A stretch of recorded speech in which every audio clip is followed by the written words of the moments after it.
field of nuclear safety and has a wide experience in reactor operations and safety. He has been successfully harmonizing the radiation protection practices in the country. I request Shri D.K. Shukla to kindly address the Congress.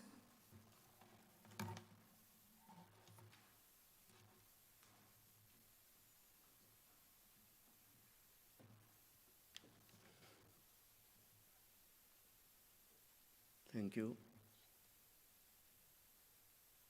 The Vice President on SCARE, chairs of ICRP main committees, President IRPA,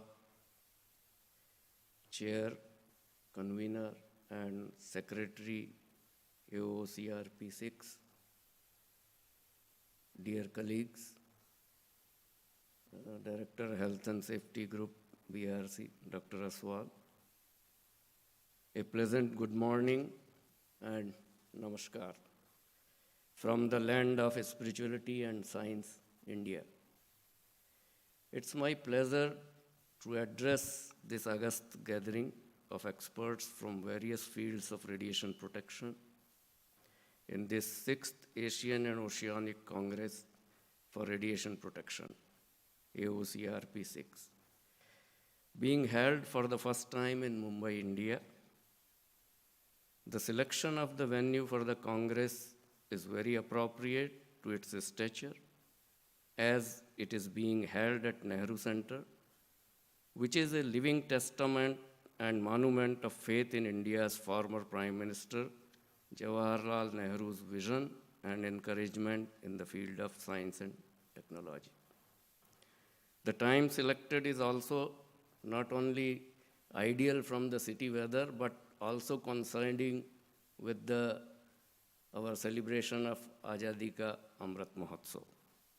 I would like to congratulate the organizers for such a thoughtful gestures. The fundamental safety objective is to protect people and the environment from harmful effects of ionizing radiation. And this is to be achieved without unduly limiting the operation of facilities or the conduct of activities that give rise to radiation risks. This demands an appropriate control and regulation of such activities, which in turn requires meticulous radiation surveillance of the facilities, activities, and the environment. Therefore, the theme of the Congress, radiation protection and surveillance in nuclear, medical, industrial facilities, and the environment, is the most appropriate. All the time-tested mechanisms of dissemination of knowledge and experience are employed in the structure of Congress in the form of panel discussions, workshops, invited talks, refresher courses, oral and poster presentations. With this and available representations of members of several international scientific policy-making bodies of radiation protection and consultants from ICRP, IAEA, experts from various countries, covering discussions on a wide gamut ranging from radiation protection philosophy and risk, radiation safety and protection in nuclear, medical, and industrial facilities, to emergency preparedness and response and regulatory framework in the Congress. So it is expected to yield most desired outcome. Because everything, whatever is needed, from the philosophy to the ultimate outcome, I could see that everything is listed in your topics. And what needed was the experts. You have the experts from all the scientific bodies over here. I am sure that over 400 delegates attending the Congress will immensely benefit from the deliberations. To cater to expanding Indian nuclear power program, many organizations like Nuclear Power Corporation of India Limited, NPCIL, Heavy Water Board, Nuclear Fuel Complex, etc., were carved out from the mother organization, Bhabha Atomic Research Center, BARC. Atomic Energy Regulatory Board, AERB, was also carved out from BARC and therefore shares the same DNA of the scientific establishment. With the scientific temperament and wisdom, AERB has been able to balance out knowledge-based safety and rule-based safety objectively. Now, this is what my view, but you see that this legal and regulatory framework of India provides de facto functional independence to AERB, which it had practiced diligently and acknowledged by international peer reviews also.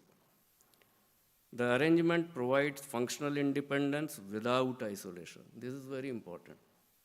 Our arrangement of regulatory framework, because I could see that one of your session is on regulatory framework also.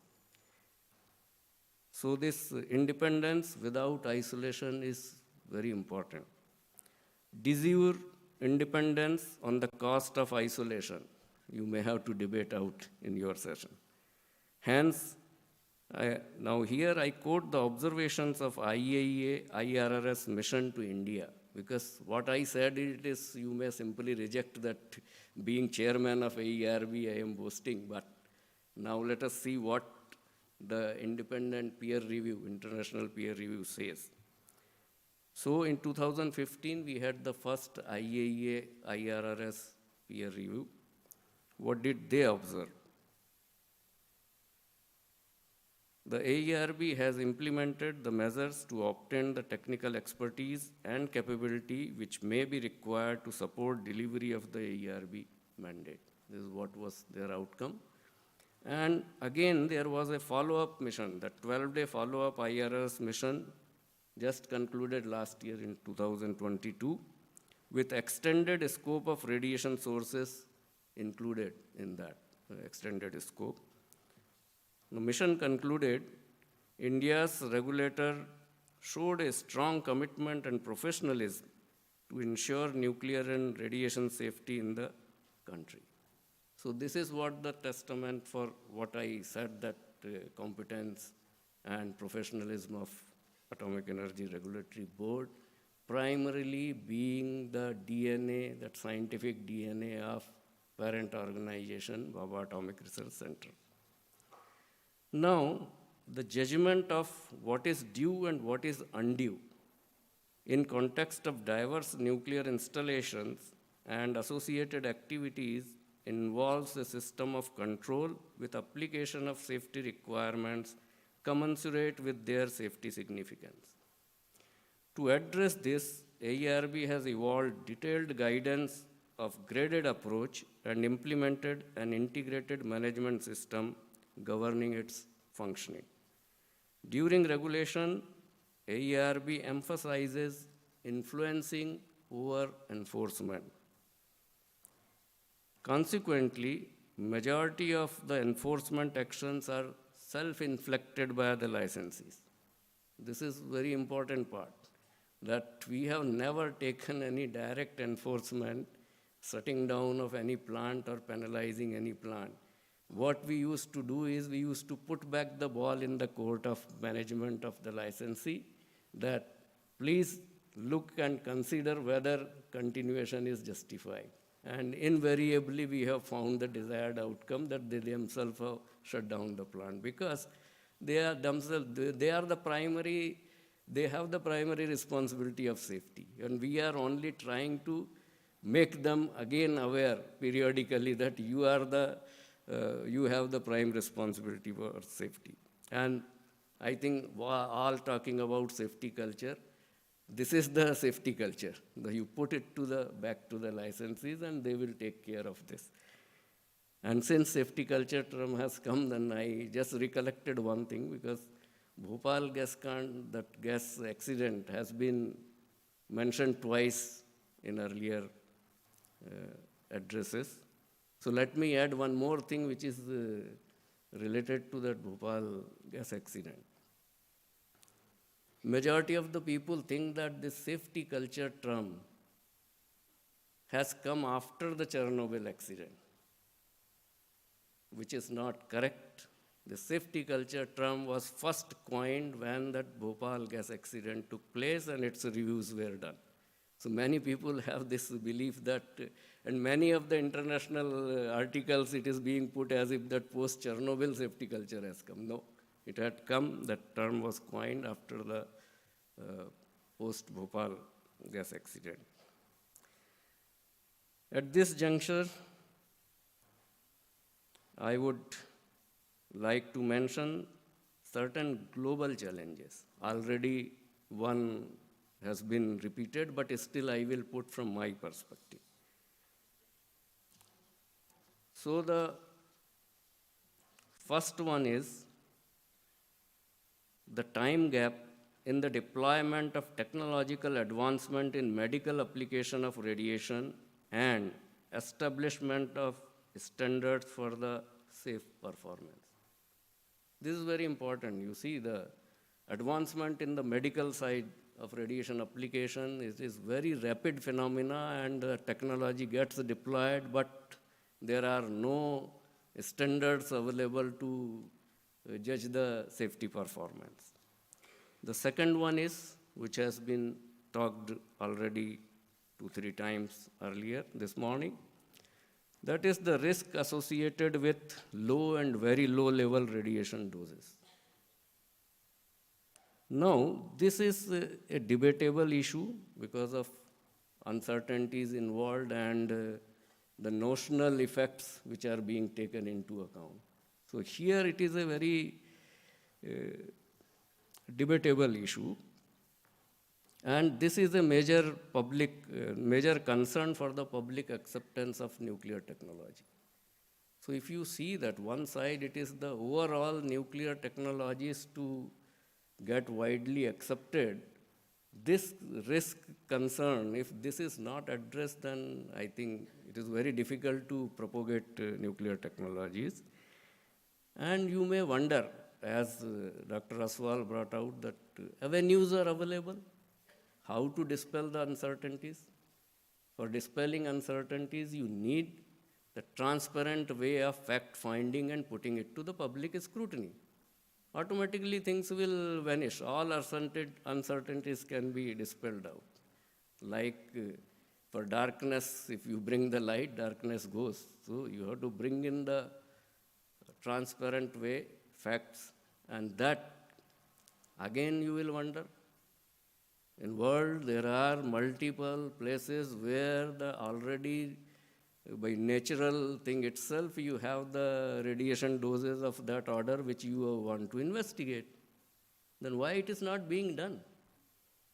Why we are still continuing with the one philosophy and not trying to work out sincerely to dispel it?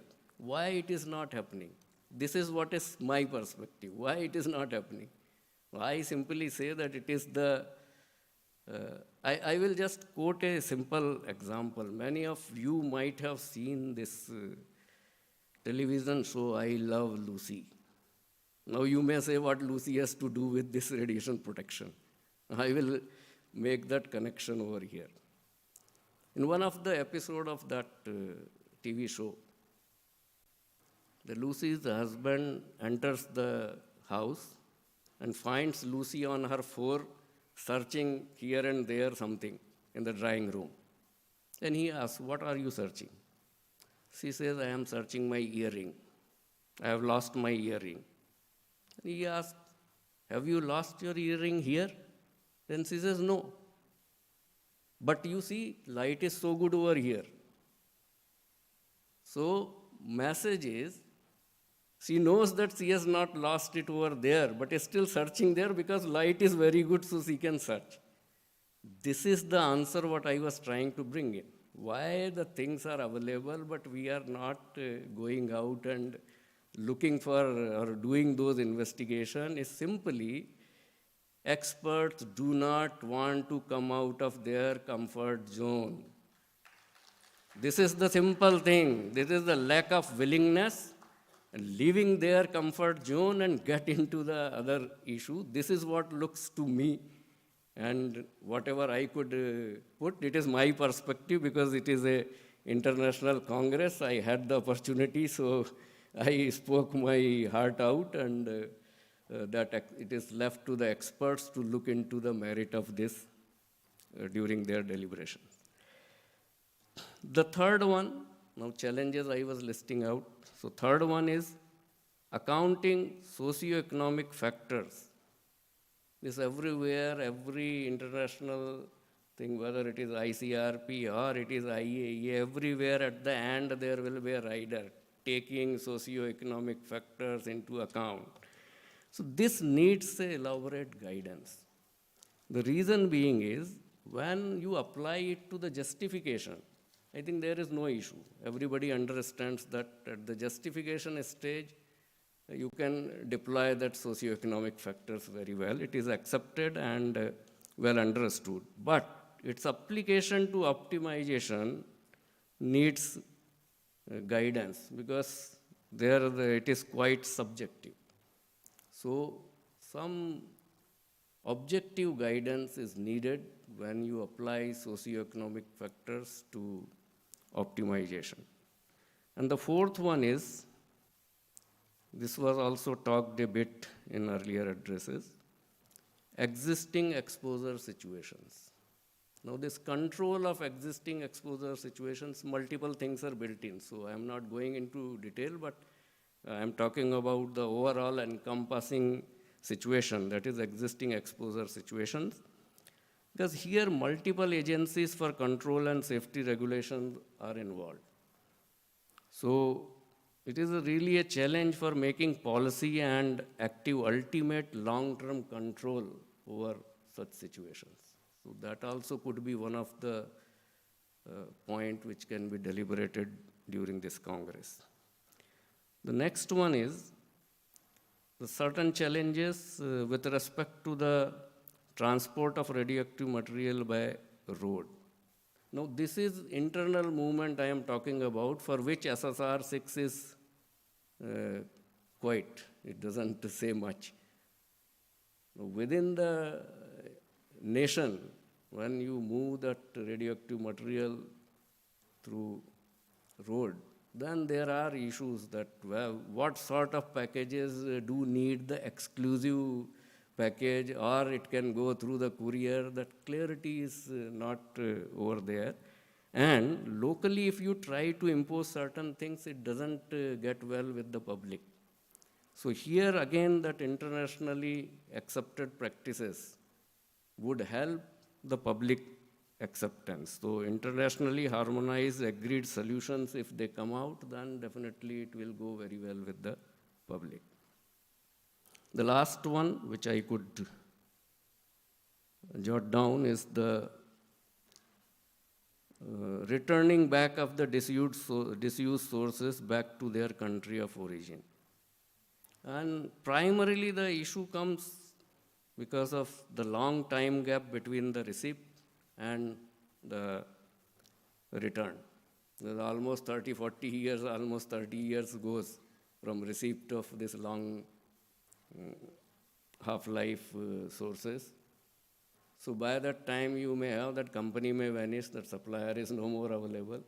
But now it should be, rather than leaving it to the individual agencies, if it is taken as a national responsibilities. So if countries can have appropriate arrangement and international bodies or scientific bodies available here, if they can pave a way that there should be some sort of forum or agreement whenever there is this import-export of radioactive material, that some commitment of taking it back by the highest level in the country, if such thing is made, then these things can be resolved. Otherwise, it becomes a burden. It is indirectly putting certain radioactive material into the other countries just as a ultimate waste, which is not a good ethical thing to do. So these were some of the points which I wanted to raise, which can be taken up for more deliberations in the Congress. As I said earlier in the beginning, that to meet the fundamental safety objective, we need to exercise control and safety regulation. Now, control has two parts. That is, first part is what activities are to be permitted. So first you have to see that what activities are to be permitted. The second one is who should be permitted. These two things are the primarily they put as a control, which will be the individual nation's prerogative that they can decide what activity they will permit, what activity they will not permit, and who should be permitted. So for what activities to be permitted, it depends on the national policies, including strategic requirements, international consideration, including diplomatic terms with other countries with respect to trade and commerce, defense, etc. And they may take input from the safety regulator also.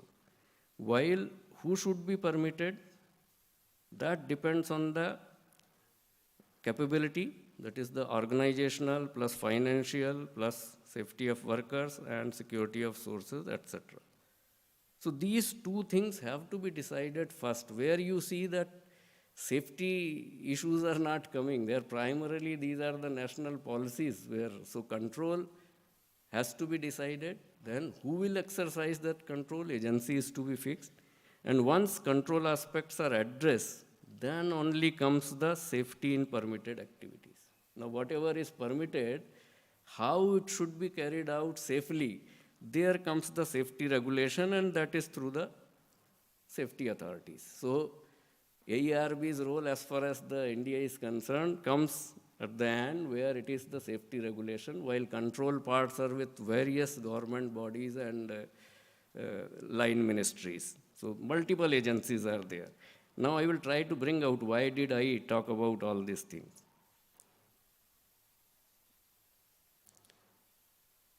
Depending on the legal and regulatory framework of the countries, arrangements may differ. These arrangements do have impact on effectively meeting overall objective of safety fundamental, especially for radiation applications. Now I am emphasizing, for nuclear applications, issues are not there because most of them are invariably in any country, they are in the organized sector. While the radiation application things are in unorganized sector, and they are some places it could be the individuals who are doing that business. Now you cannot expect the same regulation or safety culture and awareness as the organized sector. So this is the main issue, that why it is difficult, or especially for radiation application, and next is the existing exposure situation. These two parts I find is a bit challenging. So lot of coordination among agencies are required. I hope this Congress, in view of presence of galaxy of experts and its intended wide coverage of topics, would deliberate on these issues through its structured format. I wish the Congress a grand success in meeting its set objectives. I also wish delegates and experts from abroad a safe and happy stay, and hope that they return to their place with unforgettable memories of their stay in India. Thank you very much.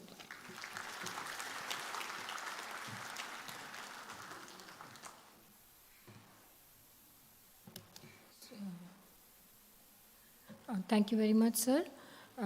We now request our chief guest, Shri D.K. Shukla, to kindly release the book of abstracts and souvenirs we have prepared for this conference.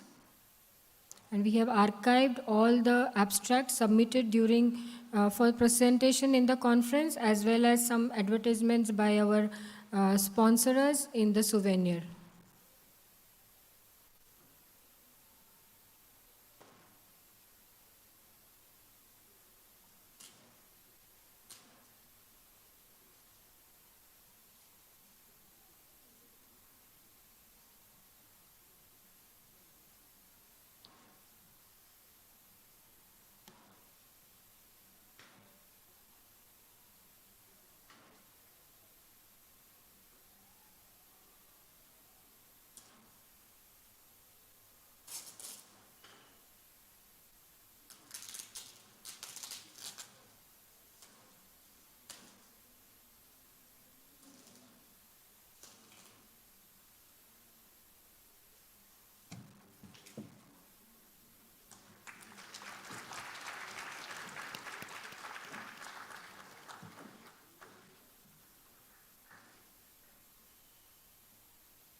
Thank you, sir.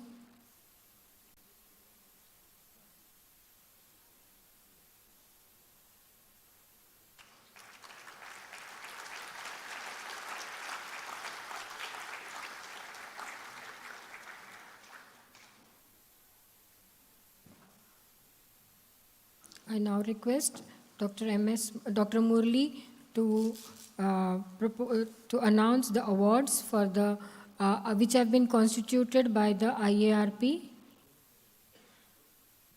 First souvenir. Okay. So the souvenir which you see on the table is specially ordered and procured by Dr. B. Venkatraman from Kalpakkam, Chennai.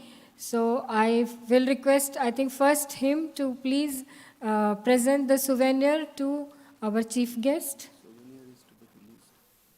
Souvenir is still to be released. Sorry, I thought that it is. Yes, sir.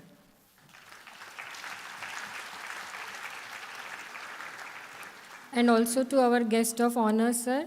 This is a specially procured Tanjavur plate, which is representing our traditional handicrafts and artifacts. So please present it to Dr. Werner.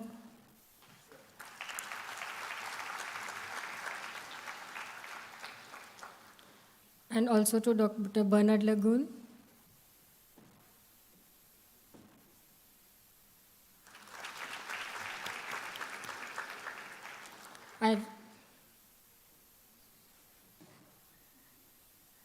Thank you, sir. Thank you very much. I now request Dr. Murli to kindly present the souvenir to Dr. B. Venkatraman and to Dr. Kulkarni, please.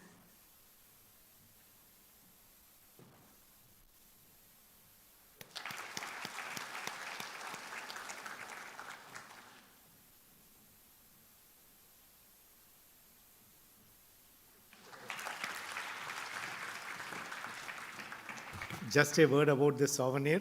This souvenir is linked to Maharashtra because this is a Tanjore art plate which was introduced by Raja Sarforji, who was a Maratha ruler in Tanjore.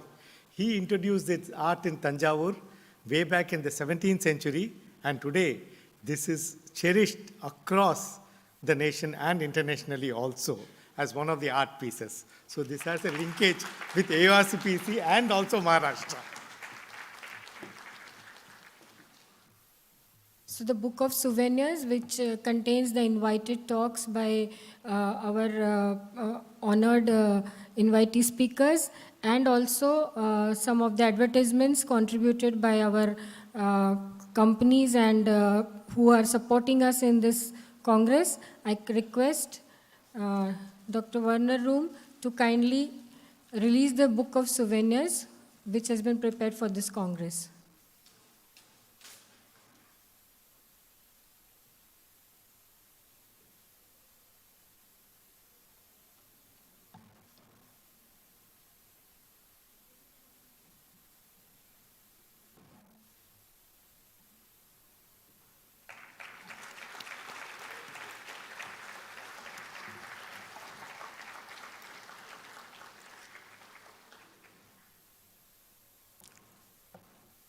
Thank you, sir. So now the different awards which have been constituted in IARP, I request Dr. Murli, Secretary IARP, to kindly announce the awards for this Congress. Thank you, sir.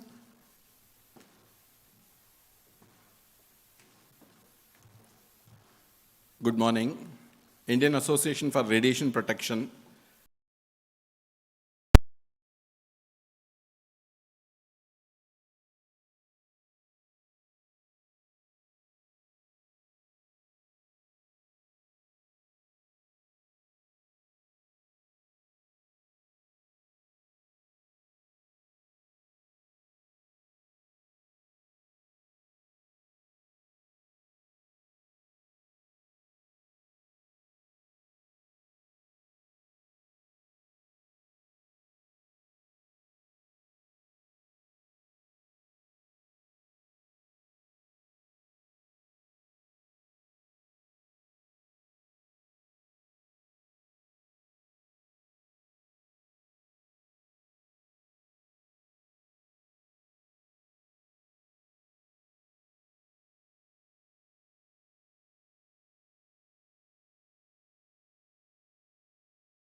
again, we will be giving some awards based on the presentations made, evaluations done.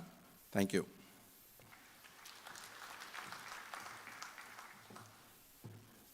Thank you, sir, and congratulations to all the award winners. I now invite Dr. Murli to propose the vote of thanks.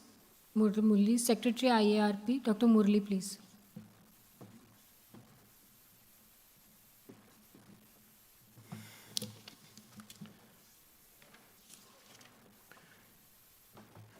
Warm greetings to dignitaries on the dais, our foreign delegates, colleagues from Indian academics, our delegates from units of Department of Atomic Energy, students, exhibitor friends, ladies and gentlemen.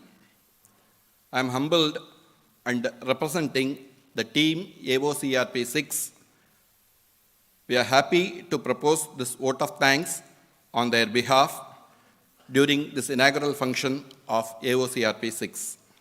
We remember to have started the discussion with International Radiation Protection Association to prepare and host this Congress in India for the first time during the early months of 2019, as was mentioned by Dr. Venkatraman. But the nature had some other designs. It got delayed due to the pandemic. However, we could succeed in our envision of conducting it in the physical form in 2023. With the efficient team and active support of team members of IARP, Asian Oceanic Association for Radiation Protection, AOARP, IRPA, it is made to happen for the first time in India. IARP is very happy to host and conveys its deep gratitude to all senior members of IRPA, AOARP, and senior members of DAE family to support us wholeheartedly in this venture. Dr. Dinesh Kumar Shukla, the chief guest of today's function, we are happy to have received warm appreciations, and we are humbly accepting the encouraging words conferred on us on the selection of the venue, the duration chosen for this AOCRP6. He went on summarizing the theme of the Congress with the range of participants mentioned. He mentioned about the regulatory framework in India and his views, appreciatory views on international experts, and his viewpoint on the safety culture in AERB and in India as a whole. His perspective on global challenges and the way for driving off the myths on radiation is well taken, and he has kindly accepted our request on release of the book of abstracts and the souvenir. Thanks to you, sir. Our erstwhile President IARP, Dr. B. Venkatraman, present Director ICRP, he has been the driving force. He gives us the task to be done in a week, in a fortnight, in a month's time, and then we simply follow the footsteps to get to the groove of implementing this AOCRP6 to be conducted. For his initiative, for his bidding successfully AOCRP during his tenure, being the driving force during each stage in the progress of AOCRP, and he summarized during his address on the Indian nuclear energy program the need for reorienting ourselves for the radiation technology 4.0. Thank you, Dr. Venkatraman. The guest of honor, Dr. Bernard Le Guin, President IRPA, he has been here for the past few days with his family and has been listening to our lectures on AOARP, IRPA, and was today presenting with his, started with his sweet words in Hindi and the significance of AOCRP Congress, improving the radiation technology applications with inclusion on radiation safety culture and the important points to be followed with assuring further support of IRPA in Indian radiation safety perspective. Thank you, sir. The guest of honor, Dr. Werner, he mentioned chairperson committee ICRP. He, during his address, mentioned about the importance of ICRP with the connect of experts in radiation safety in India and his plans of ICRP for the further development of radiation safety 4.0. With his encouraging words, we look forward to his active expert opinion during our Congress. Thank you, sir. Dr. Dinesh Kumar Aswal, the present Director, Health Safety Environment Group, is very happy to have occupied this position on radiation safety, though his field of expertise was little different, and he has come up with his pet view on need for threshold dose in radiation safety. We heard him. We have been asked to follow up research work in making some sort of radiation safety modifications in dose limits. Thereby, the nuclear energy program can be taken forward in a full spirit of global or Indian, development. We are thankful to Dr. D.K. Aswal for having provided the necessary support, both officially and administrative manner, for carrying out this AOCRP program at Mumbai. Thank you, sir.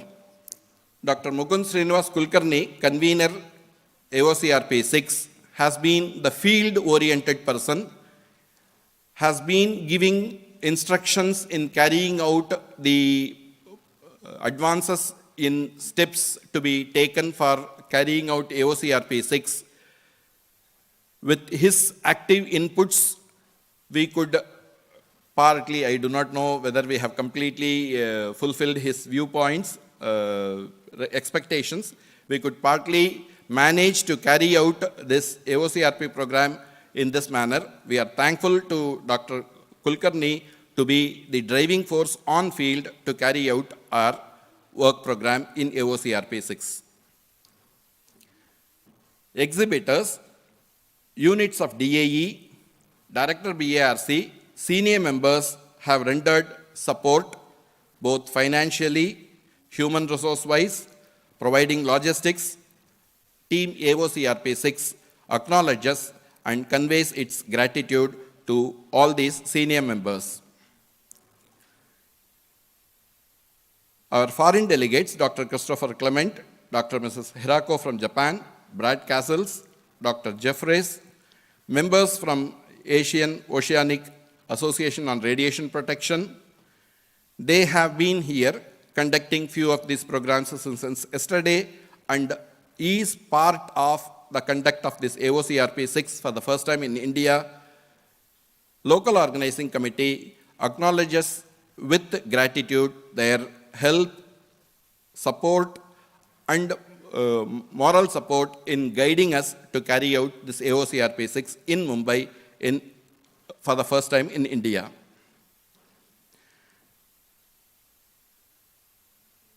ECIRP, Executive Committee IARP, Organizing Committee AOCRP6, Scientific Program Committee AOCRP6, Local Organizing Committee members have relentlessly worked, contributed for carrying out these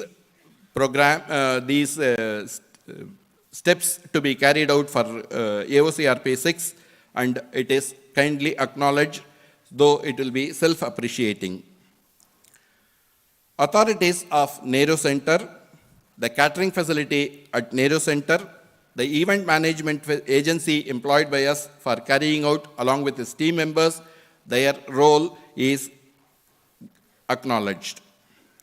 The administration in BRC, the training school hostel, the NPCL guest house facilities, HBCSE, DCSEM, transport, security, who have provided us a lot of support in carrying out the daily transportation and staying of our delegates. Their role is kindly acknowledged. Last but not the least, the participants of AOCRP6, including foreign participants who have traveled all the way to India, and their participation, their sharing of their expertise, and for the success of this Congress, their role is gratefully acknowledged.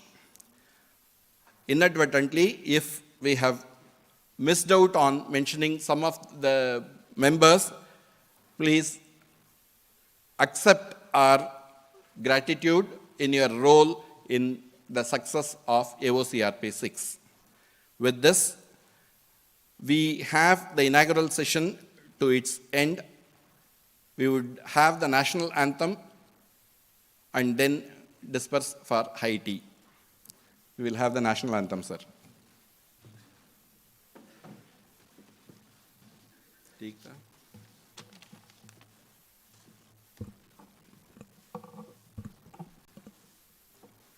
Jana Gana मन अधिनायक जय हे भारत भाग्य विधाता।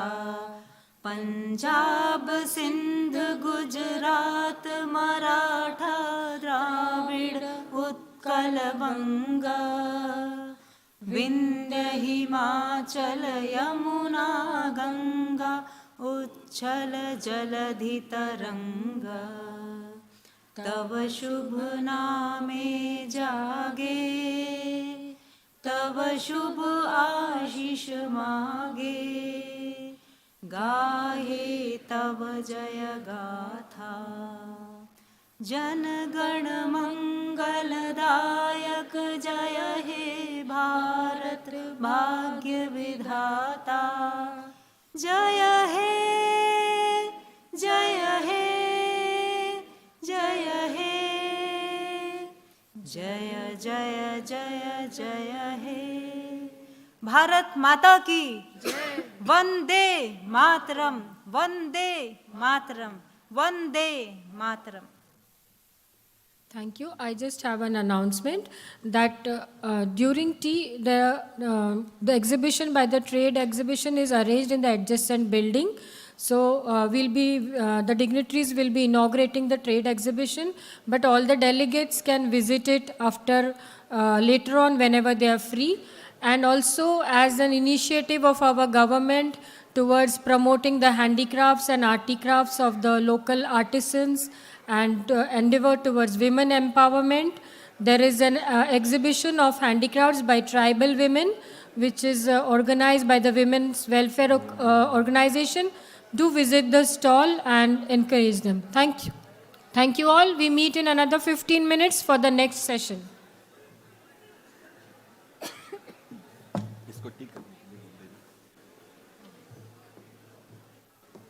We will go for high tea.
ये इसको sign in क्या है?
check because I changed it this morning. Maybe, yeah, probably not. No. So maybe I have to check. I check. Sorry. Okay, you can take your time.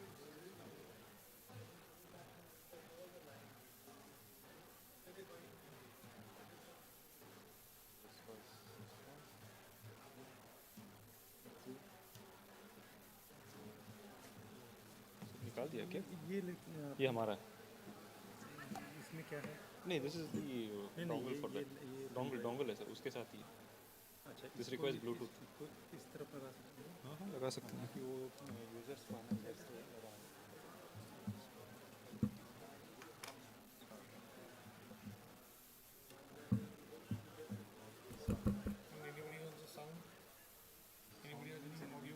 No, no, I don't. If it is there, we just put it, plug it in. No issues. Yeah, I'll be back soon. But it's just anybody has a sir, आपका कोई PPT है क्या जो test कर सकते हैं? हाँ इसमें है वन टेस्ट किया हाँ, वो उसका निकल गया आई थिंक।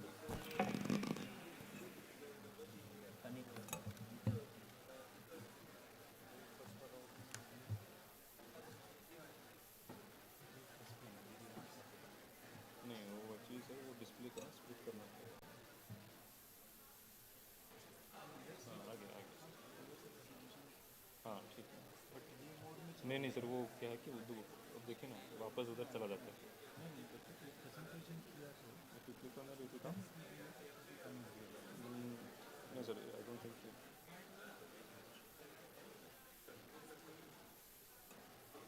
नहीं आएगा सर। ये वो इधर भी ऑप्शन है ना, इधर मॉनिटर। हाँ, but this is not.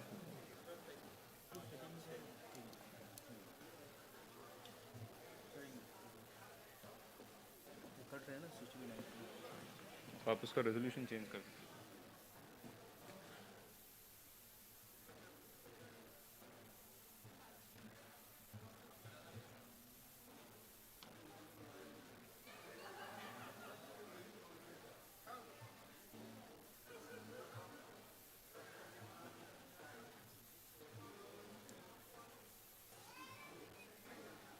First वाला ये है क्या?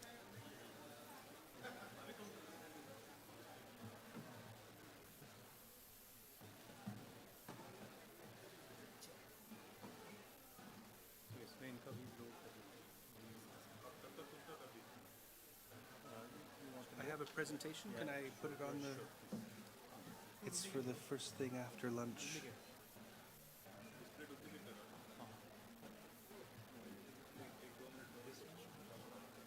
Yes, that one.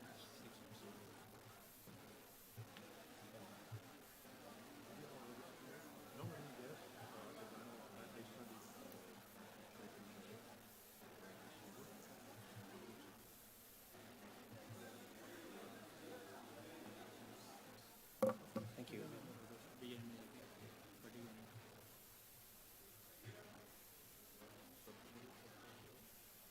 Okay. Thank you.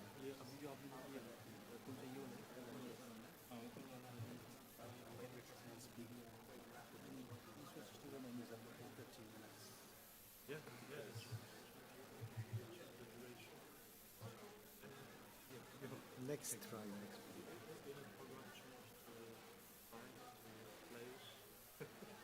Other than that, it's exactly the same. Don't worry.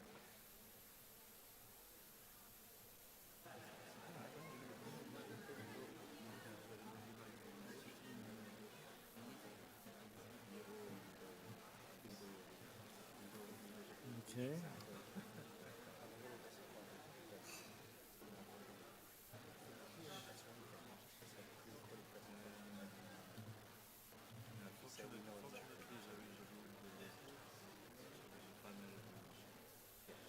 That's the key.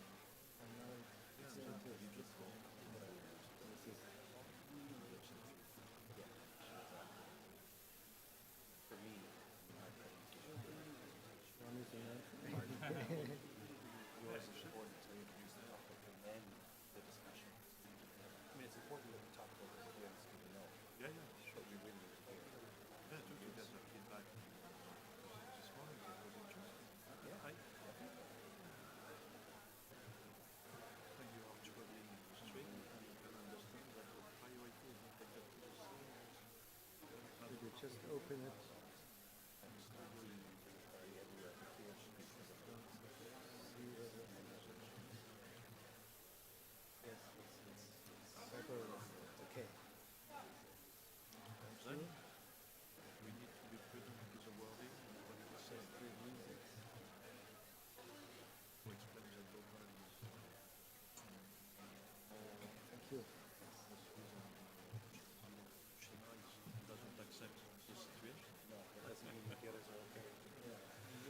I don't know if probably I already have my slide.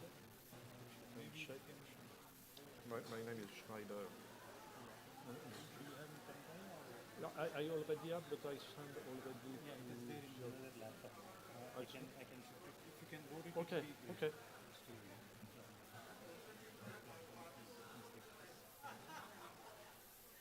I leave it to you.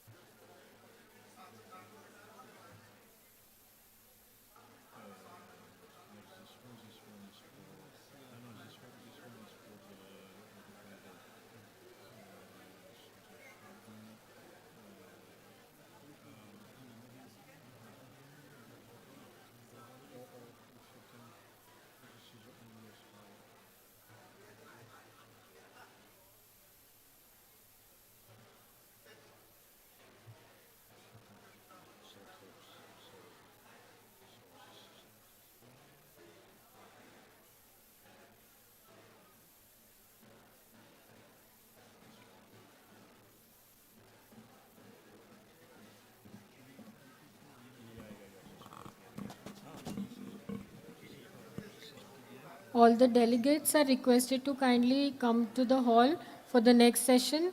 We can visit the trade exhibition at the afternoon or later in the evening. All are requested to kindly come to the hall and take their seats, please.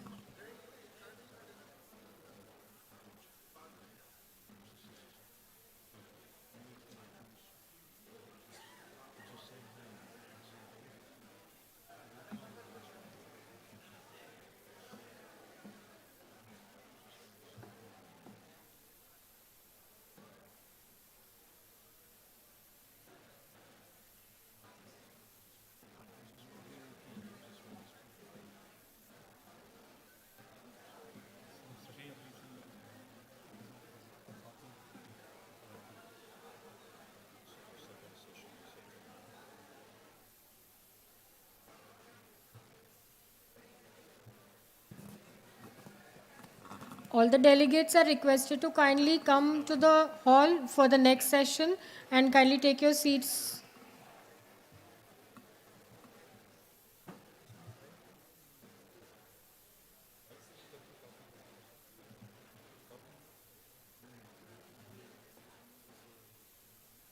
We'll start the session. Yeah. क्योंकि उनका presentation भी load करना है ना. हाँ वो load कर दिया BD Rao first will be BD Rao first original lecture chair इधर से किया तो अभी इधर आएंगे तो आपको हेल्प करना पड़ेगा इसमें भी फर्स्ट सेकंड आपको पता है ये फर्स्ट वाला ये फर्स्ट है ये फर्स्ट है मैं बता दूंगी आपको. फर्स्ट नंबर ये फर्स्ट है. So we start with the next session, which is the oration lectures by the IARP awardees who have been conferred the awards today. To chair this session, I request Dr. D.K. Aswal, the Director of Health, Safety and Environment Group, to kindly take the dais.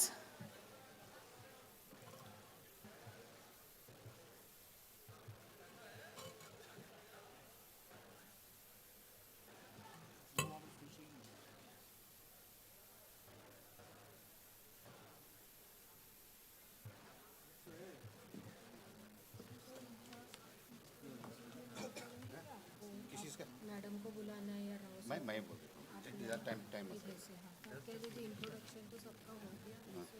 10 minutes corner mic switch तो किया हुआ है. वो बोलते audio visual वाले से hand mic को कैसे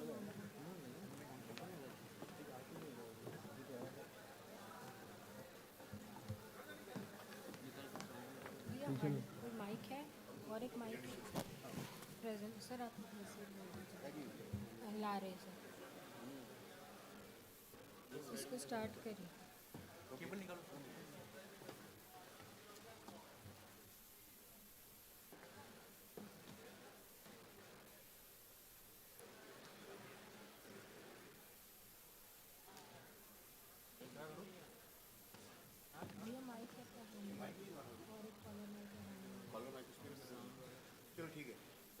ये माइक है ना, इसका नहीं निकाल सकते?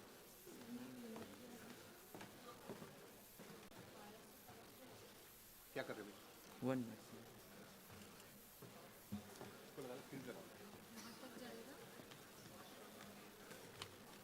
ये जरा वहाँ तक ले जाओ, चले जाएगा। क्या हुआ इसके लिए मिला?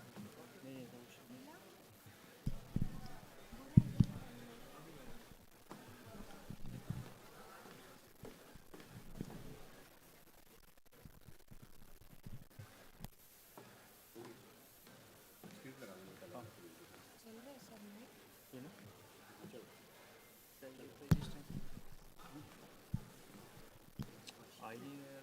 उधर क्यों नहीं आ रहा?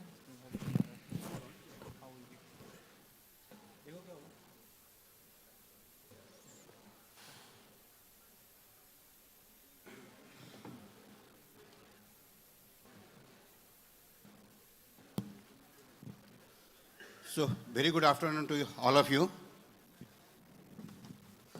and welcome to the second session of the Congress. As was told in the morning session, we have got two awardees. Number one is Dr. A.K. Ganguly Memorial Oration Talk that will be given by Dr. D.D. Rao. And before we solve our technical problem, I think there is some problem with the screen. Yes, now it is solved. So I invite Dr. Rao to deliver his lecture. Dr. Rao, please.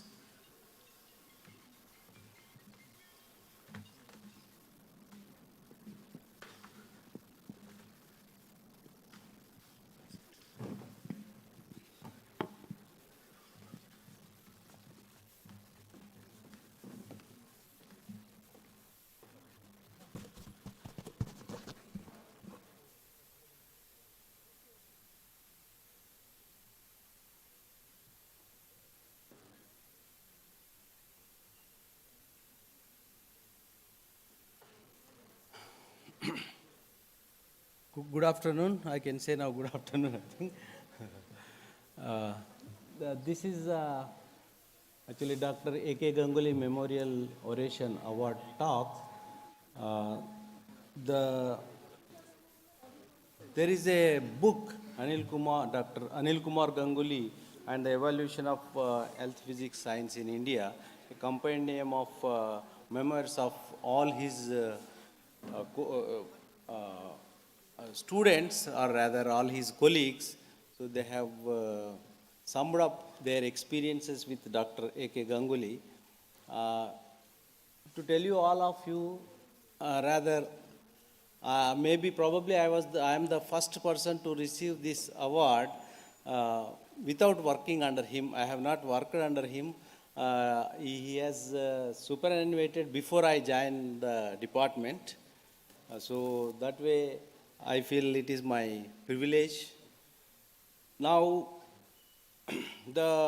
I actually in this memo, I will take a few 1 or 2 minutes about this compendium of memoirs. It's so nicely written by one of his colleague, Dr. M.R. Iyer, nicely presented so many memoirs of so many colleagues in this book. I thought of even telling in this Congress that that's in our BRC there is a training school in which various batches come out every year. Every year batches come out.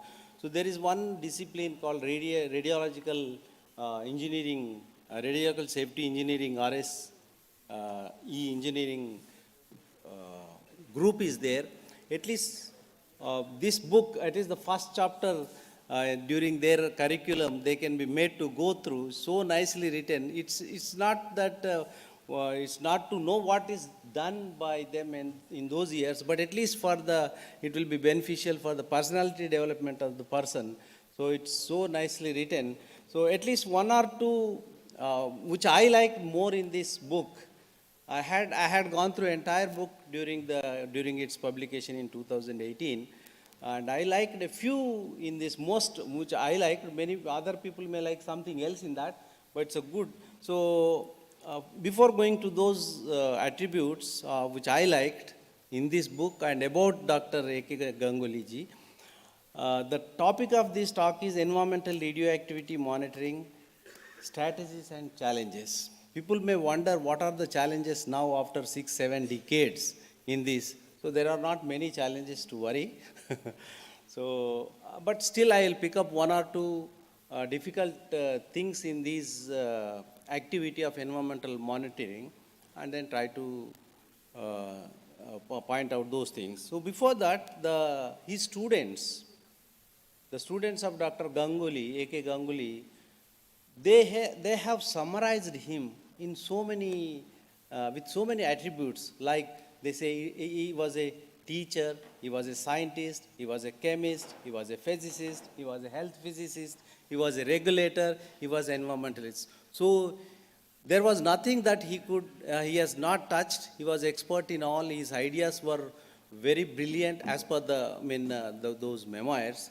And out of all those things, I like these two attributes very much.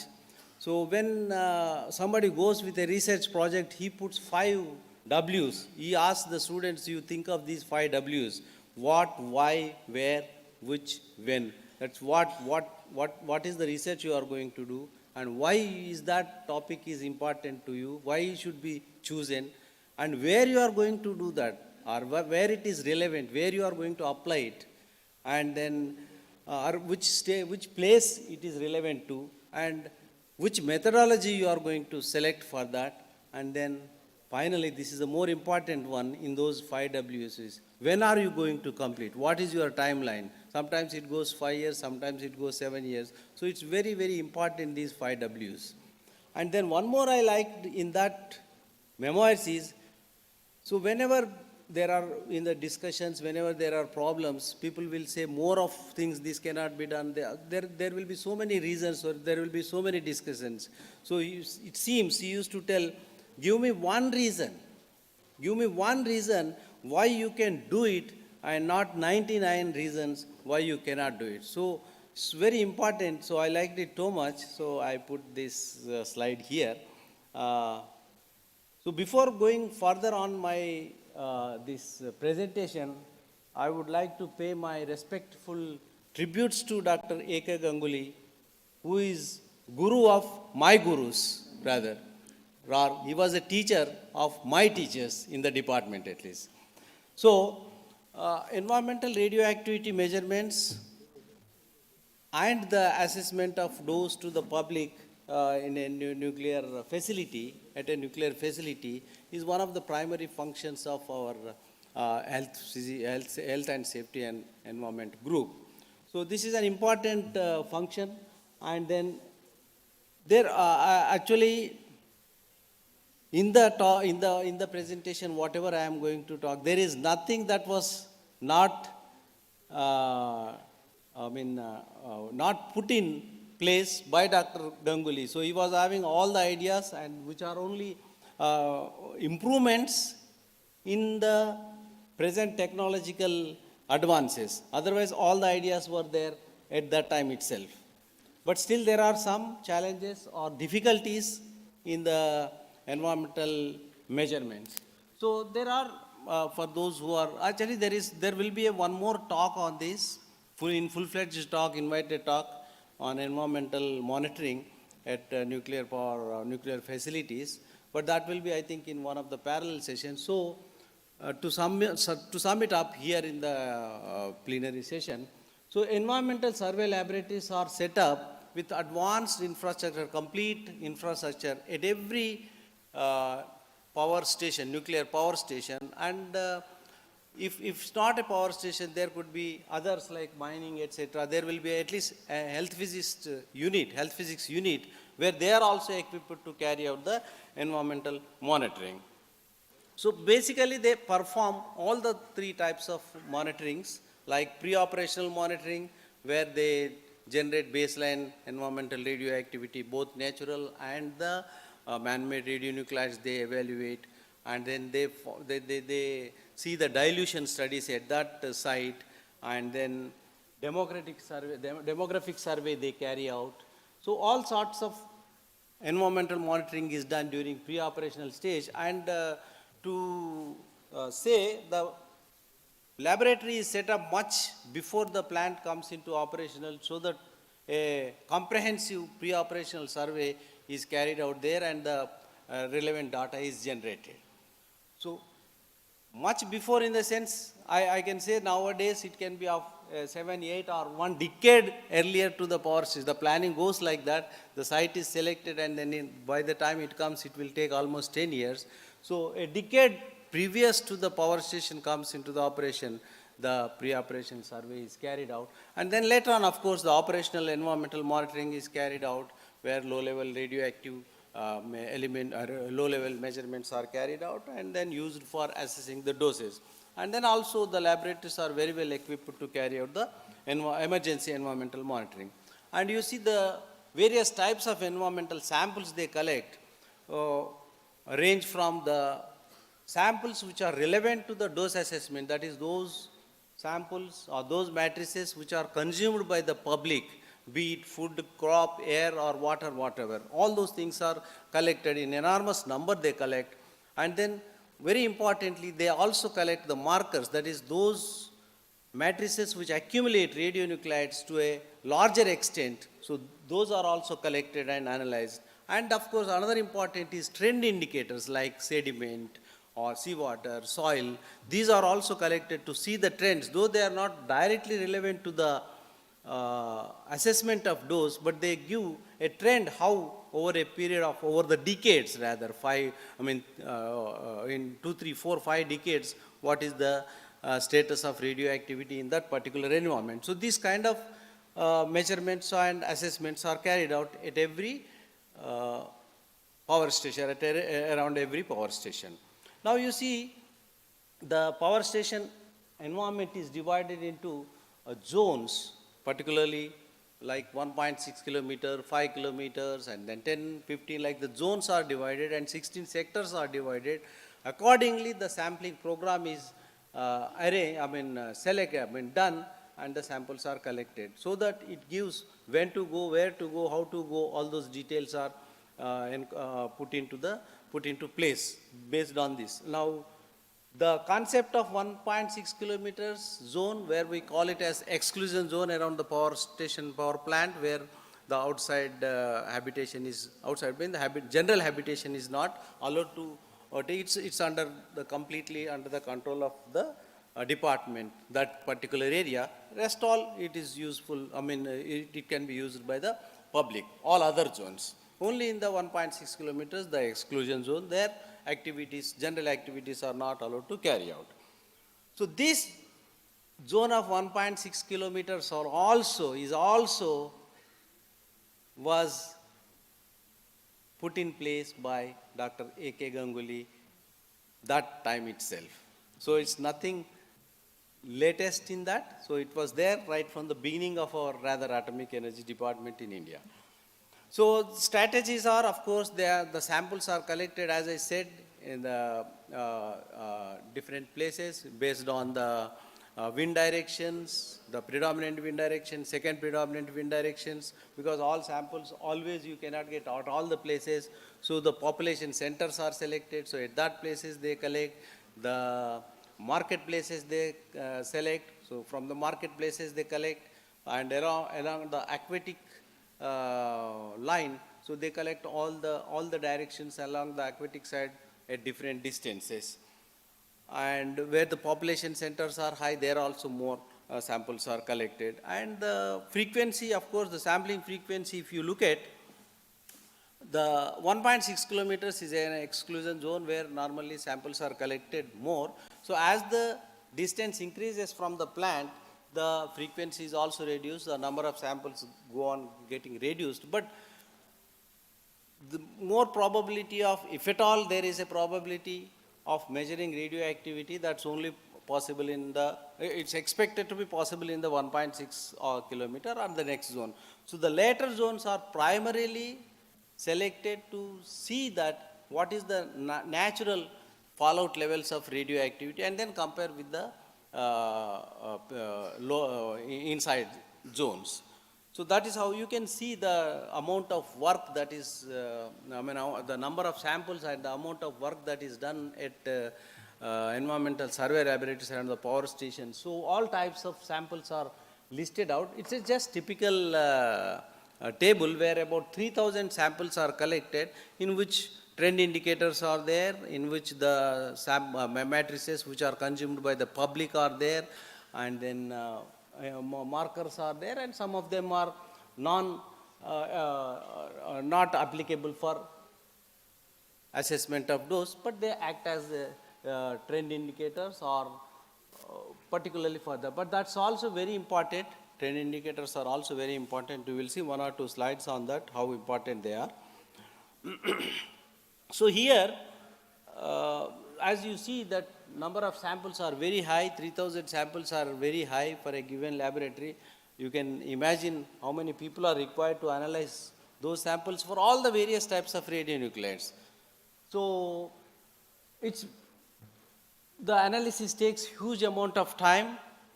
Hardly there will be time for the laboratory personnel to carry out any R&D. But still, some R&D has to be carried out because it's a research laboratory where R&D must go along with the routine, regular assessment job.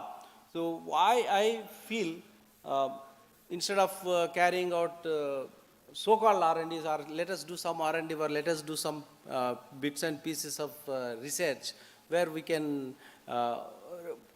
maybe particularly the work which is investigation or research, whatever you may call it as, that is carried out for that particular lab. It will be suitable, useful for that one, and then they will be using it. But my feeling is that since there are many laboratories, so a solid R&D project can be defined and given to one particular laboratory and relevant to that particular station, that can be done. And the solid in my feeling, the solid is that it should at least give 2-3 high impact paper publications. So once you do that, automatically the data generated or the procedure developed, the method developed will be definitely useful for the entire department.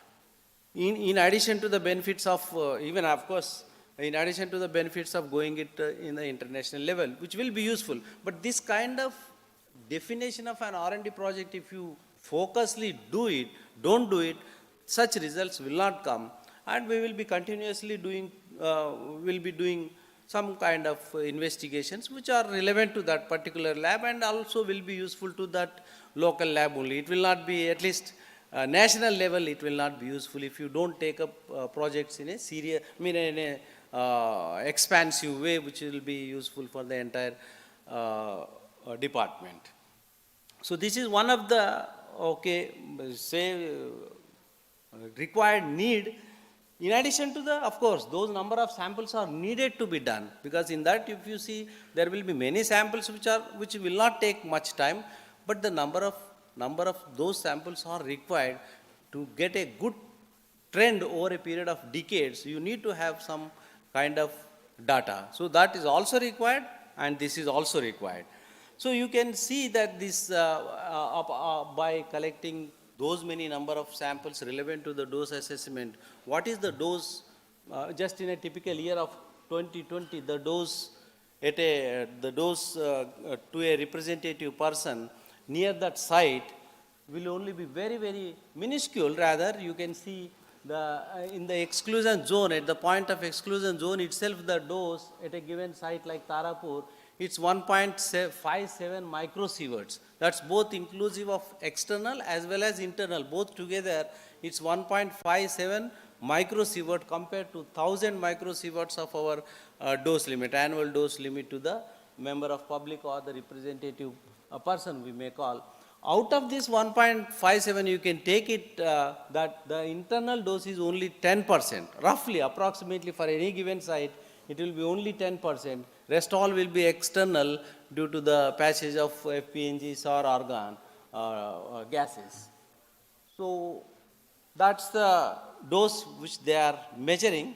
Now, as I was telling, what is the complexity? Why so many samples are there? Where the difficulties are there, or the challenges are there, or complexities are there?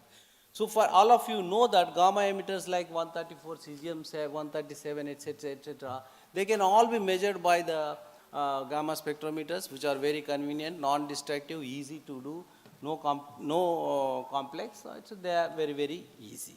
But when it comes to strontium 90, 89, carbon 14, OBT, etc., they are all time taking, good chemistry is required, and lot of radiochemical analysis is required, purity is required, and similarly for the alpha emitter analysis, plutonium, uranium, etc., there also you require lot of radiochemical analysis.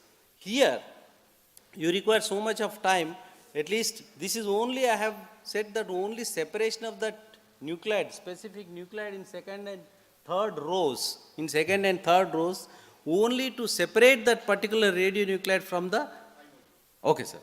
So, you require that, that much time is required. So, here you can see what over a period of time how the detection limits comes down. So, in a period of say 80s to 2000s, we have reduced the detection limit for gamma emitters by 10 times and for also liquid scintillation 10 times. But these are all nothing our rather effort, it's all the technological development, you get best systems, so we purchase and we generate that.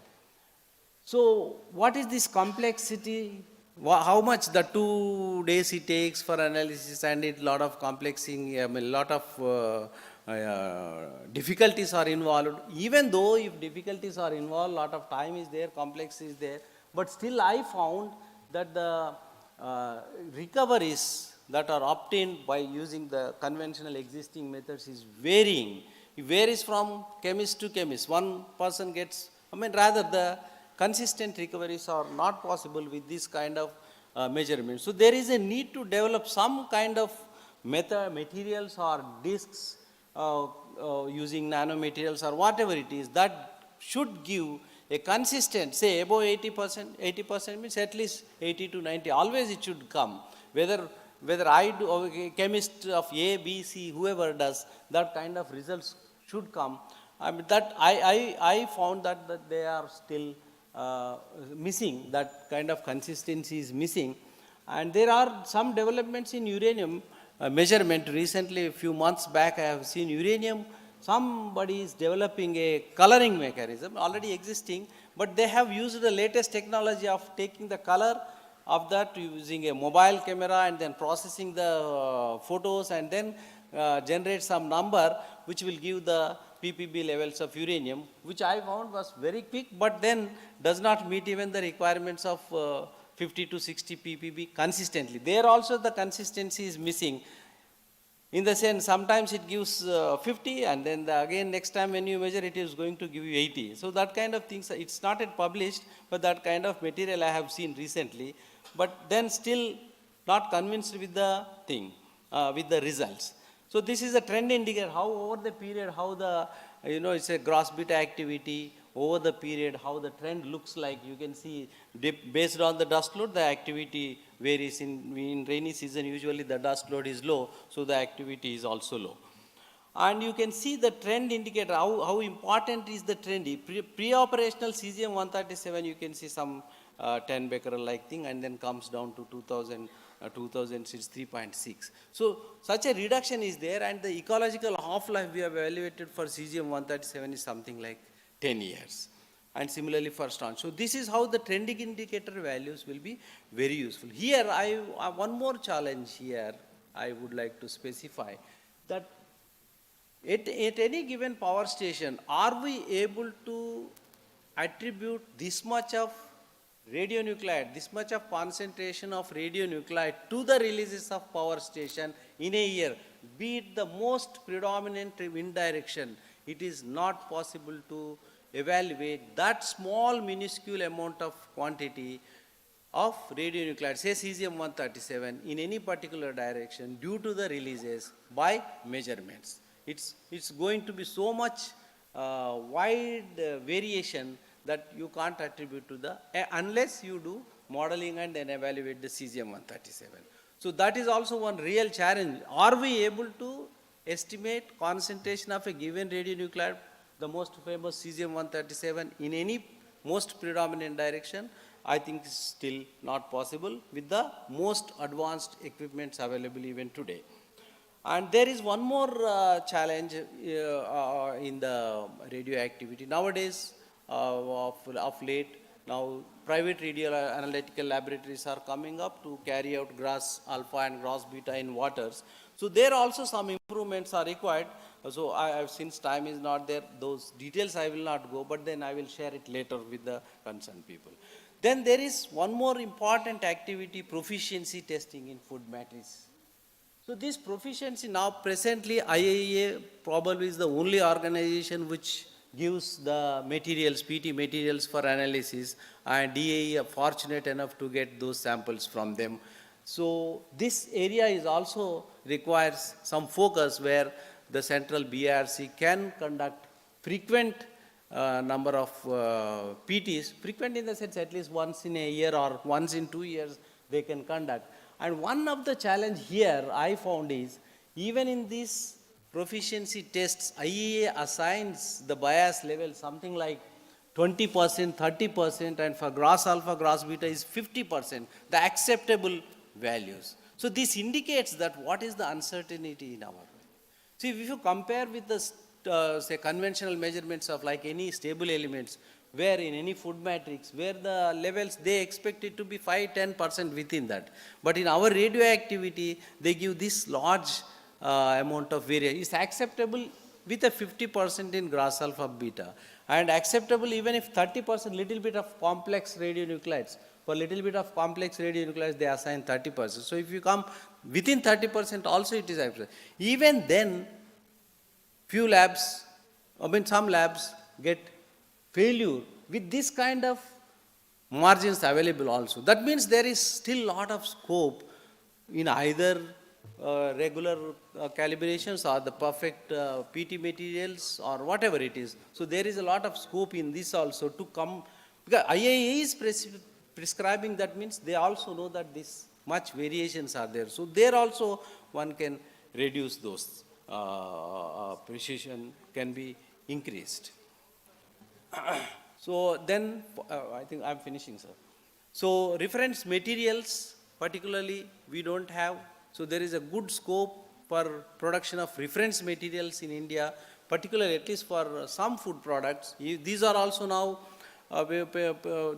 including our we in DAE, we also get it from DAE, from IAEA, the reference materials, and they also, they supply in small quantities, volume, 100 grams, etc. And then by the time they put it into the website, very soon they get out of stock also there, some of the materials. So there is a good potential for developing, the potential in the sense, not in commercial sense, but at least for the development of laboratories, including BRC laboratories. These materials can be generated by either identified forms where elevated radionuclides are there, fallout cesium-137, etc. Their forms can be grown, or projects can be given to universities, or spiking can be done. So a good quantity of material can be produced, food material, so that it can be used by the country. If excess is available, IAEA probably will be happy to take this kind of material, because they are mainly sourcing from the 2 accident places, rather only 1 accident, Chernobyl, that is the source they have used to produce these kind of materials, and probably now they will use Fukushima materials to produce some, but still the quantity content will not be sufficient to cater to the entire world. So at least for our purpose, for nation purpose, we can have that kind of materials produced. One more last slide of mine. There is the method development programs. As I said, we develop methods and put to use without going into a serious or strenuous validations. See, for example, I was fortunate to participate in this method development program of IAEA. So what they do is, it takes about 2 to 3 years to complete this kind of method development program. They undertake literature survey and select a candidate method, shortlist a few, analyze all those shortlisted methods, finalize one of the candidate, involve 3 to 4 international laboratories, and then analyze those that method is analyzed by 3 to 4 laboratories, then review that data and update the data if any improvements are required. Then afterwards, they involve at least 10 to 15 laboratories, finally produce the method in a published form. So that kind of method development, system of method development is required to make a method. Then only independent of chemist, independent of the lab, results will be accurate. Otherwise, it will be difficult to produce a good results or good data. So, thank you very much. In summary, the conclusion is there is a good scope for producing a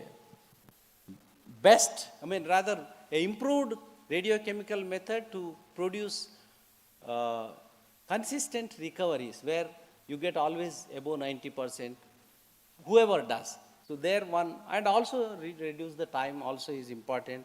And then reference material, as I said, that's also one is there. And improvement in the national methods is also one of the area that requires focus. Thank you very much. And I once again thank the organizers for giving me this opportunity to talk on Dr. A.K. Ganguly's Memorial Award. Actually, it is rather, I feel myself ashamed to finish off Dr. A.K. Ganguly's lecture in about 15 to 20 minutes.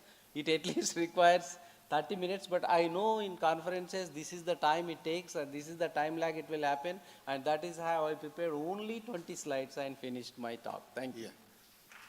Thank you, doctor. But by the way, you spoke 30 minutes. Oh, sorry. So it was a fantastic lecture. Nature has given a window. When we see, our eyes can see not below a certain size. Say let us say 20 micron or so. I don't know if we could see the 1 angstrom. I would have seen full of microbes, and then I do not know what to do with them, and I would have been fighting with them, right? So scientifically, as a physicist, I can detect a single photon. Now, if I have got a capability of detecting a single photon, and I see that there are 50,000 or 500,000 photons passing through my body every second, I don't know what I would do. So we have to have it optimized, and let us not disrespect the biological system made by the nature. Thank you very much. And since it is a award lecture, we will not have any questions. And anyway, you are available with us day long, so we can have a discussion. Thank you very much. Thank you, sir. Thank you. So now we invite Dr. Pandit for Dr. K.G. Vora Memorial Oration Talk. See, till that time she uploads her presentation. The largest cause for cancer is our diet. Seconded by the smoke, third by the so-and-so. And if you see that pie chart, hardly radiation finds any significant place. So, Madam. Yeah, good afternoon, everybody. At the outset, I feel really honored to get Dr. K.G. Vora Memorial Award, and I would like to thank organizing committee for recognizing the work.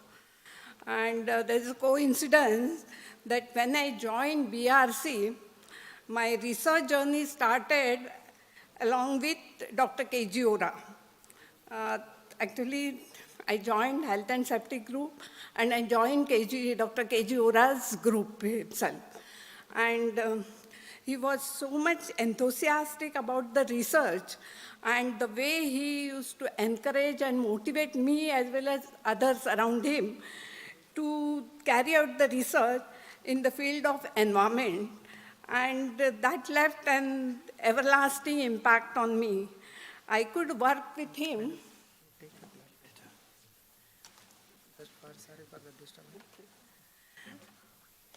Yeah. I could work with him for 3 years.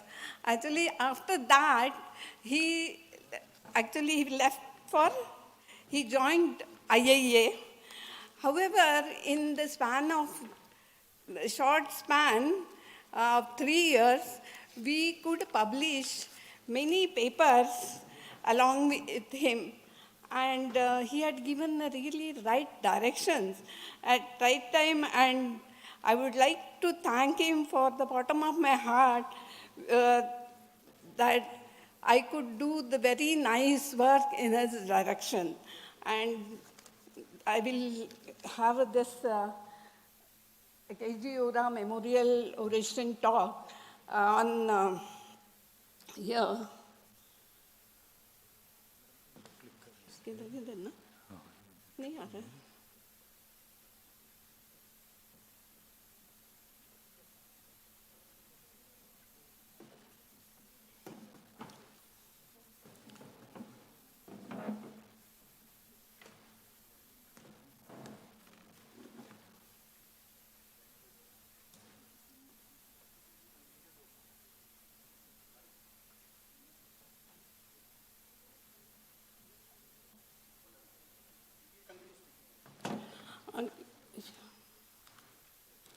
Maybe ये next है।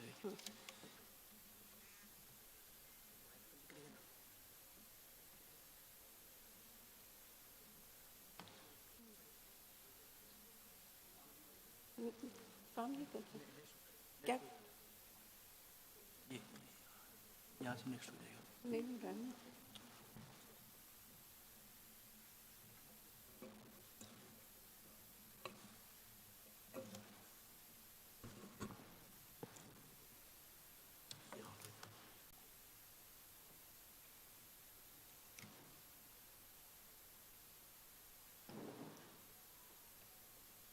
Okay, so some of the key field of research which I could start when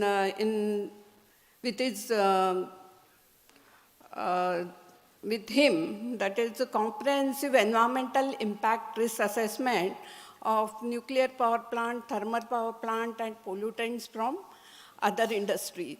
Studies on physical, chemical, and radiological characterization of air particulate at open-cast uranium mine, work extensively on naturally occurring radioactive material in the environment, and on natural radioactive emission from coal-fired thermal power plant, and radiological impact due to agricultural application of phosphate fertilizer.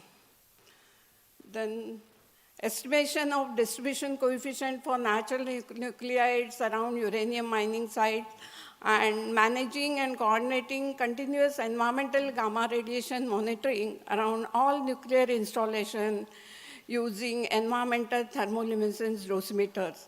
This actually here it was for all involves both indoor and outdoor radiation monitoring, then air quality monitoring and source apportionment. See here, when we talk about comprehensive environmental impact, how we will compare the impact. So there what we thought, the impact should be compared in terms of risk. So what risk when we talk? See now we characterization and estimation of radioactivity. As Dr. Rao has given extensively how the radioactivity is measured, and which is, we have seen after doing all the measurement, that is coming to 1.57 microsievert, that is the radioactivity. Then another part is chemical characterization also has to be done. Then, see, once we say that there are so many chemicals which are present, but how you will know unless you characterize the chemical and find out what are those chemicals and what is the risk due to that. So what we have done, we have calculated. See, once you are having the sample, you just do the source apportionment. From source apportionment, you can find out what are the sources which are contributing, and then risk estimation. See, this is a typical example of Tarapur, where we are having nuclear power plant, thermal power plant, and other industry. So if you see the risk due to radiation, you see, that is at the, almost it is -8. Whereas if you see chemical carcinogen, the risk is 1,000 times more. So what people have to do, this kind of thing, actually, whatever we have to do, the capacity building, when we are, see, as we are radiation protection, we are measuring the dose, but we should know what are the chemicals, because the people inhale the air, what air you inhale, water you drink. What happened? So those things we have to do. So here if you see, there are chemical and radiological characterization of fly ash. Fly ash is the main thing which is coming out of thermal power plant, and how much impact it is having in the surrounding. So we should know what are the compounds which are there in the fly ash and how much is affecting. See, even the dose, when we are talking about the dose around power plants, you know, this, even fly ash is giving the dose. Then chemical characterization of the pollutants in the environment. Other industries are releasing so many pollutants, and we should know. See, we talk about so much, this half-life. It's a half-life of the element, and it is remaining radioactivity atom, we talk on that. But there are many compounds in the environment, they persist in the environment. So what is happening? Once they are released, they remain in the environment for years, not for 1 or 2 years, they remain for 100 years also. So what we have to see that what are those compounds and how we can, they are called persistent organic pollutant. Out of that, one is like polycyclic aromatic hydrocarbon, other one is organochlorine pesticide. So here, when I joined in 1981, actually ICRP was going on, that is on studies on chemical carcinogen like benzoapyrene in tropical environment of India. And this study, we used to search for one compound, and then that we could do in 4 decades back.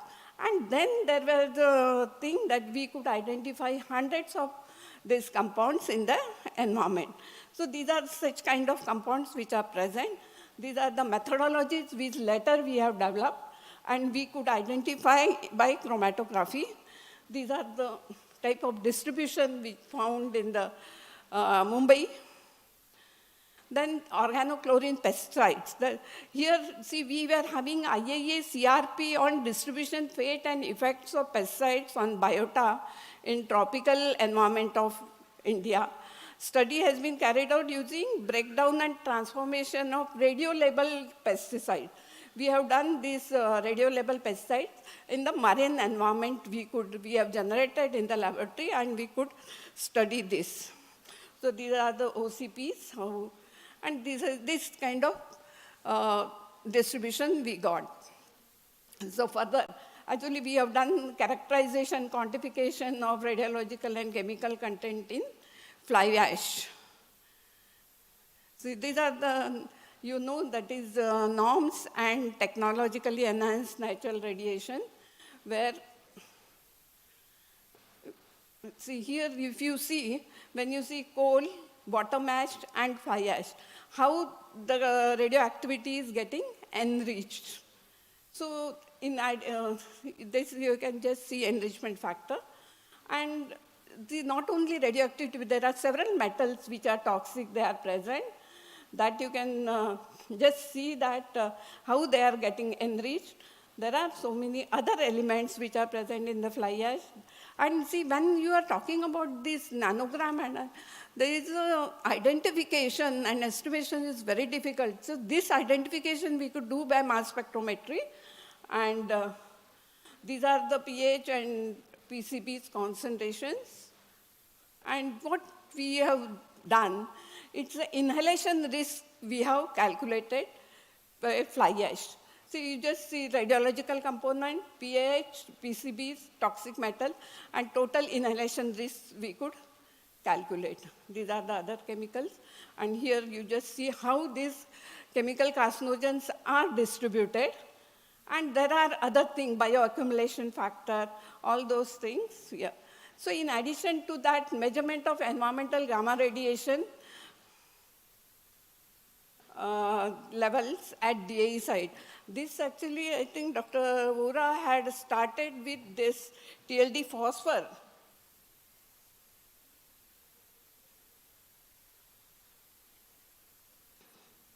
And this is done all over the DAE site.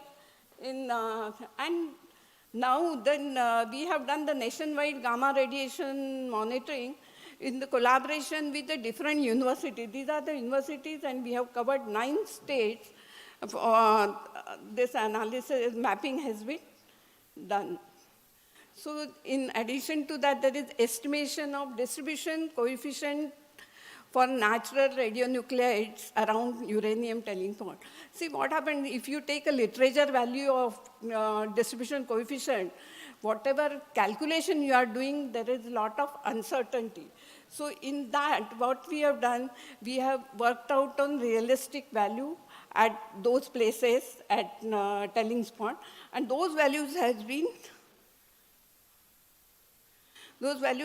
used for actually groundwater flow and contaminants transport modeling for Jaduguda, Turamdin, Tumlapalli, and Seripalli uranium telling pond site. So then IAEA projects we have pursued, that's characterization and source identification of particulate air pollution in Asian region, and this monitoring is using nuclear analytical technique. Here main emphasis was to have a capacity building nationwide, because otherwise only we are doing the nuclear analytical technique, but we should teach all over the nation, and we are really successful in that. We could do the collaboration, and many of the people have learned the techniques about nuclear technique as well as this analysis. Even Central Pollution Control Board, they have taken a training for us for analysis of carcinogenic compound. Then ICRP was greenhouse gases. We talked so much about greenhouse gases, and you know, because of Devnar fire, we were having so much of greenhouse gases. Those calculations also we have done, and we know we should have the round robin exercise, or for anything when we are doing, if you do with different universities, like many IITs and universities, they also collaborated, and we could do this round robin exercise for measurement of distribution coefficient, so that we get a range, and we got a really nice response for this. And another thing, when we are giving the numbers, like nanogram per gram, whatever, so those numbers, how much confidence you are having, that confidence you get when you participate in IAEA intercomparison exercise and quality assurance and quality control. So definitely one should do this quality assurance, quality control exercise at least once in a year, and whatever numbers you are generating, you yourself will have confidence. And these are the some of the significant achievements. I think actually behind this, the person who has started, Dr. K.G. Ora, he has given in environment, everything is important. See, only not protecting yourself is not you're protecting from radiation. There is radiation as far as nuclear industry is concerned. The radiation, we are really taking very good safety, but we need to protect ourselves from other carcinogens. So these are the things.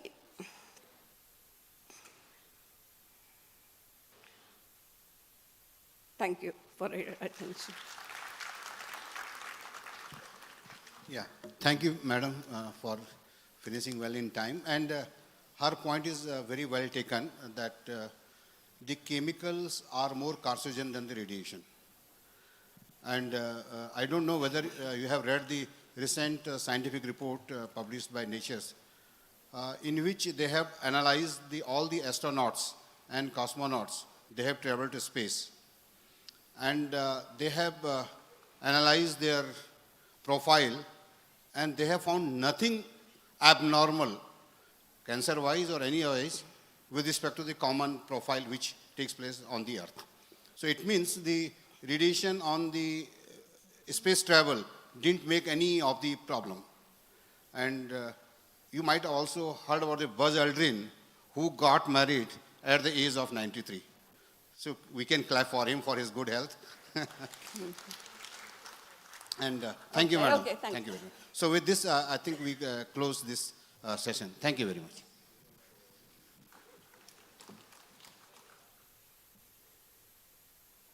Thank you, sir, for chairing this session. I also thank the two speakers. So now we break for lunch, and they have succumbed to our requests of reducing their presentation from half an hour to 10 to 15 minutes. We are very much thankful to you.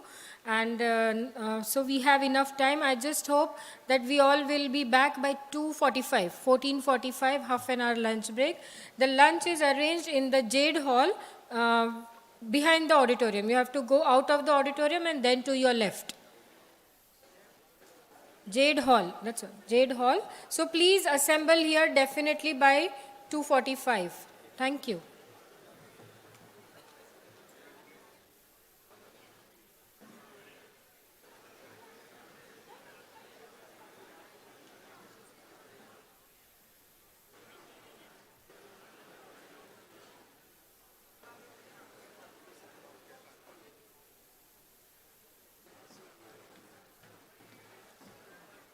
आ रहे हैं, रुक, मैं जैसे भी बुलाती हूँ, बंद करिए, मैं दिखाती हूँ। बनाया हुआ होगा फोल्डर। हाँ, फोल्डर बना हुआ है। ये तो इनको ऐसा करिए, एक फोल्डर बना दीजिए।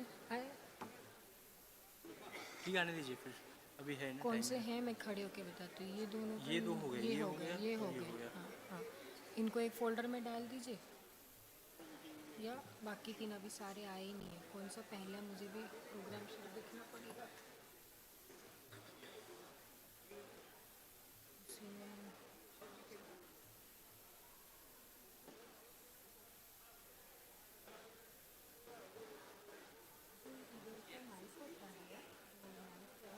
वो आप देते हैं क्या, कौन देते हैं? अलाउड नहीं है ना? खाना ला सकते हैं यहाँ पे, खाना इधर ला सकते हैं। मेरे को कोई जाने का था, देखता हूँ, मैं भी कुछ करता हूँ।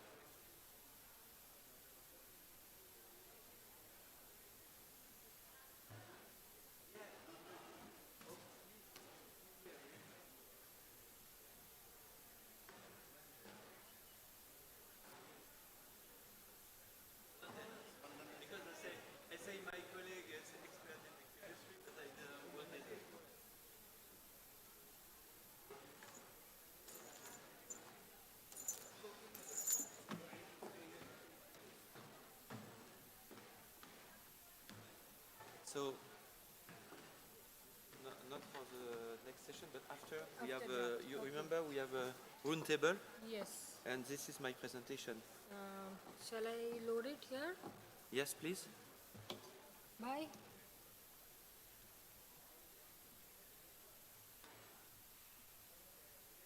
So it's after. Yes. So my presentation. Go.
Check check check check check check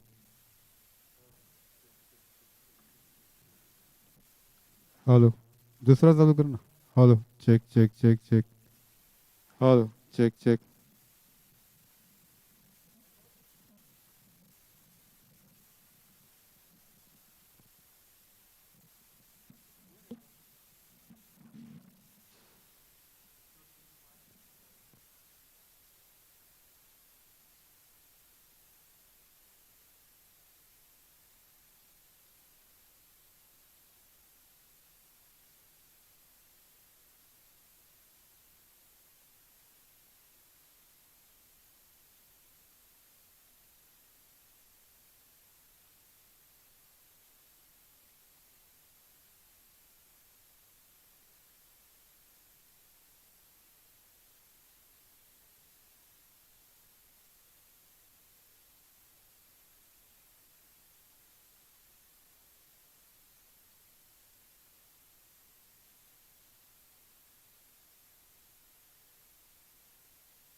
deal with non-ionizing radiation. There's a sister organization called ICNIRP, International Commission on Non-Ionizing Radiation, that does that. But we do cover all ionizing radiation exposures, be they medical, industrial, natural sources like radon in the home, unusual exposures like astronauts in space, and so on. So we cover all of that. Our work underpins all legislation, standards, practice of RP worldwide, which is really remarkable, and in my opinion, one of the greatest benefits that ICRP brings to the RP community worldwide. We're an independent organization. We're not part of the UN. We're not part of government. We're not part of industry. We work for the public benefit specifically. Formally, we're a charity registered in the UK, but working internationally, relying on voluntary contributions. We have about 350 experts from about 50 countries. I'll give you more detail in a moment, volunteering their time, although in fact there are a very small number of paid staff in ICRP as well. Most are experts volunteering their time. And we've been at this for now nearly 100 years, established in 1928. So we actually have, as of a day or two ago, 360 members from 49 countries. We aim, as I said, to cover all parts of the world because this geographical distribution, geographical coverage, is an analog, I would say, for making sure we have cultural diversity in ICRP, so we can reflect different traditions, different ideas, different thoughts about how RP should work. And in fact, by the region covered by AOCRP, we have 77 members. The circle's not quite exactly right, but you get the idea. So about a quarter of our members, almost a quarter of our members, are from this region, which is quite remarkable. The structure of our ICRP is broadly as follows. We have a main commission. Werner is the chair of the main commission, and there are 12 other members of the main commission. Thierry Schneider is one of them. There's a scientific secretariat, which I lead. We have 4 committees on effects, doses, medicine, and application. I'll speak about each of these very briefly in just a minute. Then we have a series of task groups. Right now we have 30 active task groups. And these are the groups working on developing our publications. In the end, they're all approved by or agreed by the committees and approved by the main commission, but it's these individual task groups that work on our individual publications. Coming back to our membership, we have, in fact, 4 members from India. I was thinking about going through all the members from the AOCRP region, but I don't have the time for that, so I figured since we're in India, you probably know at least Dr. Kulkarni, since he was on the stage earlier this morning. He is a relatively recent member of ICRP and relatively high level as a member of Committee 2 on Dose. The main commission, as I said, is chaired by Dr. Werner Rum, and there are 12 other members. Don Kuhl from the US is our vice chair, and if you look quickly, you can get a sense that our members of the main commission come from all over the world. This is our governing body, providing oversight, setting policy, and giving general direction on ICRP's work. And as I mentioned a minute ago, the main commission approves every publication in Annals of the ICRP. The scientific secretariat, so the main commission and the other groups are all full of volunteers working part-time. The scientific secretariat's a bit different. The top 6 names listed there are full-time people working in Ottawa, Canada, where our administrative office is located. As scientific secretary, I lead the scientific secretariat, but we have 5 other full-time people, 4 of them paid by ICRP through the contributions that we get from other organizations, and 2 on secondment from organizations in Japan and Korea. More recently, we added a number of people working part-time at a distance.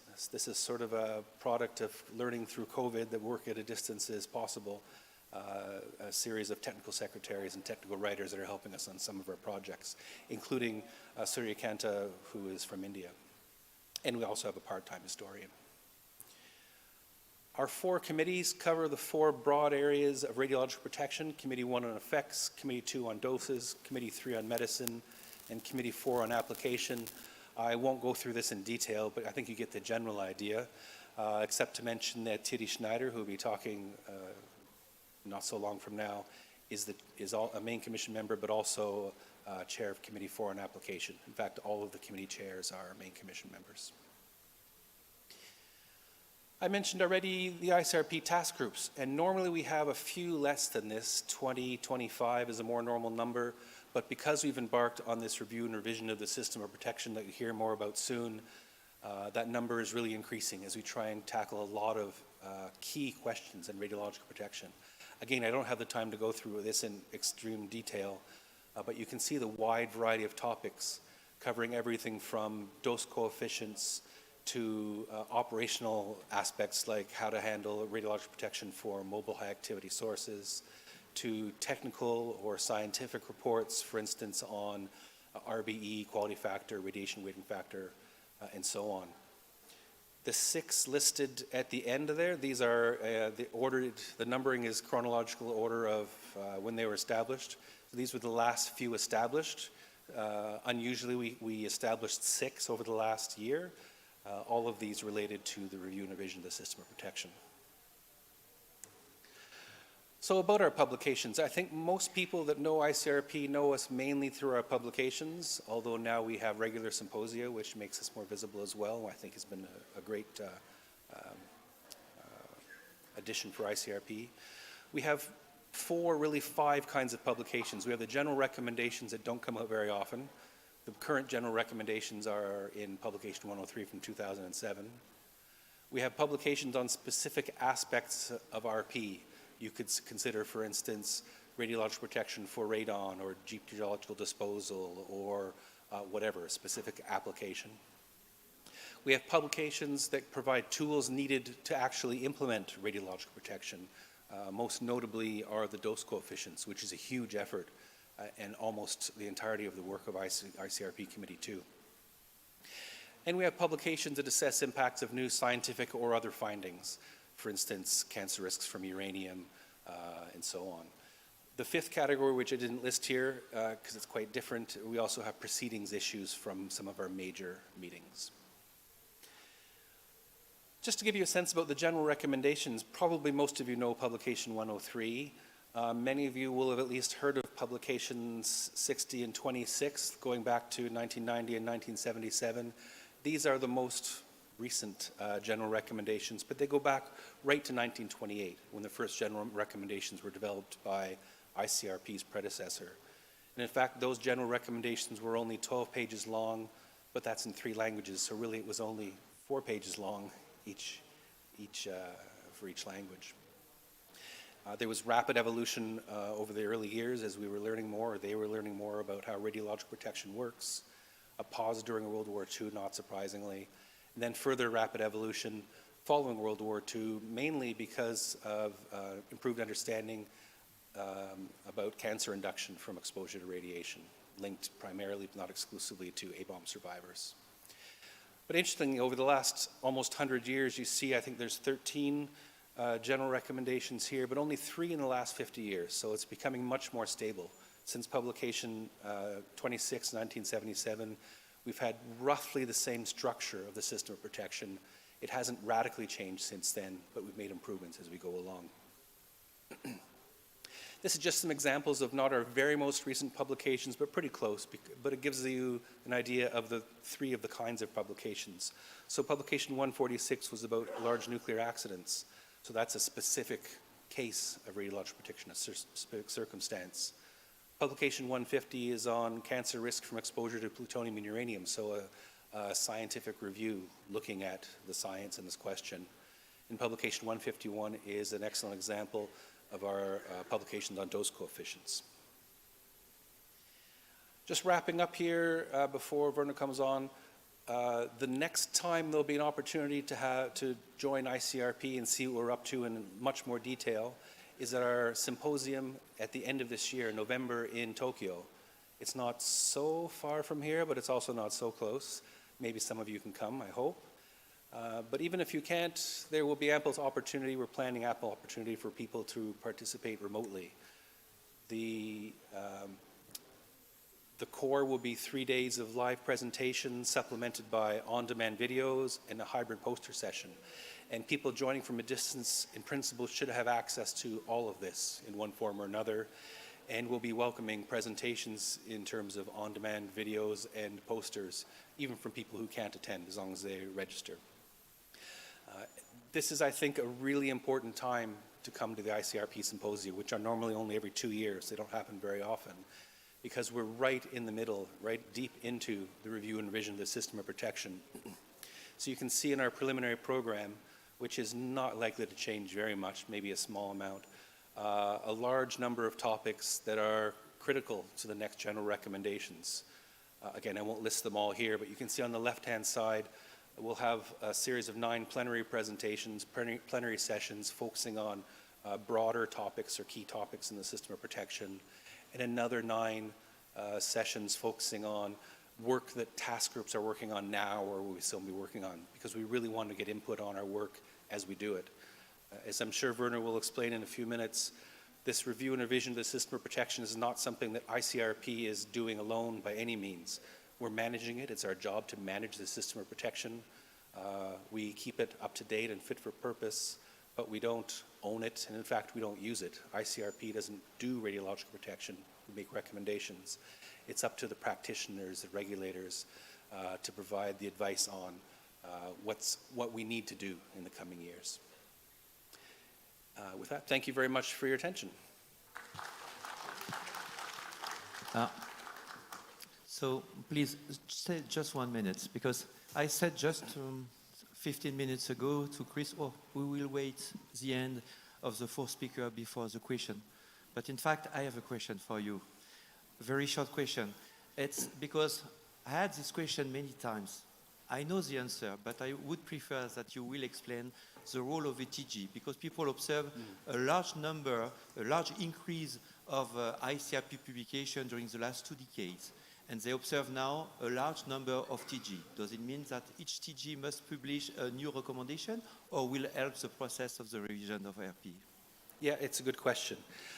So there's no single kind of task group, but most task groups, almost all of them, have the job to produce 1 publication in Annals of the ICRP about a specific topic. So if I go very rapidly back to that one slide, you can see this is basically a list of 30 topics. And more or less, each of these task groups will prepare a publication on that topic. But when they do so, they'll do it through internal discussions.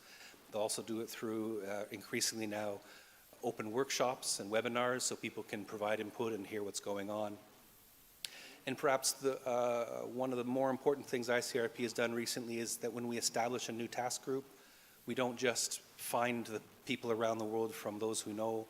We have an open call for expressions of interest to join a task group. So keep an eye on the ICRP website. And if a topic comes up that's really in your wheelhouse, that's really central to your work, and you'd like to be directly involved, apply to be on a task group. Even if you are not selected, please follow our work through the webinars and workshops that we'll have for these task groups. Now, there's a few task groups that will do more than 1 report because the topic is complicated, but that's pretty much how it works. Thanks, Bernard. Thank you, Chris, for this clear explanation. So now it's my pleasure to call Dr. Werner Room. Dr. Werner Room is head of the staff unit on the future radiation protection. Oh, yeah? Oh, sorry, Chris. They forgot to explain to me that you have also a very nice present. Oh, yeah. And you know, now that, I let you the microphone, but you know that now I am an expert, so I know all about Tanjavur art plate. But So I was just requesting Dr. Bernard to give you present to you the memento, and thank you very much for the invited talk. sorry. Thank you.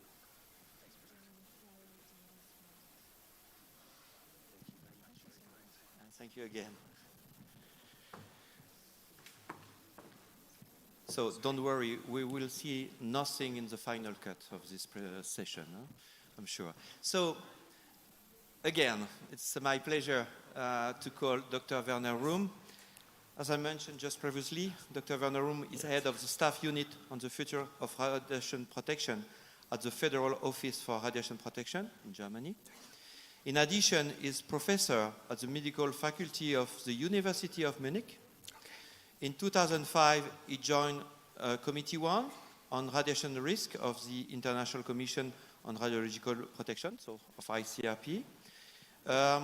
He served as C1 secretary from 2012 to 2016 and continued as C1 chair from 2016 to 2021. And in 2021, he was elected chair of ICRP. Also in Europe, he has the occasion to serve as chair of the European Radiation Dosimetry Group, the famous EURADOS, and from 2020 to 2022 as chair of the German Radiation Protection Commission, SSK. And since 2005, Werner is one of the editor-in-chief of the Radiation and Environmental Biophysics Journal. Werner, you will have the floor now in order to explain to us what is the review and the revision of the system of radiological protection. You have the floor, Werner. Thank you, Bernard, for the nice introduction. Hello again, everyone.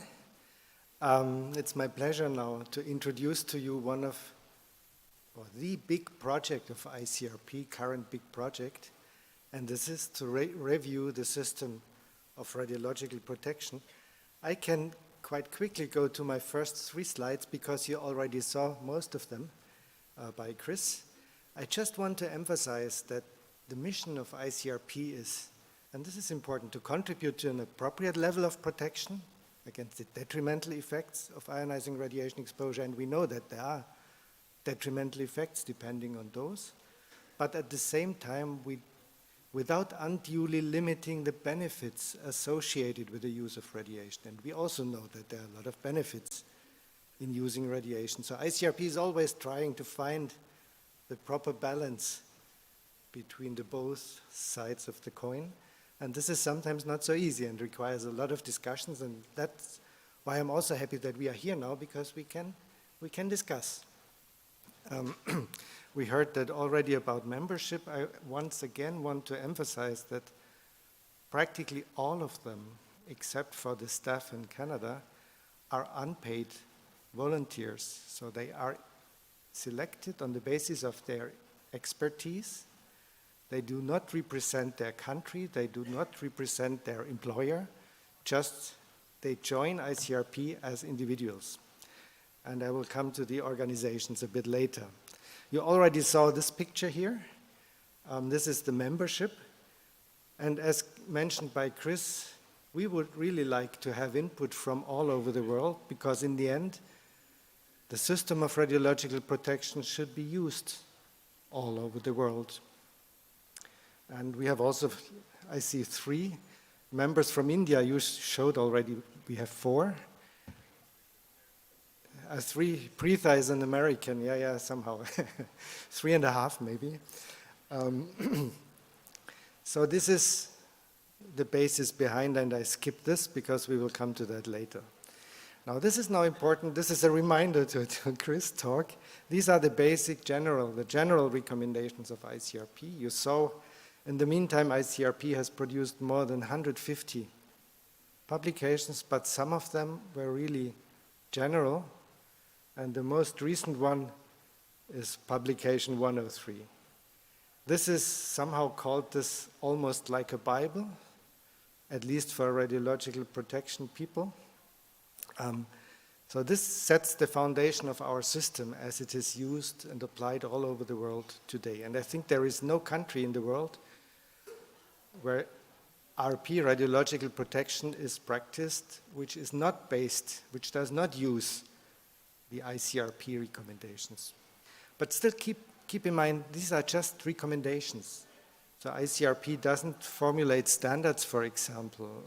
So the recommendations are not legally binding, it's just recommendations. And then it's up to the various countries to think about whether it makes sense to use those recommendations for their own purpose. And obviously, in practically everywhere, it is used. Not every single number, of course, but the principles, the concepts behind, they are used everywhere. So now, we heard already ICRP publication 103 was developed about 20 years ago, and this is quite some time. And there are many reasons now to think whether it's still fit for purpose. One is just because science is evolving and progressing, and we have to think about whether the science behind our system of radiological protection is still up to date. And this was the starting point, actually, that we thought we should embark on a revision, on a review of the system. Maybe in the end, nothing will change. Maybe in the end, a lot of things will change. We don't know it. We don't know this yet. But at least the first step was, and this was pretty clear, to identify the major questions, the major open questions, and sometimes we call them building blocks. And we think about, when we call about building blocks, we think about essential work which is required for the next general recommendations, or as we said this morning, publication 103 4.0. I would like to repeat what Chris already mentioned, that this is a huge task, and I think ICRP cannot do that alone. But there is also no need to do that alone, because we have a lot of partners, organizations all over the world with which we have very close contact. So international collaboration is really important, essential for the process. And this is the list of organizations in formal relations with ICRP. This is pretty small, probably no need to read it. You can find all those names on the website of ICRP, but just one I would like to mention. This is IRPA, the International Radiation Protection Association. And of course, IRPA is a very critical, a very important organization in this endeavor to review the system, because in the end, the system must be applicable. It must be applied in daily practice, and we can produce the best system ever and very much reflecting our scientific knowledge. If it's not practicable, it's useless. And this already proves or demonstrates how important IRPA in this process is, and all the member organizations, associations of IRPA all over the world. Well, keeping the ICRP recommendations fit for purpose. About 2 years ago, 1.5 years ago, we officially or formally started the process. We started a little bit earlier, to be honest. And we published about 1.5 years ago a paper which is called Keeping the ICRP Recommendations Fit for Purpose. This paper was drafted or written by the previous main commission. You heard already that in summer 2021 we had the turnover. So the main commission before, in the term before, already started thinking which kind of topics might be of interest, which building blocks could be of interest. And so this was the question, are there any areas that would require review? And I will come to some examples what the previous main commission said. And we published this paper as an open access paper because we wanted everyone to read it. If you have not yet done so, please do it. Because these were the first ideas thinking about the review of the system, and it was actually to start the discussion. Now, if you go through the paper very quickly, as I said, you can read it in detail, just download it, go to the journal website or to the ICRP website and download it. Just to highlight a few topics, for example, classification of effects with focus on tissue reactions. As you know, the current system is pretty clear. I think we have two types of effects. We have deterministic effects, or tissue reactions as we call them, and stochastic effects. And that's it.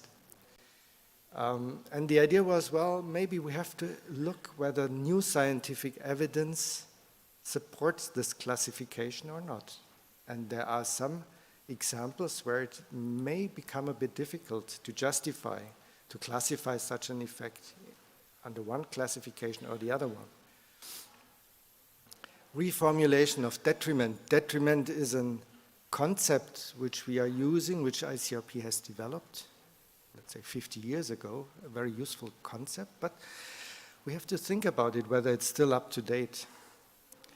Relationship between detriment and effective dose. Individual variation response to radiation exposure. This is another very hot topic, and we have a task group actually looking at that at the moment. So there is quite some motivation to think about individualization, and this comes from the medical field, from patients. We have precision medicine, we have individualized medicine, personalized medicine. And so the idea is very close that maybe during a radiotherapy or during imaging, one could also individualize radiation protection. But if so, if you open this Pandora's box, then of course a lot of further questions will arise in the occupational setting, for example. So this is something we have to think about at least. Heritable effects. Effects and risks in non-human biota and ecosystems. As you know, since 103, publication 103, we have a lot of publications on the protection of the environment, and one has to think about how to integrate this now into a more general framework of radiation protection. Fundamental principles of justification and optimization. We heard a little bit about this morning on that. Reasonableness, tolerability, and so on. Clarification of exposure situations, again a topic which was raised this morning. And so there are many others. If you are interested, first ideas were formulated by the previous main commission in the paper, in the Fit for Purpose paper, and this was to stimulate discussions.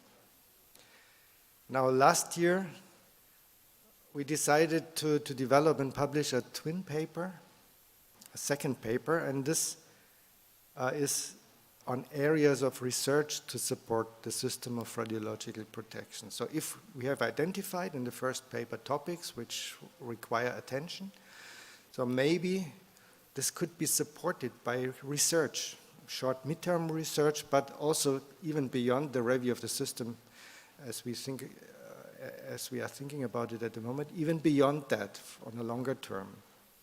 I will come to that again. And this was also published as an open access paper, so you can, if you are interested, just go to the website of the journal or to the ICRP website, download the paper and start reading. And maybe you get some ideas what you can do in your research field to support radiological protection. Just to give you a few examples, now first radiation risk assessment. So we have classified this in short-term, mid-term, and long-term effect research. And short-term, for example, stochastic effects of radiation detriment. Of course, we have a number of huge long-term radioepidemiological studies, for example, not only on the A-bomb survivors. We heard about the study on the population in Kerala, in India. We have others at Techa River population, nuclear workers, and so on and so forth. And of course, those studies have to be continued. So this research needs to continue, even for the A-bomb survivors, although this is already 7 detriment, stochastic effects and detriment. Because as you know, this is, how to call that, maybe also a workhorse of radiological protection, a concept which is very important for the system, but also very complicated. If you have ever looked at the formula, how to calculate detriment, it's not so easy to understand that. So there's still value to do research, for example, on cancer risk models, because they directly go into the calculation of detriment. And of course, this benefits from radioepidemiological studies, which are ongoing at the moment. Dose rate effects of cancer. We do, at the moment in the system, we believe, or we think that it might be that the same dose given on a long term is less harmful than the same dose administered acutely. factor of 2, as you know.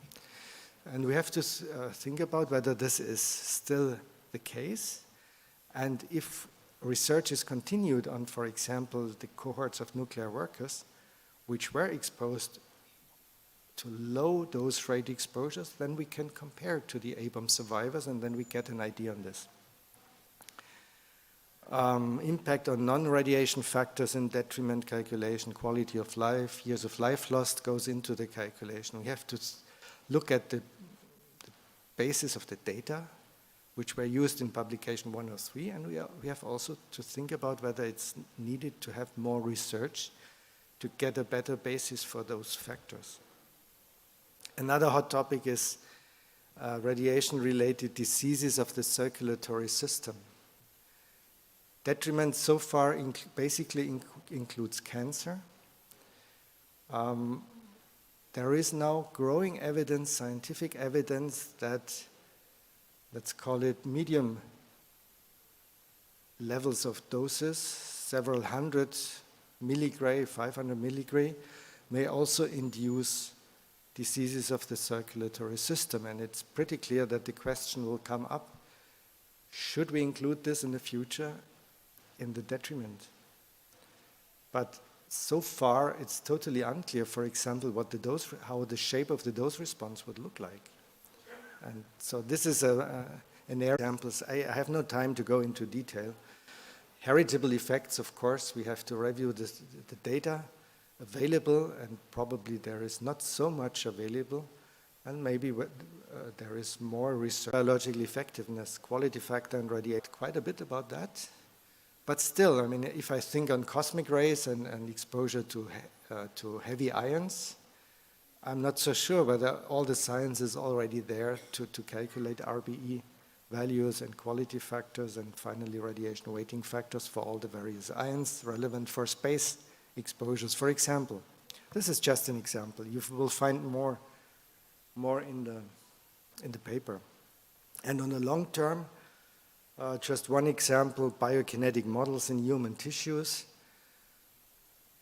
As you probably know, ICRP over the years have developed practically for all relevant radionuclides biokinetic models to calculate the radiation dose, the internal dose after incorporation of those radionuclides or pharmaceuticals.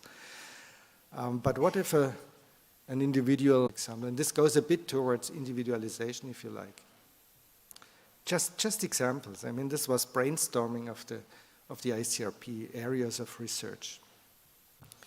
And also research to support the application and implementation of the system. Just think about artificial intelligence.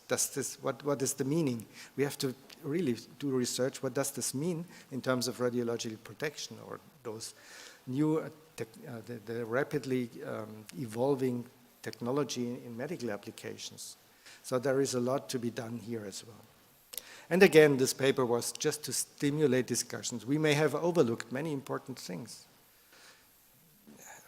Maybe we wrote something wrong, I don't know. I mean, this was just to stimulate discussion and to also ask funding agencies, read the paper, and maybe then you can think about if you have too much money, maybe you find some projects which support development of radiological protection. I know, for example, in Europe, we have now a program on radiation research and radiation protection, and I know that those who define the priorities, the research priorities of that program for the next 5 to 7 years, they very, very carefully read, among others, of course, but also are reading this paper, the Fit for the Areas of Research paper of the main commission of ICRP.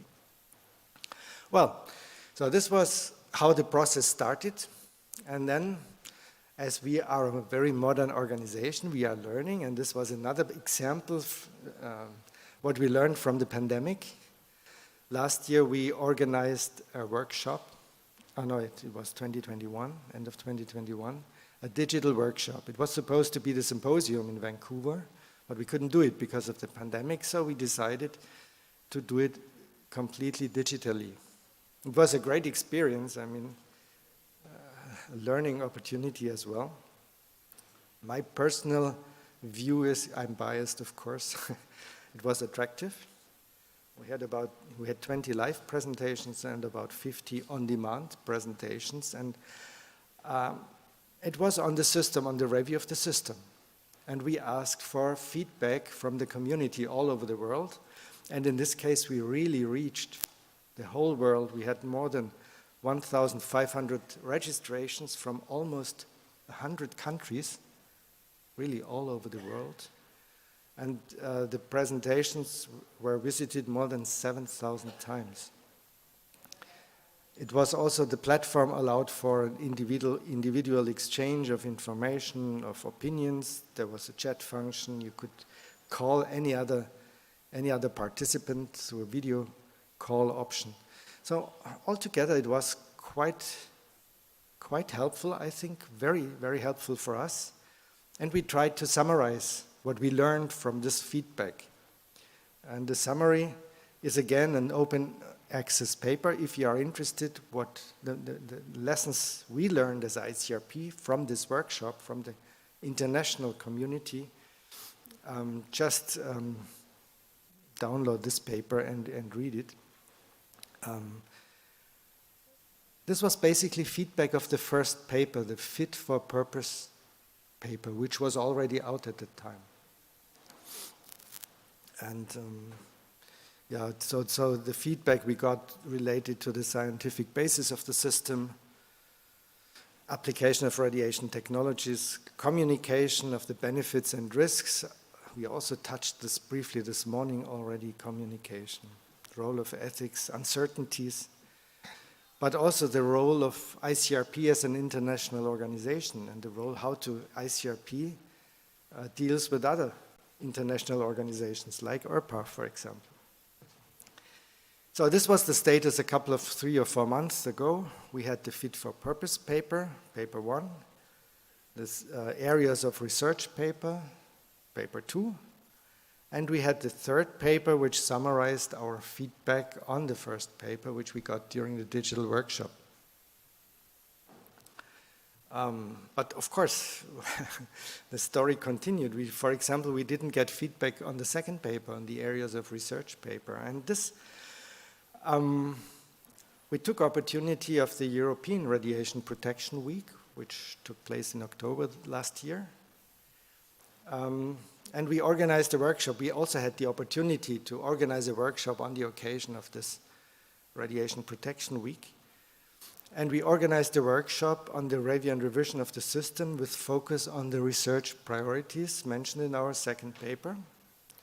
And the feedback we got is currently being prepared, and we are planning the next open access paper. I mean, you see, we are planning those papers because we would like to be as transparent as possible, and we would like to keep the whole community informed what's going on in this process.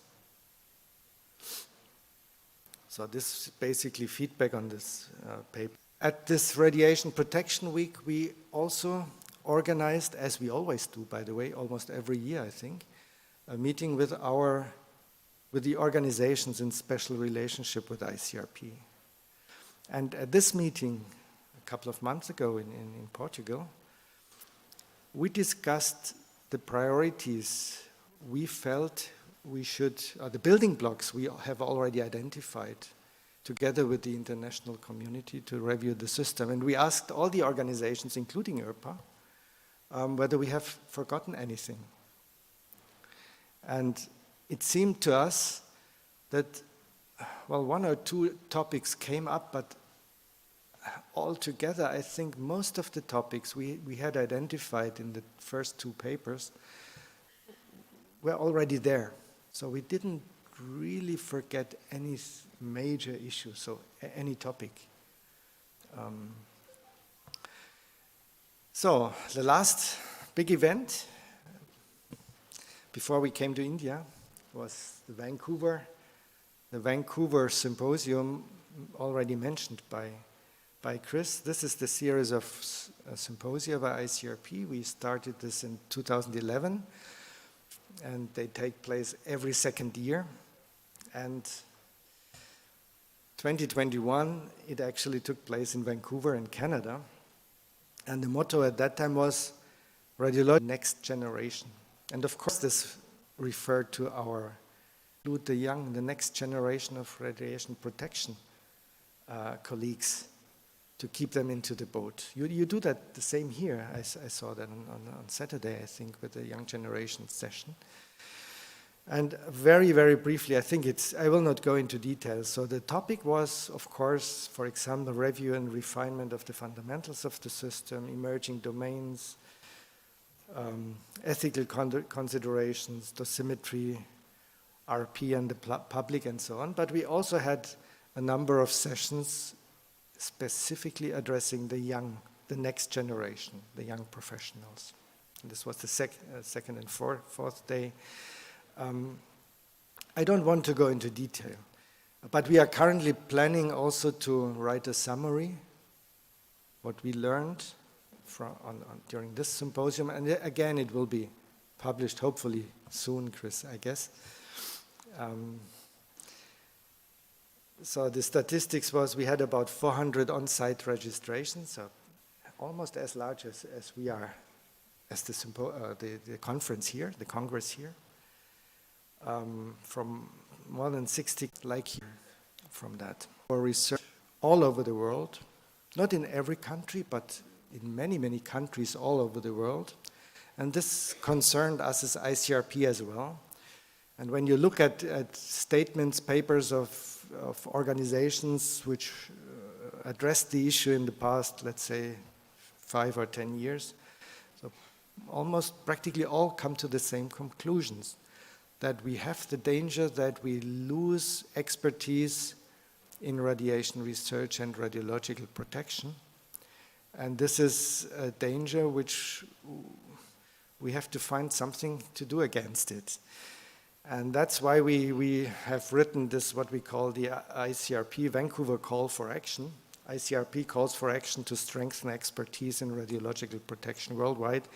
And this is again something, the paper is submitted, is under review at the moment, and will be published soon, as hopefully as an open access paper as well.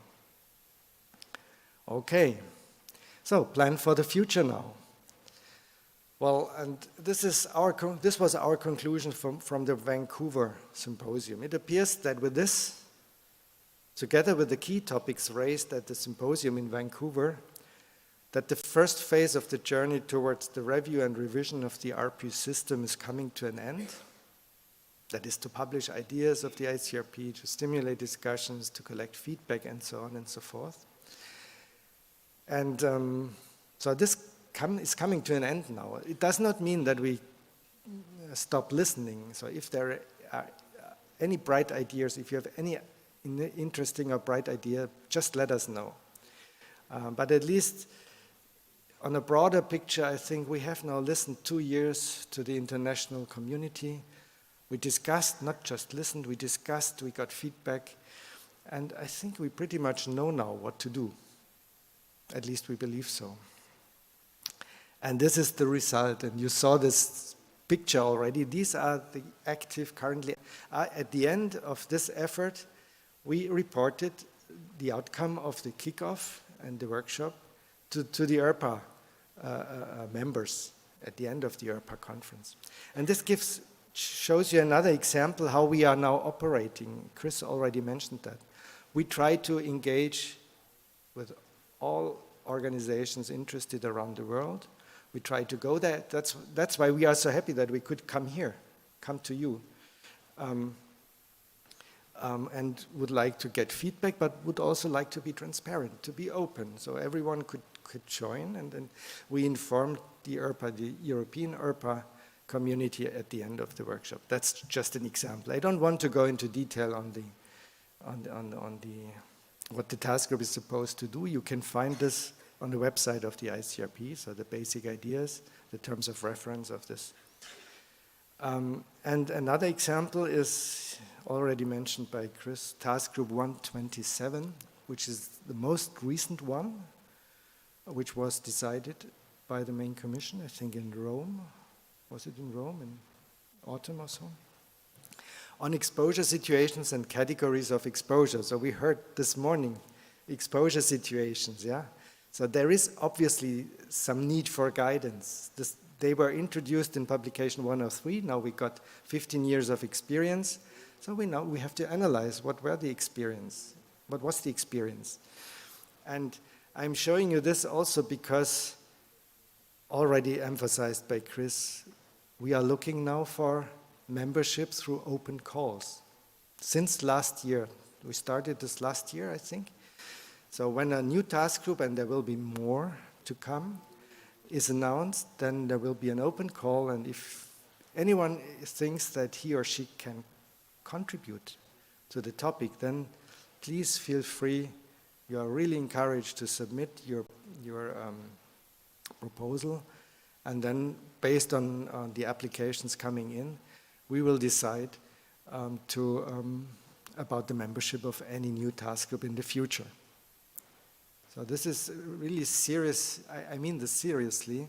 So if you're interested, it's really worth following the ICRP website, and there will be new task groups to come in this year, I'm pretty sure.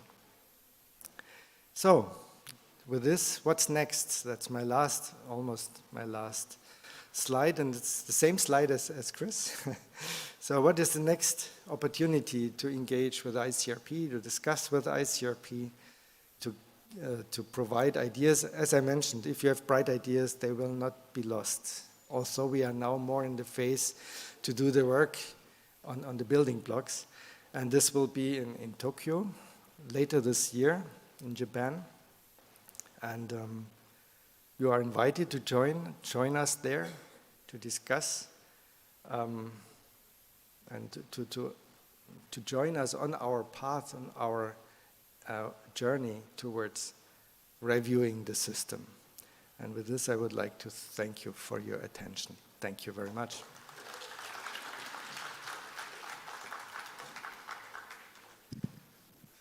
Thank you, Werner. Before to leave, I have a personal question for you, a brief question.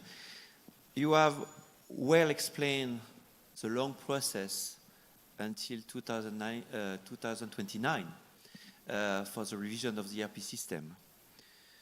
You well explained that we have many topics, many questions on the table. You explained also the priority for research for the next years. But we are not in January, but at the beginning of February, so at the beginning of 2023. So my question is, as a ICRP president, do you have a wish for this year? What are your expectations as ICRP president regarding to the long process? Well, first of all, I never spoke about 2029. Okay. And I remember about 4 or 5 years ago when we started thinking about it, our hope or wish was that we could finish by 2028. Oh, sorry. Because this is the 100 years anniversary. But to be very honest and realistic, I am not so sure whether we can make this. I think it's a long process. Of course, well, it's a long process for various reasons. Of course, we would like to do it right. We would like to look at everything, all the major or the most important aspects. But then we would also have feedback and the worldwide community in RP with us. So when we start our task group, the task group will work, let's say 3 or 4 years. They will organize workshops. And in the end, once they finally produce a report on a building block, it will be put on the website for public consultation for three months, and then we get feedback, we try to improve. And once the building blocks are there, then we will start assembling the building. And this will, again, take a while. And again, this will not be done by ICRP alone, of course. So this will be done jointly together. So I would expect some iterations. And of course, organizations like ICRP or UNSCARE or WHO or many others, I mean, the agency, they will be informed, and they will be in parallel informed. Also HERCA, for example, the regulators in Europe, for example. So we need a regular participatory impact assessment. If we propose some changes, we have to think about the consequences in parallel. And so this is simply because it's an international effort, it will take a while. But my wish is, well, no, I don't say a number. Sorry. Thank you so much, Werner. Okay. So, please. Our next talk is by a very well-known IRP dignitary, Dr. M.S. Kulkarni, and he will give his views of IRP on the system of radiological protection. I welcome Dr. Kulkarni, and to brief, he joined BRC in 1988 after graduating from 31st BRC Training School. He has experience in radiation dosimetry, occupational radiation protection, radiation metrology, development and maintenance of national standards with R&D in TL and OSL phosphors. He is a member of the International Commission on ICRP Standing Committee 2. He is a member of the International Solid State Dosimetry Organization and member TCRI Asia Pacific Metrology Program. He is also Professor Homi Bhabha National Institute and has guided several PhD and MTech students. He is presently heading Health Physics Division, BRC. Yes, sir. Dr. Kulkarni.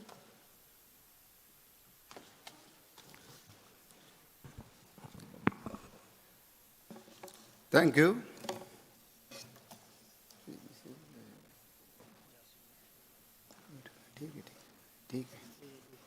It's fine.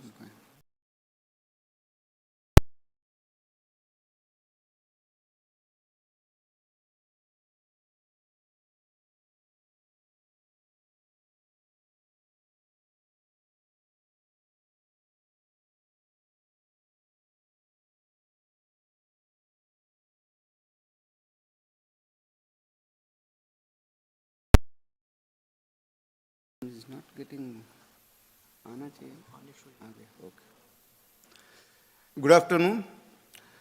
So I'm here to talk about the IARP Indian perspective about the system of radiological protection.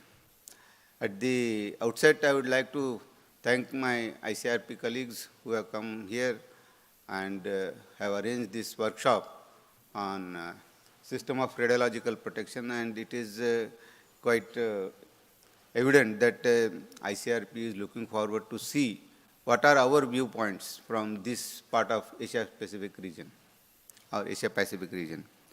So to start with, I would like to say that although I am trying to give the Indian perspective about the system of radiological protection, the system of radiological protection, or as you all know, it's a very broad area and requires expertise in various fields, and I'm not the expert in all these fields. I have collected these viewpoints from many of my colleagues who are working in different aspects of system of radiological protection, who are basically responsible for their implementation in the Department of Atomic Energy and in India. And I also try to collect some information from my other colleagues in other part of the world. So before I talk about the IARP perspective, I just would like to give a small brief introduction about the Indian Association for Radiation Protection. It was founded way back in 1960s. We were working in the field of radiation protection, and it was later on IARP, that Indian Association for Radiation Protection, was founded in 1969 and got registered under the Mumbai Public Trust Act 1950.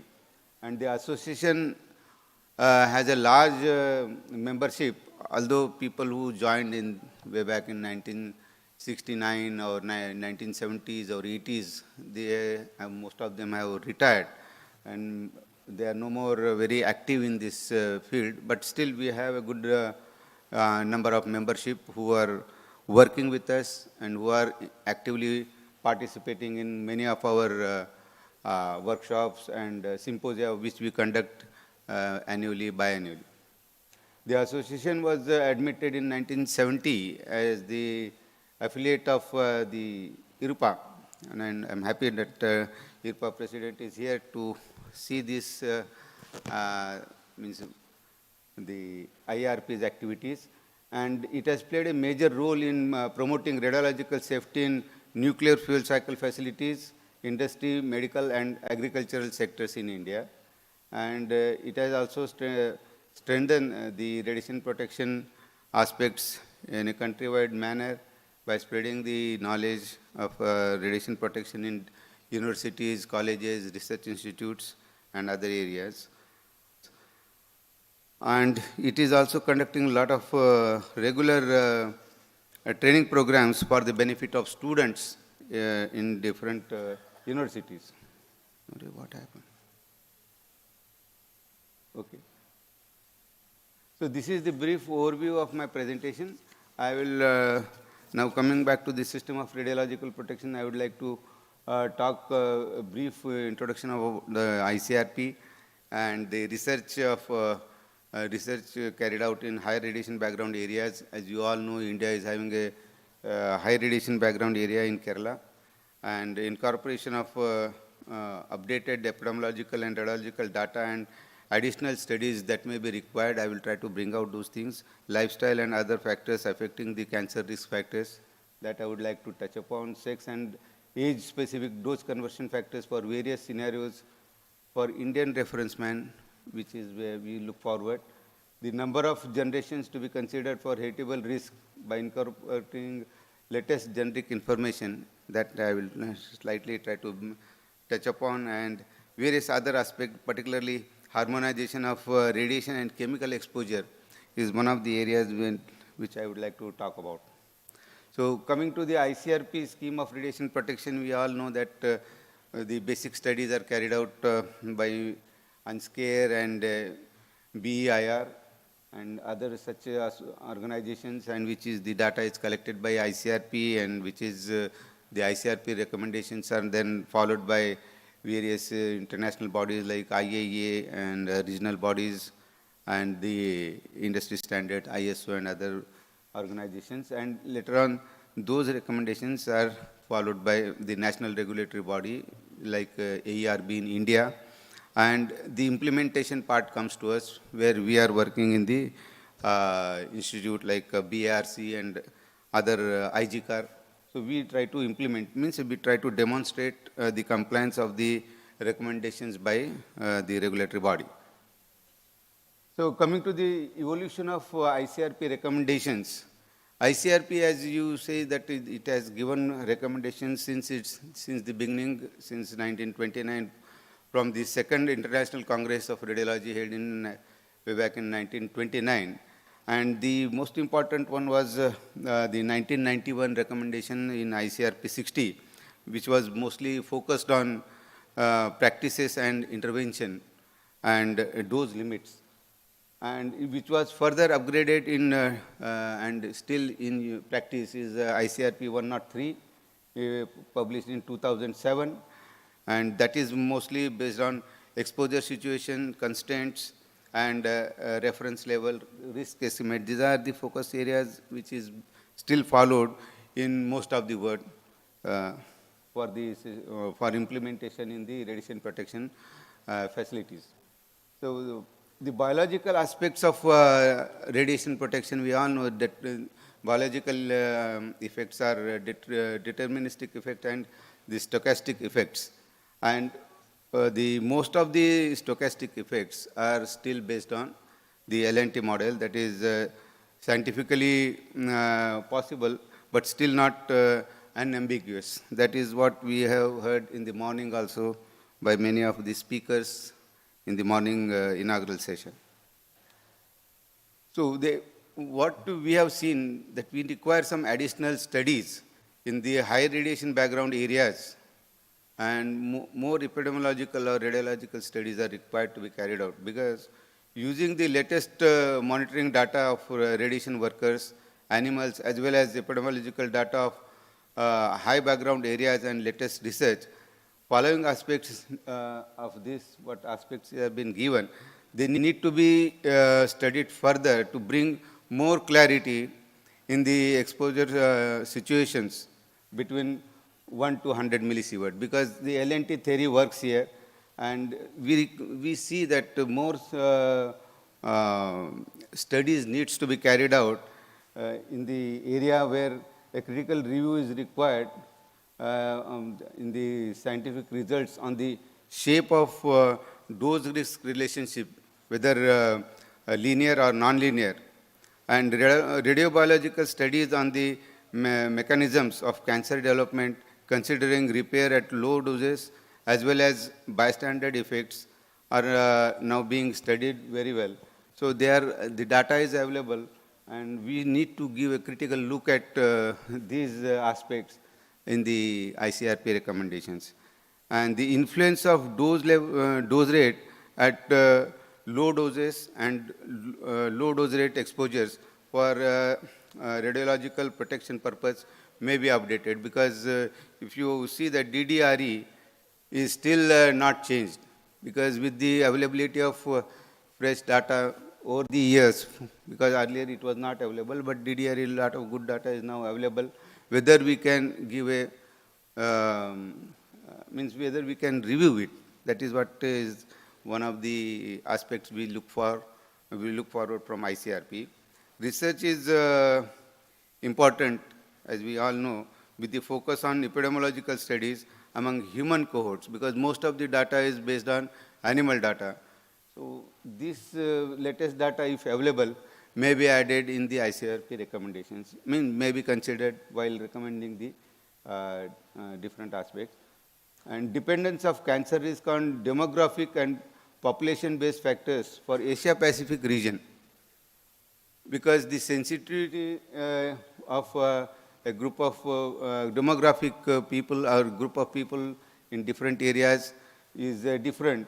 So we look forward to Asia-Pacific data, maybe because there is a feeling that maybe this data is mostly based on European data, or maybe some other, which is not very, considering the entire population of the world. Maybe that is such a feeling is there. So whether demographic population-based data can be considered specific to this region, because India, as you know, is the second most populated countries in the world.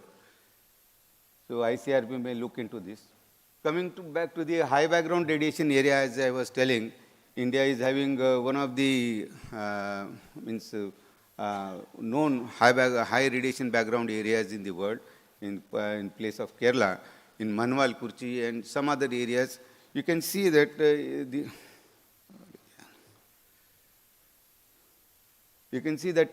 at the beaches, we have gone to different beaches in Kerala and in Manwal, Kurchi area particularly. And in some of these areas, very close to the beaches, there is a good population staying there. And just see almost the dose rates at the beach level is almost 80 microsievert per hour.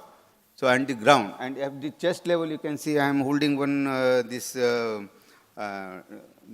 pacodosimeter, showing almost 43 microhour per hour at the chest level, 50 microsievert per hour. And this is quite prevalent in different pockets. There are even better hotspots available at these areas, and people are staying there for years together, the ages together rather. There is no such issues of the cancer incident rates at these places in Kerala are at par with any other part of the country. So there is no change.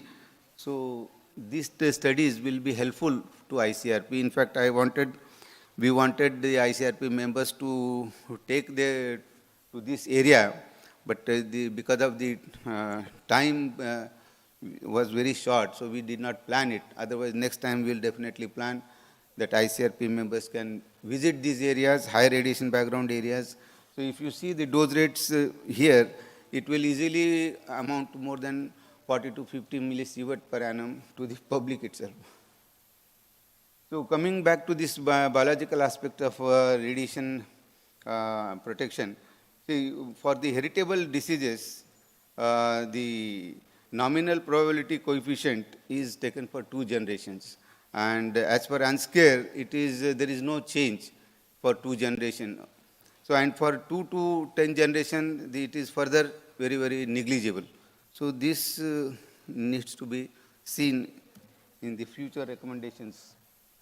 The number of generations to be considered for heritable risk for incorporating latest genetic information. The validity of this assumption should be reviewed. This is what we look for from ICRP. Considering because a lot of new genetic data is available in not only in India, in other part of the world also is available. So we can look into this and put it into our system of radiological protection. Another aspect is lifestyle and other factors affecting the cancer risk. As you know that stochastic and tissue reactions need to be defined more clearly, and knowledge gained in radiotherapy and interventional procedures can be used to consolidate the effect of radiation exposure on tissues. Of course, some factors such as the influence of smoking, age, sex, and genetic factors and lifestyle factor needs to be studied further for radiation responses, because smoking related things are taken care very well in ICRP recommendations. They have taken that data, but particularly in India and in our Asian countries, there are a large number of group of people who are having habit of chewing tobacco.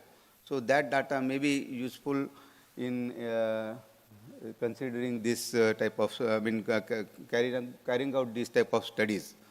As per ICRP6, the impact of stochastic effect is reflected by the radiation detriment, which is based on the sum of lifetime risk for several cancers, weighted by the severity of these cancers, and that integrates the probability of heritable effect.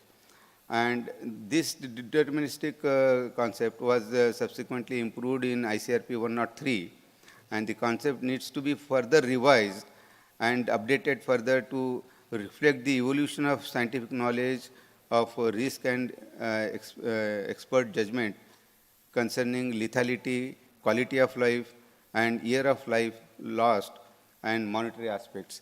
This is one suggestion given by one of my colleagues.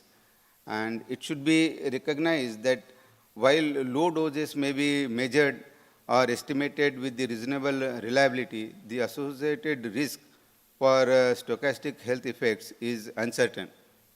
And the uncertainty in the detriment also should be evaluated. These are some few suggestions I have received.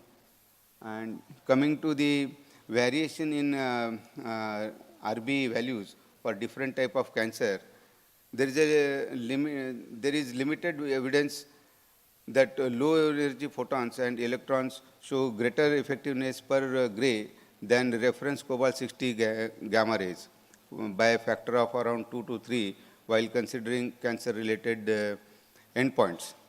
And there is also evidence that alpha particle RB values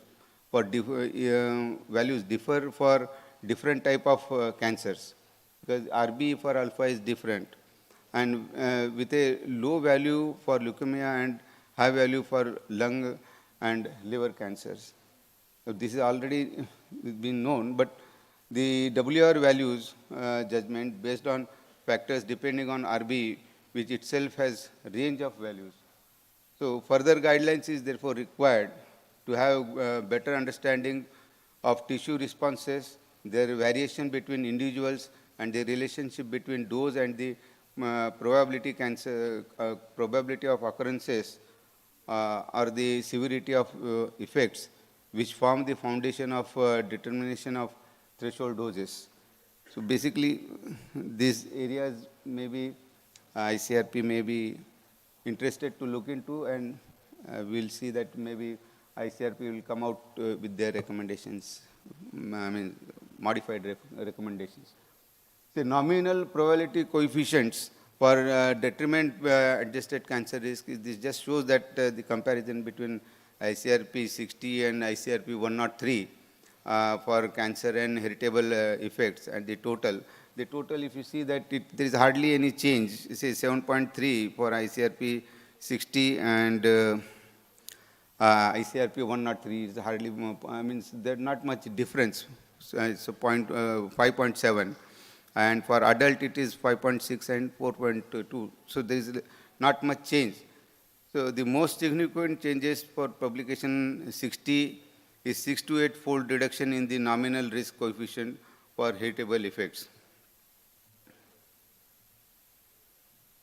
So we know that ICRP has come out with different type of age-dependent phantoms for dose conversion factors and DCF calculations. And we are also using this DCF calculation for various applications in DAE, or Department of Atomic Energy. And we also have developed our own dose conversion coefficients for overhead plume exposures, and that was also validated with the ICRP DCFs for immersion-based DCFs, and they also match quite good. So we are in a position, as Dr. Room was asking, whether we can have, whether we can participate in some of the task groups. So we do have expertise in this area. We will definitely be able to contribute if required, or will definitely contribute in some of the task groups formed by ICRP.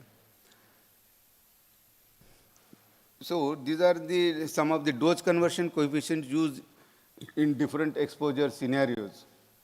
So as per in different ICRP publications, the values have been given, but there is a necessity to estimate these dose conversion coefficients for Indian population using country or region specific phantoms.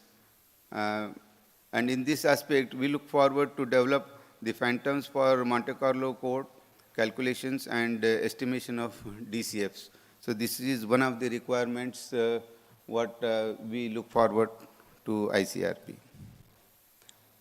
Another area where we are having some concern is about the dose conversion factors in radon exposures. So as per ICRP 65, a value of 2.8 into 10 raised to minus 4 per working level month as nominal probability coefficient for radon and radon progeny induced cancer is known to us.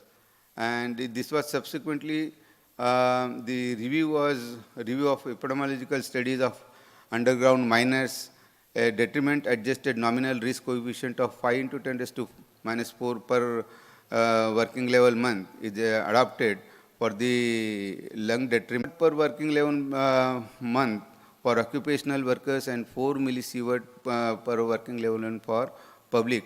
So this will get doubled. So it will bring down the other values. So it will put a lot of restrictions on particularly the mining related activities.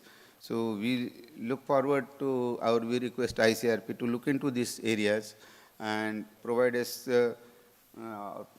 better guidance so that the dose coefficients per unit exposure to radon and its progeny may be published by ICRP, and that can be used in the mining sector particularly. Guideline values for uranium in drinking water is another area where we are having different concerns. So as we all know, occurrence of hotspots with respect to uranium in groundwater is found in different parts of the world, and we do have in India, we are having different hotspots in different part of our country. And individual countries, we all know that although WHO has put a limit of 30 ppb in drinking water, but individual countries have set their own limits of uranium in drinking water, although the WHO has given 30 ppb as the limit.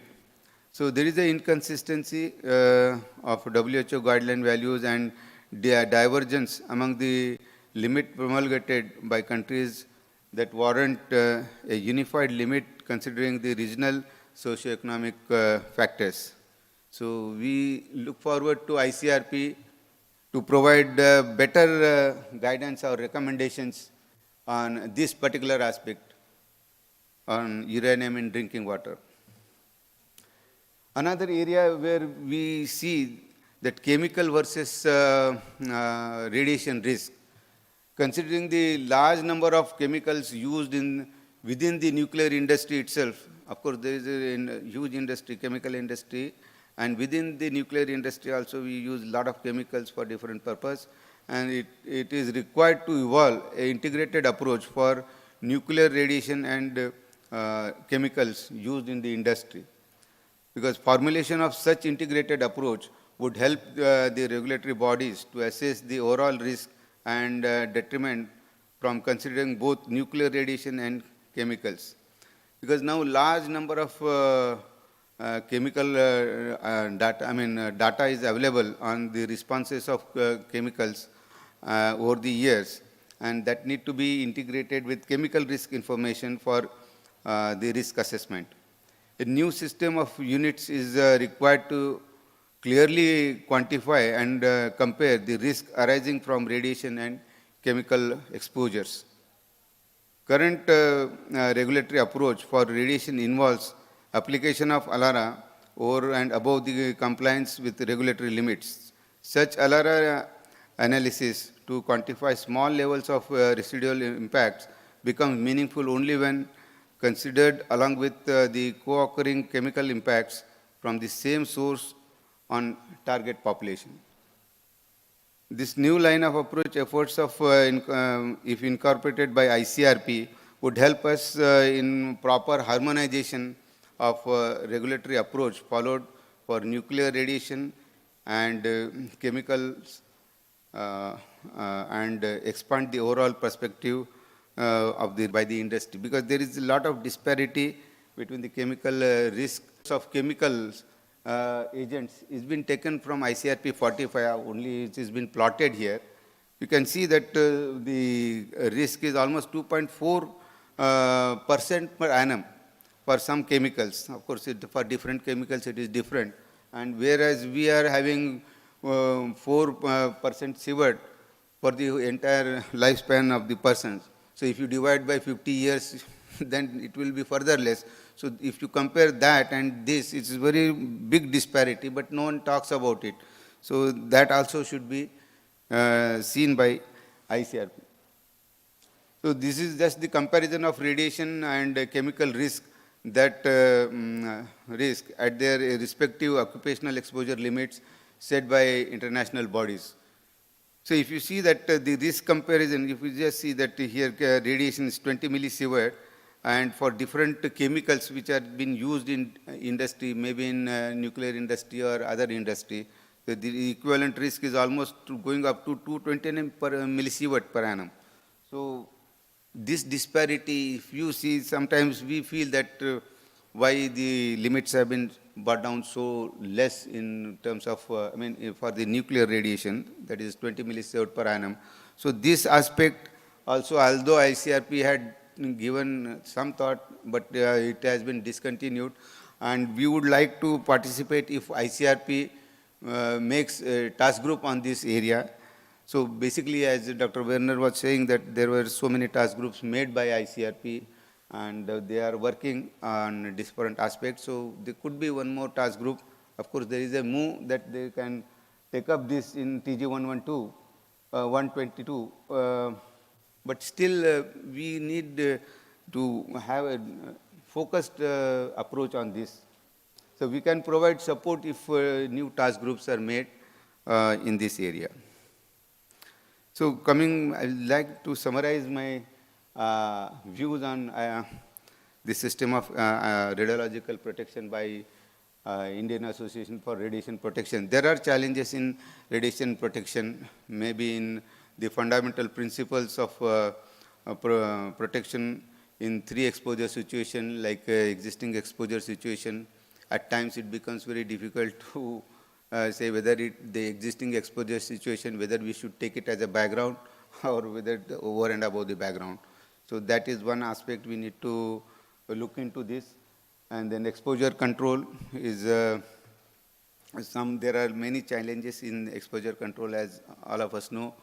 Particularly in case of this emergency preparedness, the challenges we may face, it was in fact in Fukushima, it was it has come out very promptly, like non-radiological aspects, like practical implementation of evacuation, food ban, that need to be considered. I mean, we need to have some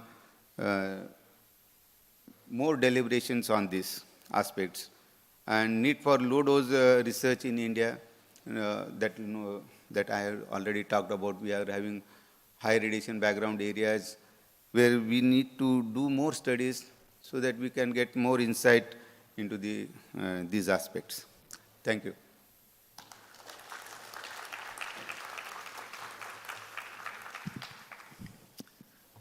Thank you so much for your presentation. I have also a brief question for you. I'm not an expert, so of course you mentioned the importance of Kerala area, the importance of natural radiation background, and the importance of the global knowledge of chronic exposure of the population. So my question is related to epidemiological study. Do you know if you had the occasion in the past, or you will do some study, to perform some study in a region of India where the natural background is very low, in order to compare the result in Kerala with another region in India? And related to this question, because I know that also in France it's not so easy, do you have the occasion or opportunity to have register of mortality causes? And I know that sometimes it's really hard to obtain, but in order to perform some specific epidemiological studies in Kerala and to have the opportunity to compare with other regions in India. Yeah, thank you. See, as you correctly said, that the areas where very low level, means natural background is quite as normal as any other part of the world. There is epidemiological data is available in different parts of our country. As you correctly mentioned, in Kerala also, this type of data is available, but mostly with the hospitals. So there is a need to correlate this data, to study this data. Of course, we also are doing some efforts to come out with our own results. And the international body as ICRP can also get this data from these hospitals, and they can also do these studies. There is no such issue. Thank you so much. Thank you. Thank you. Okay, thank you. We thank Dr. Kulkarni for a wonderful presentation. Our next speaker is Dr. Mishya Sasaki. I welcome him on the dais for his presentation. He is working in Biology and Environmental Chemistry Division, Sustainable System Research Lab at the Central Research Institute of Electric Power Industry in Japan. He is working for ICRP since 2002. He's worked for the ICRP Scientific Secretariat from 2012 to 2014 as an assistant scientific secretary. His current research topics include radiation measurement, radiological protection, and risk assessment. His invited talk will be on presentation from the AOCRP associate members. Over to Dr. Mishya Sasaki.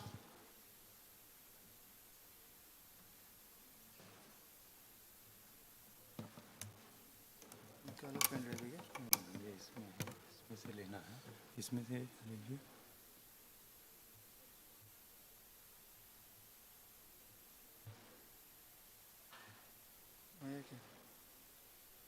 ये इसमें से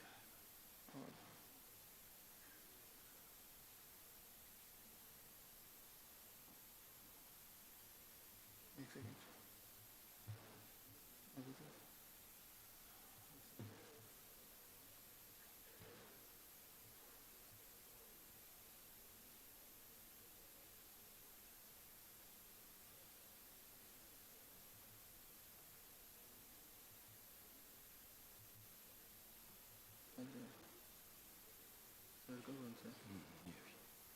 Yes.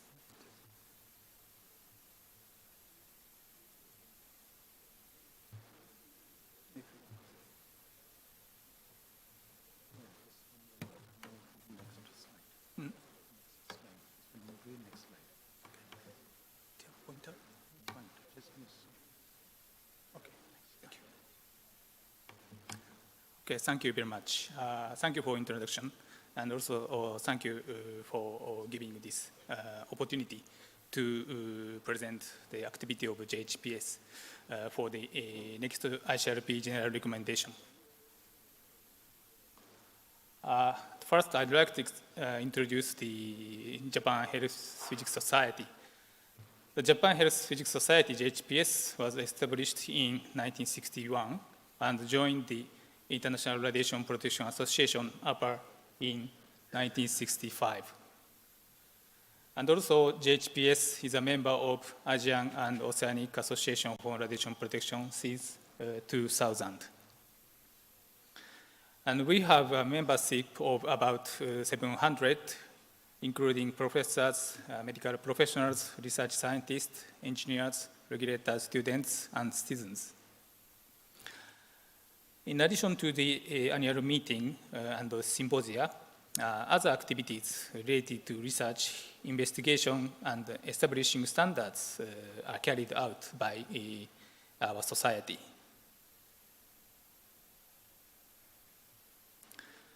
For research and investigation, JHPS has two types of group named ad hoc committee and research group.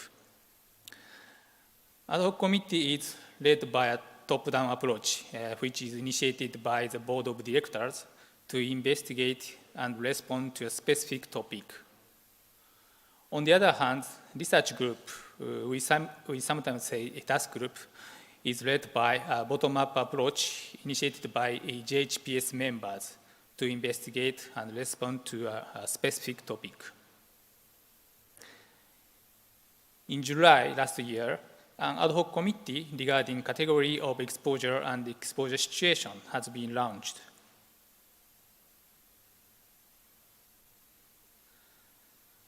The background of this committee. It is important to share the experience to address issues related to the TEPCO's Fukushima Daiichi nuclear power plant accident. And after the accident, there's a great deal of confusion because the basic concept of system of radiological protection, reference level, abundance level above the dose limit applicable only to planned exposure situation may be set initially were not always accepted by society. So JHPS has a number of experts in radiation protection, and many of the members have experience related to the accident.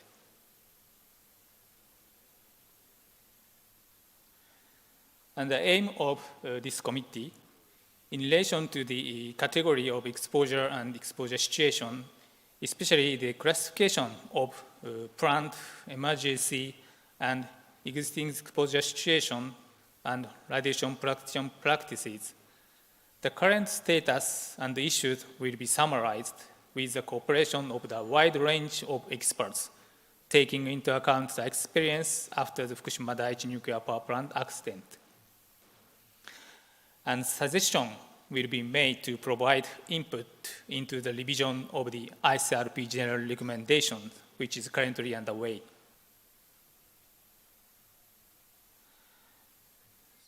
So you can see the member of this committee. The chair is Dr. Nobuyuki Sugiura of Chiyoda Technology Corporation. And also, I'm a member of this committee as a secretary, but actually, I'm a member of the board of directors of JHPS. In the regulation, one of the board of director members should be included in this ad hoc committee, so I was involved in this member.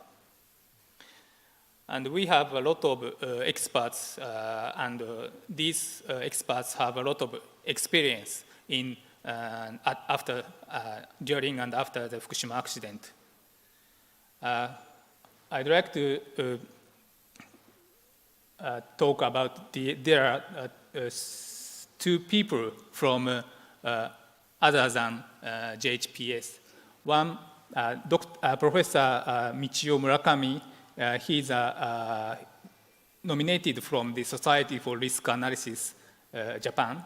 And Professor Shinji Yoshinaga, he was nominated from the Japanese Radiation Research Society. So when establishing this ad hoc committee, we asked collaboration for another society other than JHPS. And also you can see Ms. Hiroko Yoshida and Professor Michiaki Kai, they were member of the ICRP Committee 4 and the main commission. So what the committee should consider is not for what the recommendation should not be, but for what was the problem during the after the accident. That includes setting the standards, choice of protective measures, and communication, questions, concerns, and dissatisfaction held by residents, and the involvement of stakeholders. And what was wrong with the current approach to radiation protection? Was there a problem in the understanding of the regulatory side? Was it because the residents were not sufficiently informed?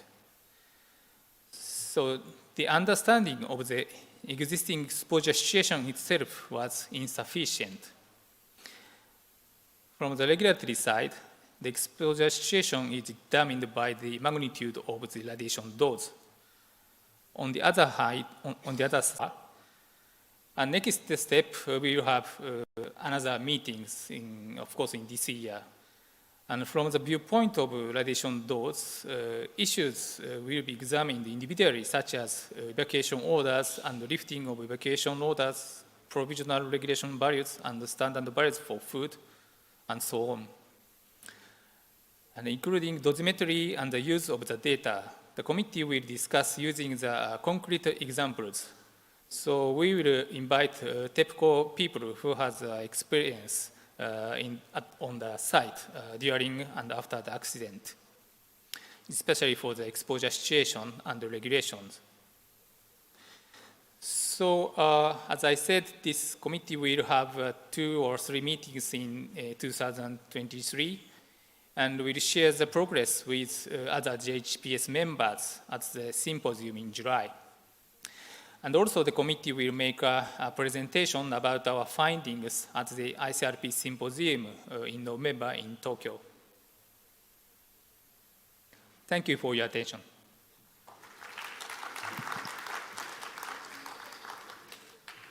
Thank you so much. You know, I'm very proud because GSPS belongs to IRPA. And many times I said to Werner, I would like so much that IRPA and ICRP can cooperate. And your data is fundamental also for the system of radiation protection. I have not a question, but a proposal. You mentioned, of course, ICRP 2023 symposium, but don't forget Orlando also in 2024. And I think because, as you well explained, it's also an ongoing process, and I think it will be a very nice opportunity also to submit an abstract for Orlando, I'm sure, for fruitful discussion also after Tokyo Symposium. Yeah, thank you very much. Actually, the duration of this committee is 2 years, established in July last year. So probably in the November in 2023, it's just not finished in the discussion. So we'd like to make a final findings or a final result in the upper 16 in the United States. I think, yeah, thank you. Thank you so much. Well, you know, time is running. It's not so easy to manage a session because it was really, really interesting.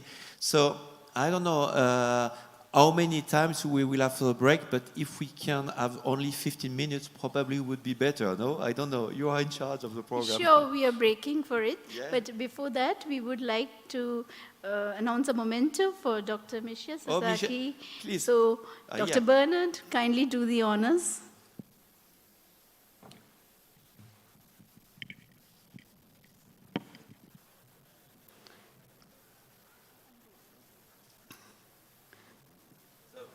We thank Dr. Mishi Sasaki for a wonderful presentation and a preview to the ICRP 2023 at Tokyo, Japan. I thank Dr. Bernard Leguin for chairing this session. It was a wonderful having him on the dais. And now, before breaking for tea, kindly wait for a photograph. We are going to have a group photograph. It's a one-time opportunity, so please try to assemble at the back side, in the center of the auditorium. We will have a group photo.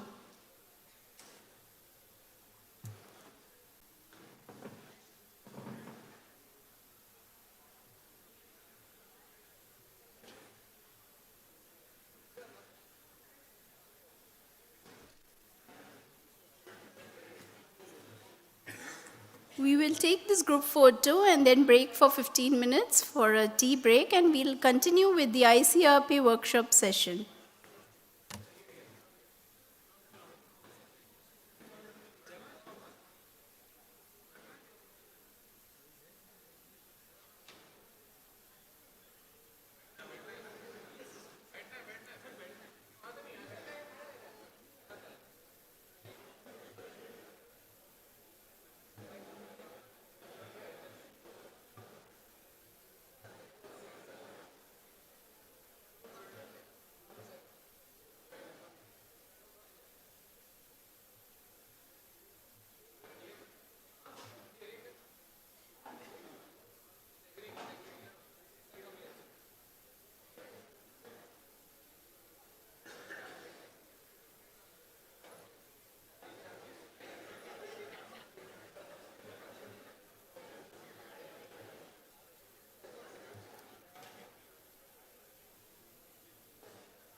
Sir मैं hotspot they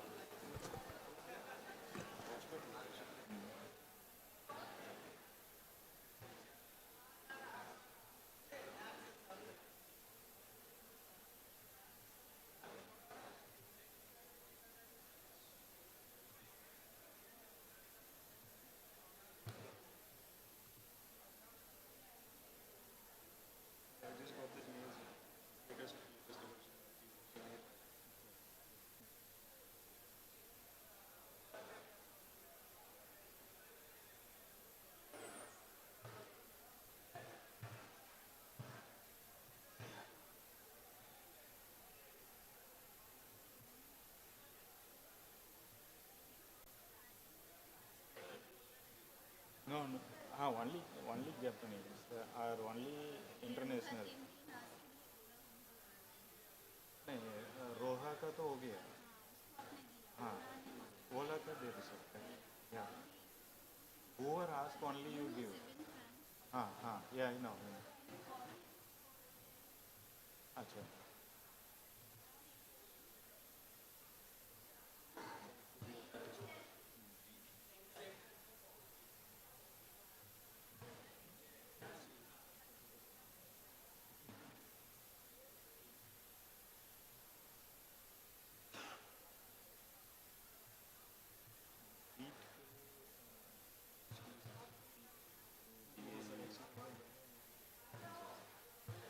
this photo we can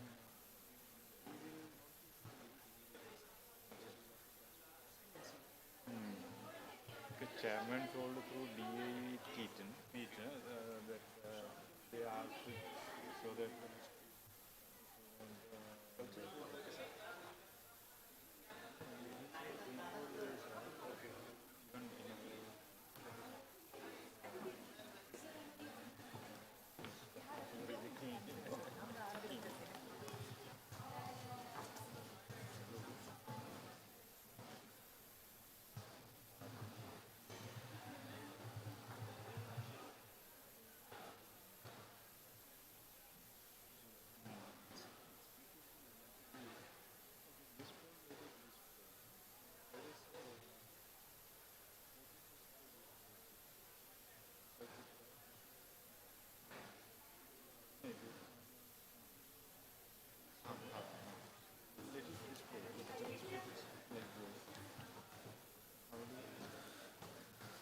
इसको display Pinaka का कर रहे हैं नहीं है पिनाक का store किया है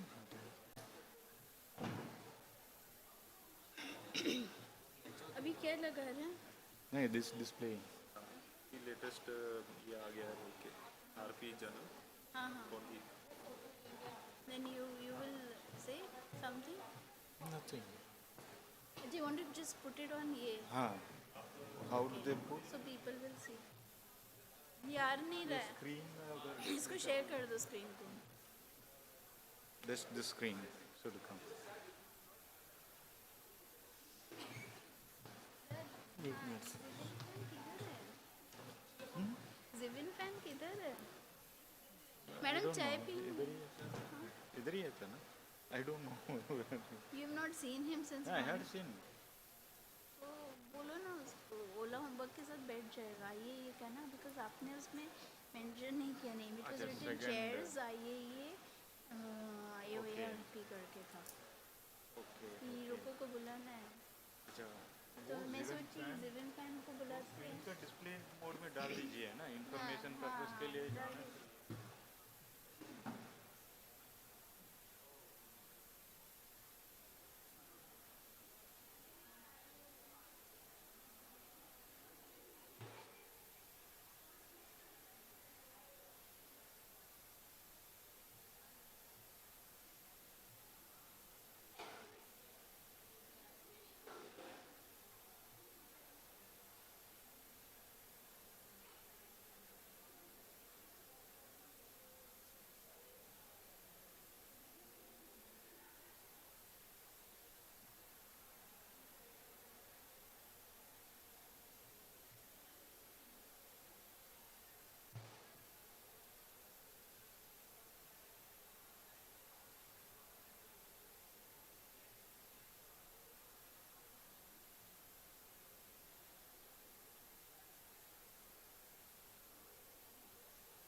सुनो, ये डिस्प्ले पे डालना है यार, आ रहा नहीं है HDMI क्लिक करने पे। क्या डिस्प्ले पे डालना? ये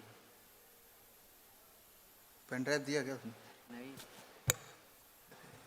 ये शायद पेन ड्राइव कौन सा डिस्प्ले देना? यही बोल के गया, मुझे आ रही थी। कहाँ है वो लोग? टॉप कर रहा हूँ तो यही आ रहा है, ये सब नहीं आ रहा है। वो नहीं। ये नहीं है, कहाँ काट करते हो? जो आया था वही। अरे तो किसमें था तेरे को देख के क्या किसमें था ये बताया? ऐसे ही लगाया था, बोलता है ये डिस्प्ले पे आना चाहिए। क्या किसमें दिया बताया भी नहीं साला, चला गया। बोलता है ये डिस्प्ले पे चाहिए, बोल के निकल दिए थे, रुके भी नहीं।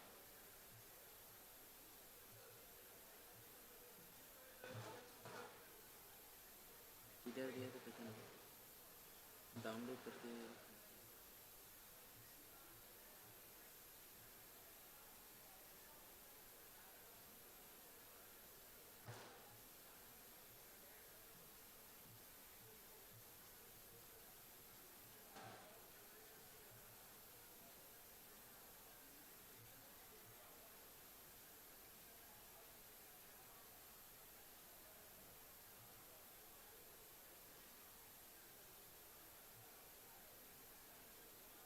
उस पर एक बार क्लिक करेगा,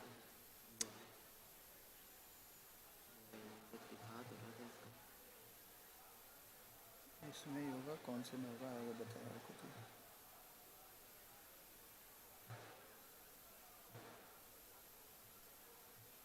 देखो लिखा रहेगा T4।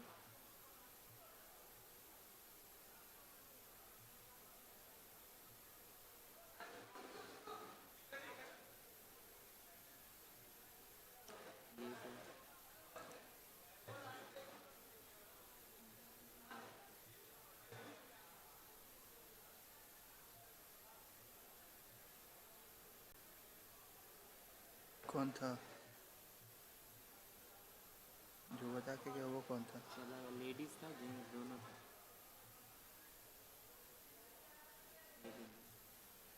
इसके नीचे देखो।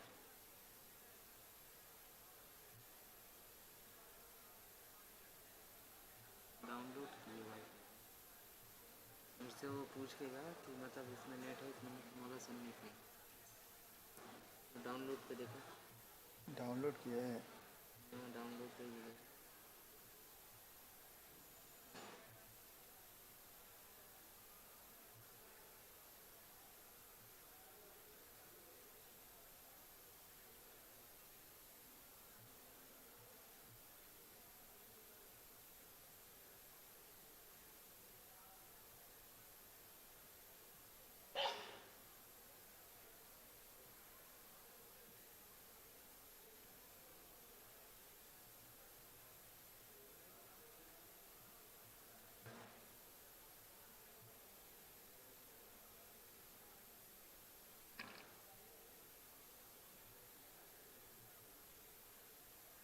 ये नहीं, ये नहीं।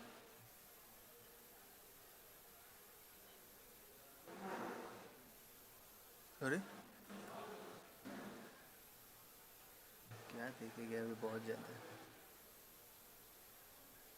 ये भी नहीं, ये तो कुछ।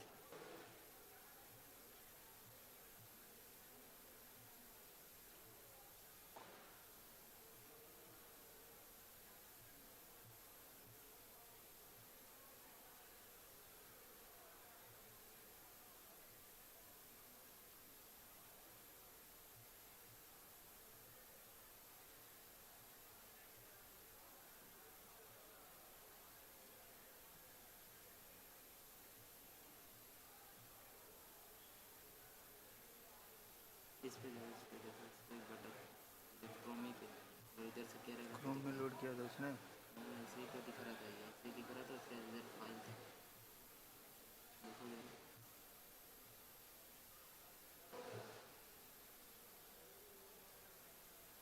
ये ऐसे कुछ तो था ये। यही ऐसे तो कैसे था। डाल दो अभी? ऐसे ही दिया था मेरे को, बोलता है ये पिक्चर आना चाहिए। हाँ, ऐसे ही सेम यही है। अरे ऐसे में इसको अभी बड़ा किया था।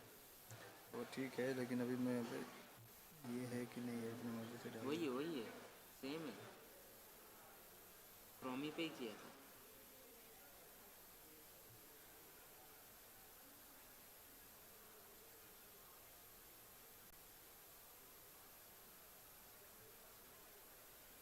ये नहीं, वही क्रोमी पे ही।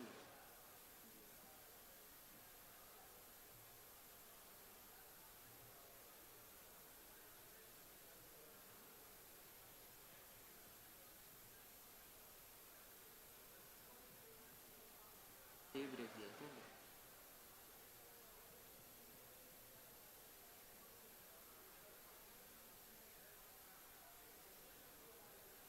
एक बार देख तो लो इस पे जाकर क्लियर क्या है। इसमें डाउनलोड किया, इस पे जाओगे तो मालूम।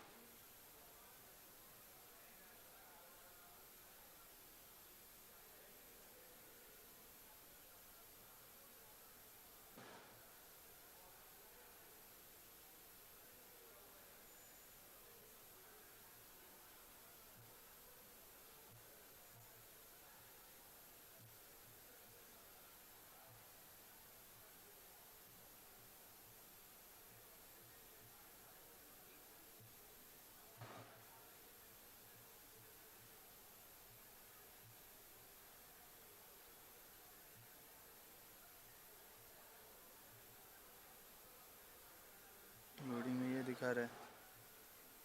एक मिनट वो तो चालू करो उसका पेज। हिस्ट्री चालू करो।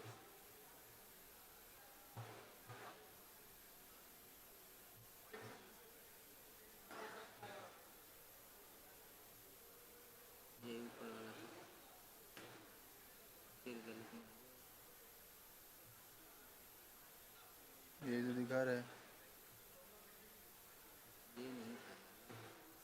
मत कट तो करो, हिस्ट्री में जाओ, बैक करो।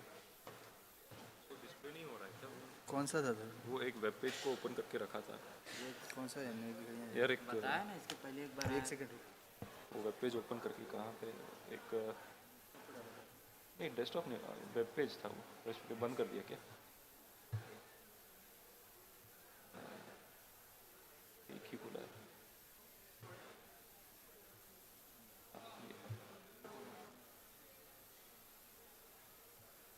हाँ, इसको डिस्प्ले करना है। ये करंट विंडो जो है ना, इसको डिस्प्ले करना है।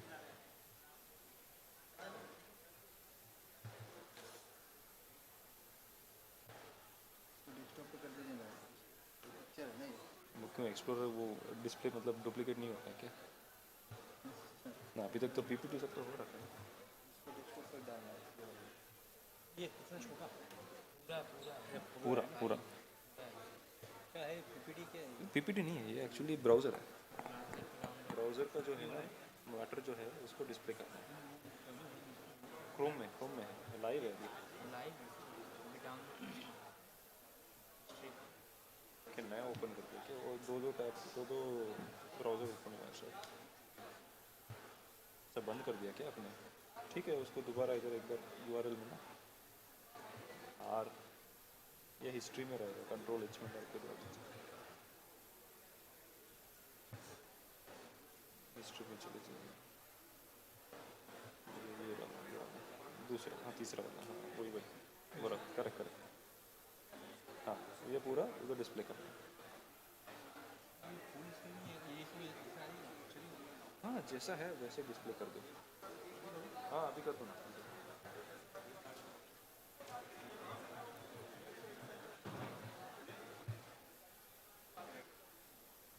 हाँ अभी ना इसको थोड़ा सा कंट्रोल करके प्लस कर देना, जूम करने के लिए हल्का सा।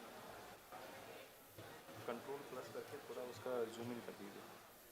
एक होता है ना कंट्रोल प्लस करके आप स्क्रीन को जूम इन कर सकते हैं।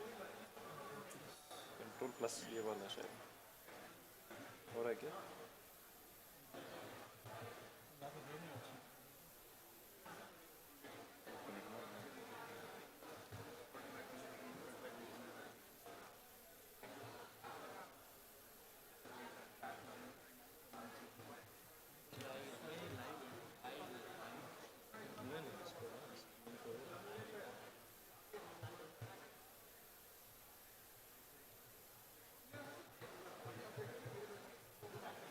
हो गया ना, कंट्रोल शिफ्ट प्लस, ठीक है।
ये हटा दो।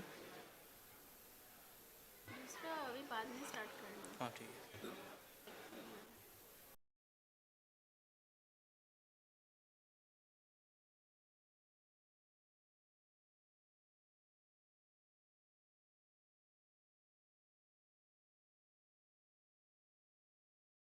कहाँ गए वो? मालूम था। छोड़ मैं लोगो डाल दो प्लीज। पहले उधर स्क्रीन पे देख लो।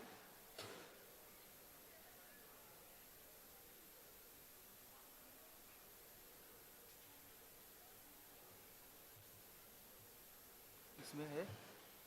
हाँ, प्री रिकॉर्डेड है ना? ये ऑन है क्या? हाँ।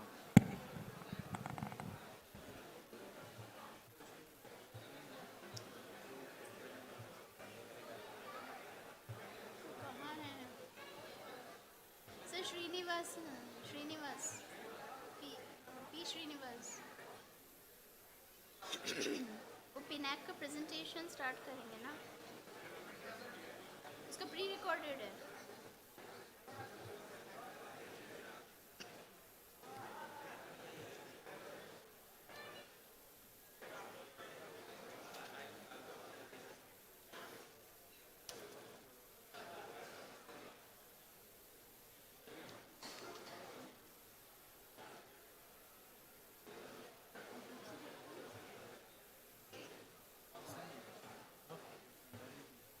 इसमें है?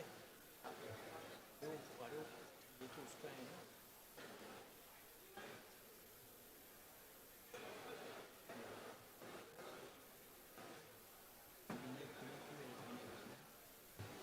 चल रहा है क्या? फोल्डर कौन चाहिए आपका?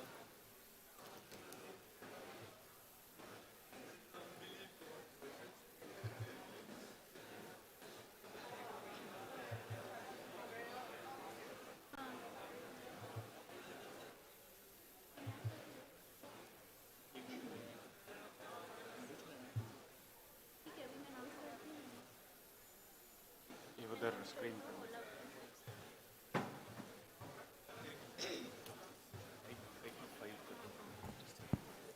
यही है? Yeah. इसी को ये हो जाएगा video. Good evening to all delegates. For the post-tea session, we are now having the ICRP session 2 after tea, again on the review and revision of the system of radiological protection. We have with us Dr. Ola Holmberg from IAEA as one of our chair sessions for chairing this session, and he is the head of the Radiation Protection of Patients Unit at the IAEA Vienna. He's a trained medical physicist, and he was also the scientific secretary for the International Conference on Radiation Protection in Medicine. So we are privileged to have him as the chairing session. And our next speaker is Mr. Miroslav Pinak. He is the head of the Radiation Safety and Monitoring Section within the Division of Radiation, Transport and Waste Safety at the IAEA. Mr. Pinak holds a doctorate degree in the nuclear engineering from the University of Tokyo, and he has more than 30 years experience in radiation effects, radiation protection, and radiation safety. We have a pre-recorded presentation from him, though he could not come in person to attend this conference. He has sent his presentation, which we will be running now. So we'll start his presentation. Dr. Ola, would you like to say something? Well, just thank you very much. I was kindly volunteered to, during lunch hour, to chair this final scientific session of today. I think it's been a very interesting day. It's a privilege to be here representing the IAEA. And as you heard, we will now hear a pre-recorded presentation by my boss here, actually. So that's Miroslav Pinak. Thank you.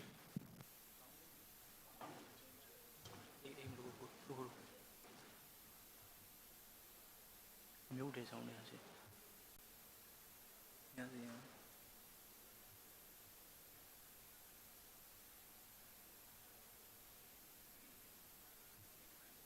उसको starting करते एक starting में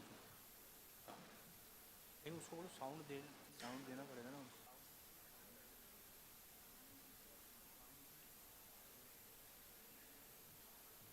कोई है ही नहीं तो sound पे नहीं वहाँ से ओपन करना पड़ेगा ना उसको नहीं नहीं VLC प्लेयर में अनम्यूट करो देखो इधर अनम्यूट करो यार हाँ now you see sound comes volume बढ़ाओ यहाँ भी फुल है व्हाट एक्चुअली थोड़ा सा वो साउंड को बोलो ना साउंड वाले को साउंड इधर कनेक्टेड है ना ऑडियो हाँ कनेक्ट है ना सर ठीक है देन इसमें जाके आउटपुट सेलेक्ट करने का 1 मिनट रुको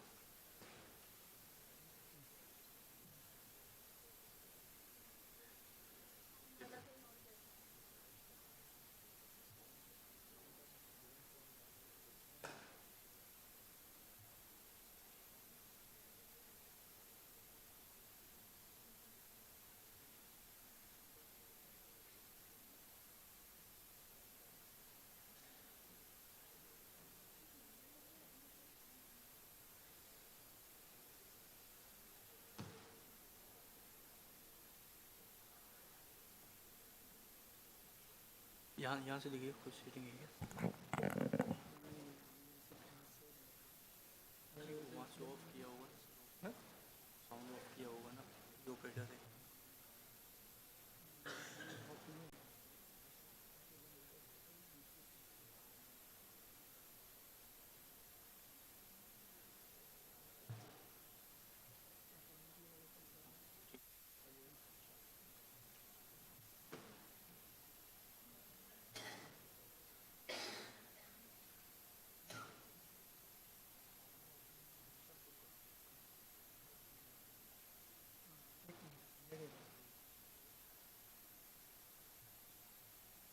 हो जाएगा वहाँ से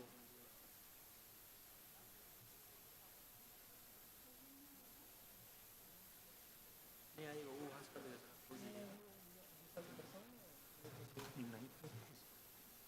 किसमें कनेक्टेड है audio Personally the IRPA meeting. Today, I would like to speak about the review of the radiation protection system with a subtitle saying there is a need for stability, keeping the pillars and supporting efforts to clarity its implementation. This presentation has been prepared jointly with my colleague Olvido Guzman, who is presenting also in another session of the conference. Before the beginning of the point of the discussion, I would like to say a few words about the role of International Atomic Energy Agency. The IAEA is the world's foremost forum for scientific and technical cooperation in the peaceful use of nuclear technology. It was established by the United Nations as an independent organization in 1957, and currently the IAEA serves 173 member states. It has 3 thematic priorities: dealing with the peaceful uses of nuclear technology, it addresses safety and security, and it addresses also non-proliferation. I am a member of the Safety and Security Department, and according to statute of the IAEA, in Article 3, the Part 6, there is written that there is a role of IAEA to establish or adopt standards of safety for protection of health and minimization of danger to life and property, and to provide, not only to establish the standards, but also to provide application of these standards. Since the radiation protection system is established or promoted through the ICRP, IAEA feels it's absolutely necessary to cooperate with ICRP, and we are pleased to say that IAEA and ICRP has long-standing collaboration. On this slide, you can see a few ideas or few points where we cooperate. We have agreement on partnership and modes of cooperation, which was established from 2014, and this agreement actually superseded the previously established Memorandum of Understanding. We jointly work under the Interagency Committee on Radiation Safety. ICRP is an observer to radiation safety standard committees and other relevant safety standard committees of the IAEA. Opposite way, IAEA is member of the ICRP Special Liaison Organization Group, and it's represented at the ICRP committees and selected task groups. Just recently, last year, we had IAEA ICRP specific topical session during the RASC committee, which met in 7th June 2022, and it was dedicated to review the radiation protection system. So you can see from this slide, we really work together and trying to prepare joint position to radiation protection community in order to see how the system works and how it could be implemented once formulated. Let me say a few words about IAEA standards and radiation protection system. The IAEA key standard in radiation protection is so-called General Safety Requirement Part 3. GSR Part 3 is hyperlinked there, and if you have a presentation or you can Google it, you can download the presentation in its PDF format. GSR Part 3 is built on the RP system as it is described in ICRP publication 103, which is well known for everyone, and also other supplementary recommendations of ICRP. The formal endorsement of GSR Part 3 by a number of international organizations, there are 8 currently, reflects a broad and worldwide consensus which is of paramount importance for the system and practice of the protection. The full set of IAEA safety requirements has only recently been completed, and it is associated or supported by safety guides and other publications which are either already published or are currently in preparation. In many countries worldwide, IAEA safety guidance documents are often used as a basis of national legislation. The IAEA is currently focusing on assisting national authorities of its member states in implementation of relevant guidance documents. This includes the establishment of legislative and regulatory frameworks as well. In some countries, we are assisting in the establishment of these kind of frameworks, which then utilize the relevant documents. For this, I would like to say the stability of having the system stable is very much important. IAEA works with member states to establish the effective regulatory systems, as I said, and assisting them to make use of nuclear and radiation technologies. By undertaking this activity, the IAEA not only contributes to building a harmonized system worldwide, but also through collection of feedback for future, which works also for future improvement of the system. This effort requires considerable human and financial resources. Diverting these resources needs to be justified and be driven by a clear and significant benefit, and would necessarily also mean that other important work which IAEA, maybe other organizations are doing, would need to be deferred. Through this process, it is being learned that the system of radiation protection is robust, fit for the purpose, and performs well. Currently, these years, IAEA is focusing on assisting member states in applying the current radiation protection system as based on ICRP Publication 3, as reflected in GSR Part 3, and its full implementation still needs more time. IAEA also works on filling the gaps in its safety guidance series where they exist by preparing additional safety documents or guidances addressing them. In this system, the stability, as it's entitled, is of paramount importance. Nothing is perfect. Some challenges have already been identified in the implementation of the system. Through providing for applications, we identify something is working, something is not working, something is working less. There are some additional explanation or documents needed. There are some areas where the implementation of safety standards, as based on the recommendation of the ICRP, have led to certain challenges. These challenges are being communicated to IEA. Examples concern identification of requirements and recommendation with one of the three exposure situations, planned, emergency, and existing. So which requirements belongs to where and how it could be applied. And with the three categories of exposures, members of the public, workers, patients. So where particular requirements fits to. Implementation of justification principle. Implementation optimization principle. These are practical questions which need certain clarifications through new documents, new approach, new explanation. Consistent protection strategies for existing exposure situations. This is challenge itself, and you will have a presentation later in the program. In the view of many member states, the system has become too complex. Whether it's true or not, that's the question, but certainly it's our role as professionals to take this objection, this comment, and consider it. The IEA supports increased clarity and consistency as well as simplification to better communicate while keeping the pillars of the system intact. Both relate more to guidance and implementation rather than a need to revisit the system as a whole itself. We are strong supporters for more clarity and consistency of the system. The aim of ICRP is to bring more clarity and consistency to RP system is very much welcome, and we strongly support it.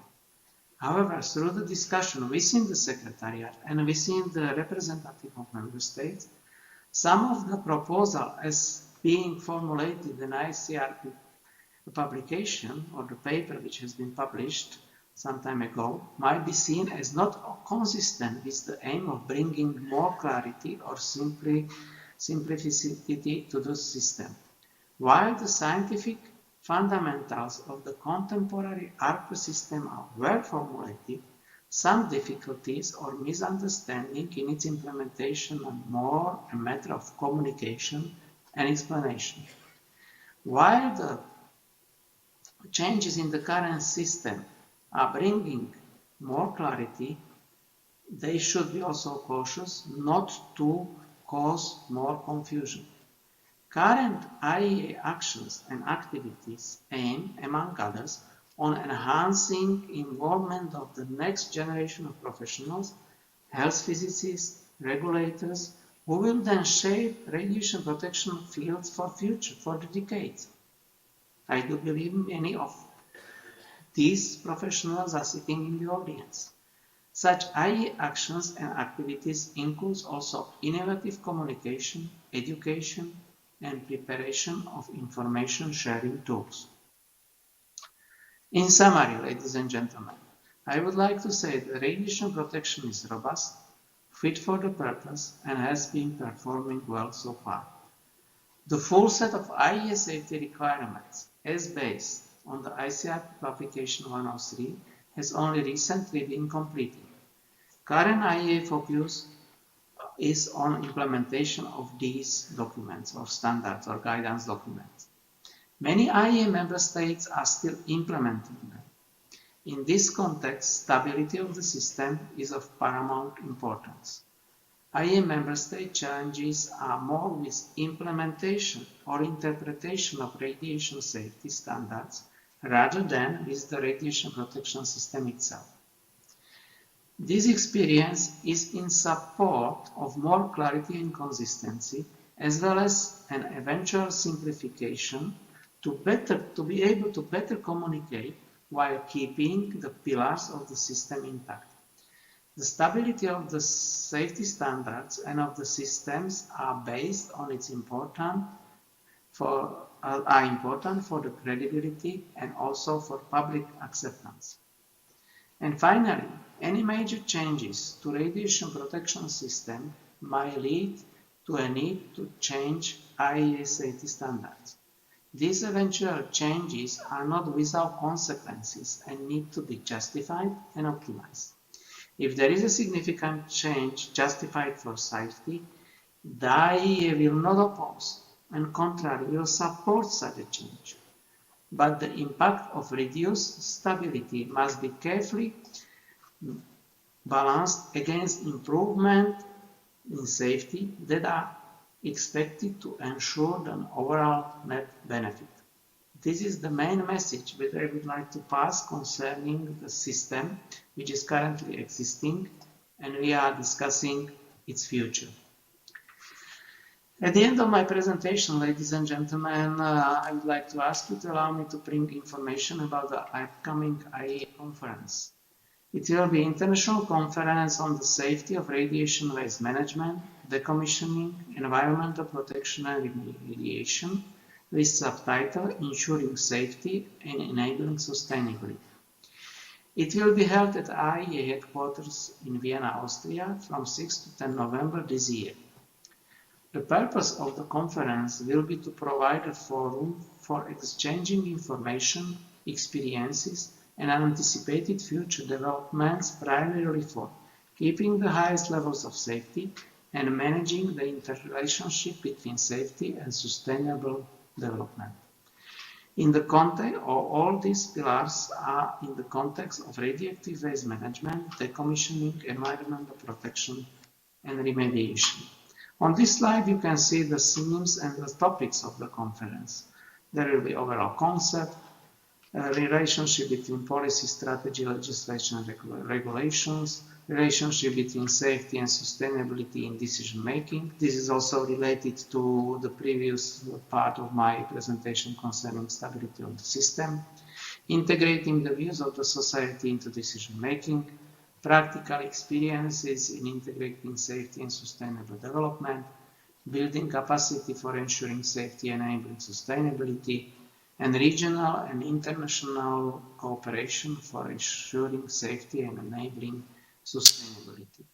Target audience for this conference is safety and sustainable development communities, with focus on those involved in radioactive waste management, decommissioning, and environmental protection and remediation, and broad representation of government officials, regulators, industry, and civil society, including NGO and academic institutions.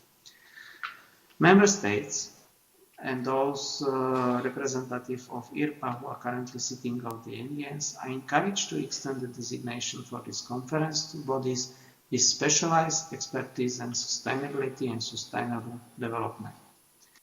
Ladies and gentlemen, I would like to thank you once more for your attention listening my presentation. It has been a pleasure to be able to record this presentation for you, and I will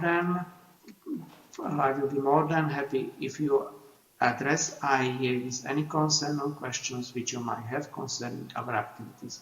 I wish you a very good conference and thank you very much. Goodbye. Ladies and gentlemen, good afternoon. I am Miroslav Pinyak. I am a section head of Radiation Safety and Monitoring section at the IEA, and I have a pleasure to greet you from Vienna since I am not able to attend. Okay, so that was the message of Miroslav Pinak, who's the section head of Radiation Safety and Monitoring at the IAEA. There are obviously no questions at this time, but I think we should proceed to the next talk, which is the final talk of today before the panel discussion. So I would like to ask my colleague to introduce this talk, please.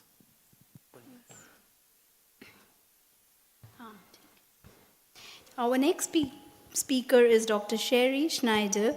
He's director of CEPN since 2017, and he's been involved in a number of research projects related to assessment and management of radiological risk.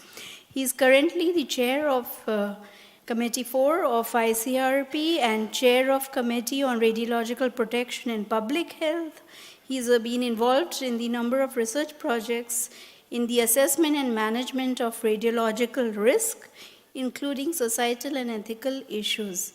He's involved in post-accident management projects since 1990 in national, European, and international levels, dealing with the management of consequences of the Chernobyl and Fukushima. So we invite him for his talk on ICRP Task Group 114 on reasonable and tolerability in the system of radiological protection.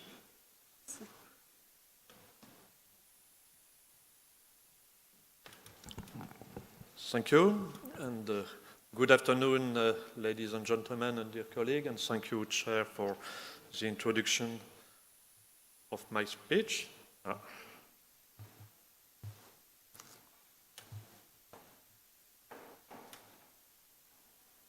Just one technical assistance, and then that will be okay.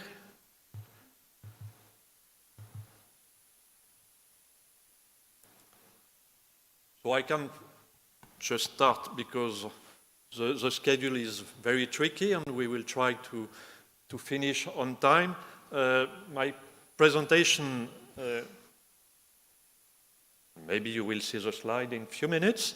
My presentation is really focused on revisiting the concept of reasonableness and tolerability of risk, including some consideration of ethical aspect and the selection of radiological criteria. In fact, I planned my presentation for 30 minutes and I just discovered that I have only 20 minutes. I will go through the main issue and do not hesitate to ask for the slide if you wish more detail about the content of this activity of ICRP. First of all, I would like to say that tolerability of risk and reasonableness are not new concepts. They have evolved, of course, with the time, but we can see reference to tolerability of risk and to some sort of reasonableness in publication 1 of ICRP in 1959. You can see that at this stage we mention the reference to a risk that is not unacceptable. Then we need to recommend that all doses be kept as low as practicable and that any unnecessary exposure be avoided. Between this time, at the end of 50s and now, many discussions at national and international level have been launched on this concept, and IRPA has made a significant contribution to that with different sessions, position paper, and so it's very useful to be there today and to exchange with people from IRPA and especially from Asia and Oceanic Association. Based on all this discussion, in 2019, ICRP decided to set up a dedicated task group. That was just after the publication on ethical consideration, when we start to discuss what does it mean tolerability and reasonableness. And then the task group was set up to review the historical and current perspective on reasonableness and tolerability and to provide some elements, some basis for the development of the future recommendation. Today, I will not discuss all the topic. I will come back briefly on ethical consideration. I will show you where we are with the proposed framework for the application of tolerability and reasonableness, and I will discuss briefly some consideration for deriving radiological risk, and I will try, if the time is okay, to give you some viewpoint on the different type of exposure situation, how to apply this concept.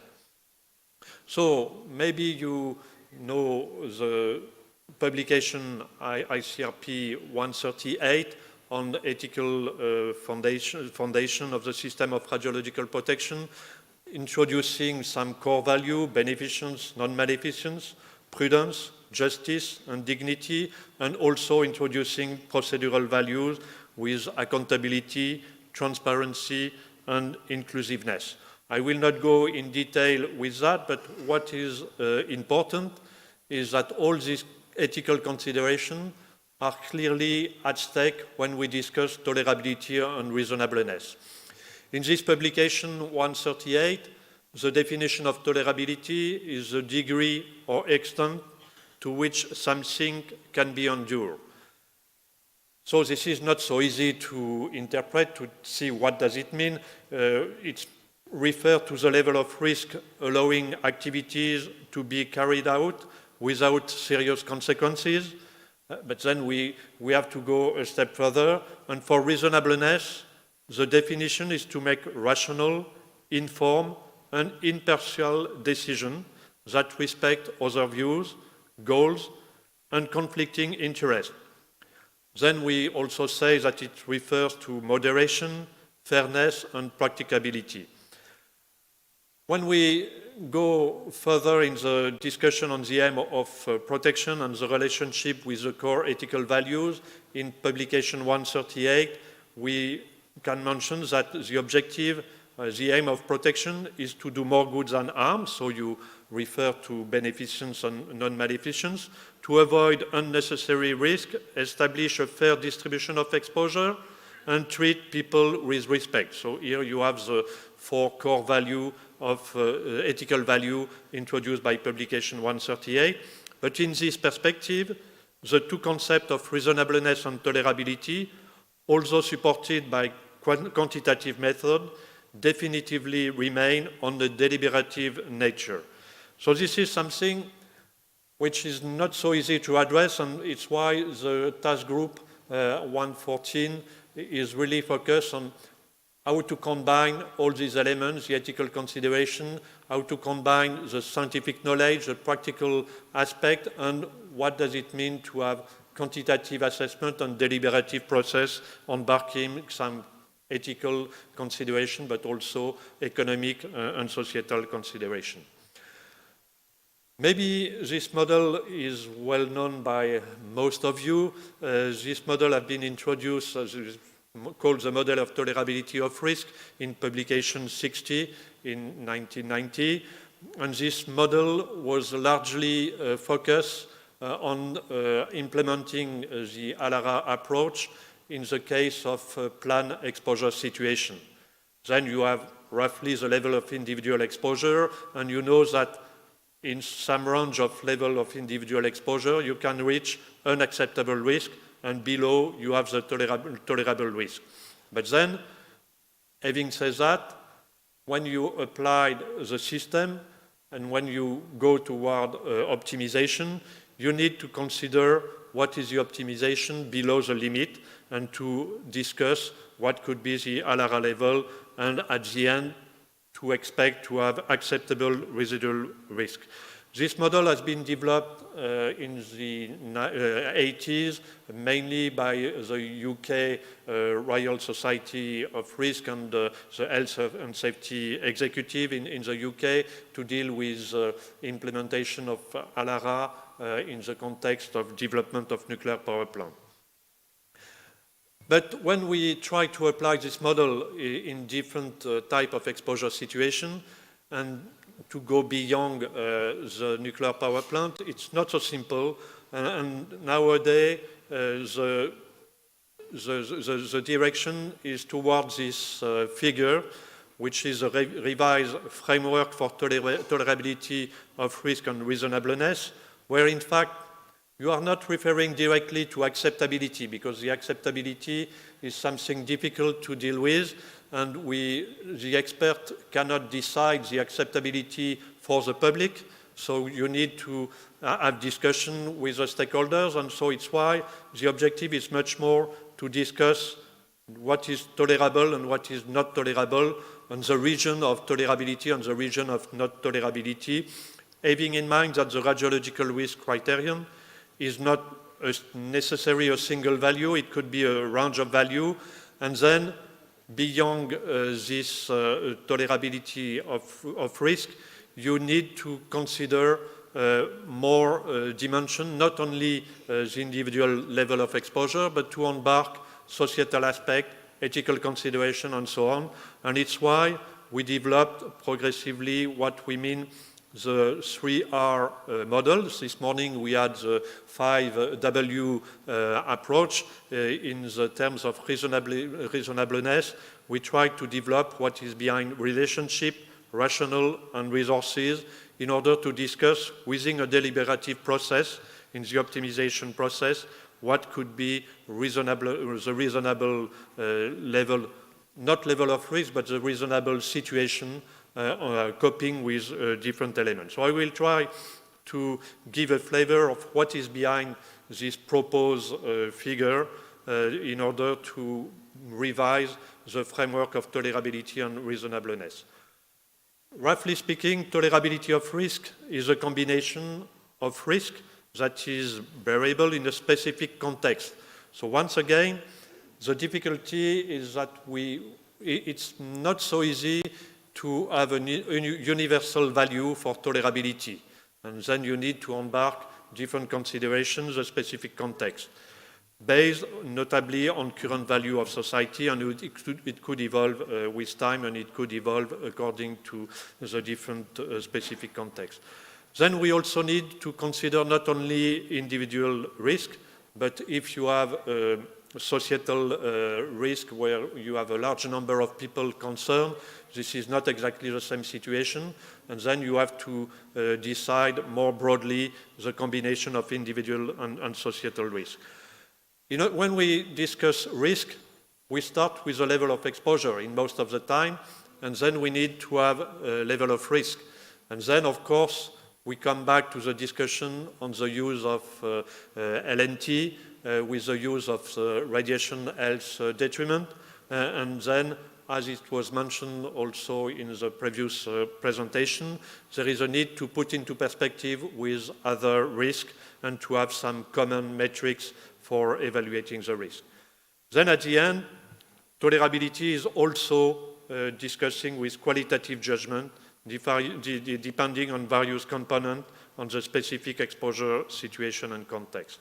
So I will not go too much in detail for tolerability, but you see we introduce also some other element in order to discuss what does it mean with regard to tissue reaction, what does it mean for stochastic risk, and how to combine qualitative and quantitative component in this perspective.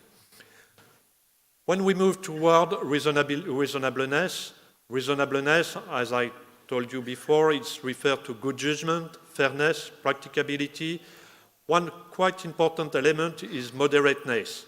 What does it mean to be moderated, to be moderate, and also appropriateness? And we had a large number of discussions, notably for the application in the medical sector, where in fact the objective is not necessarily to reduce exposure, but it's really to be appropriate according to the situation.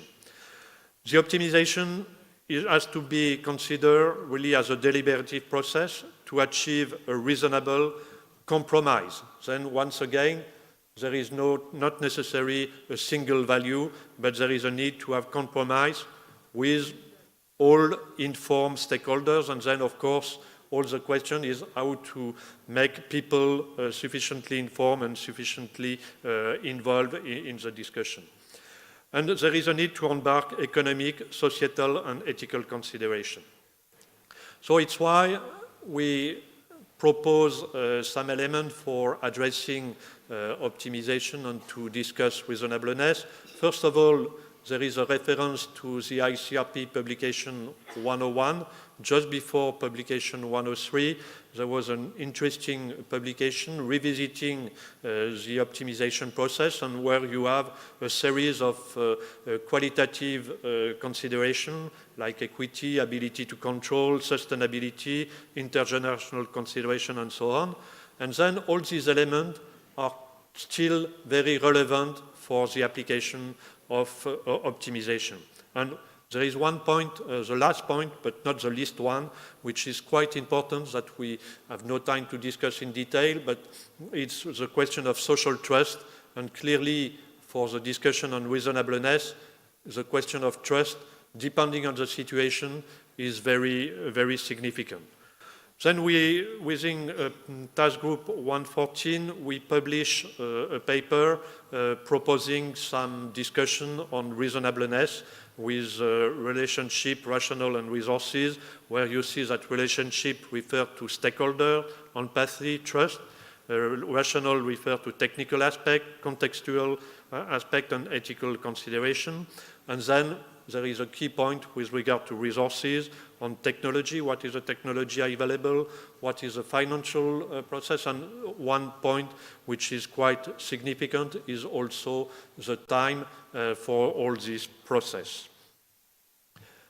So I have no time to go in detail for the stakeholder involvement, but this is some point which have been also largely debated within IRPA, and IRPA has already published several documents, guiding documents on stakeholder involvement.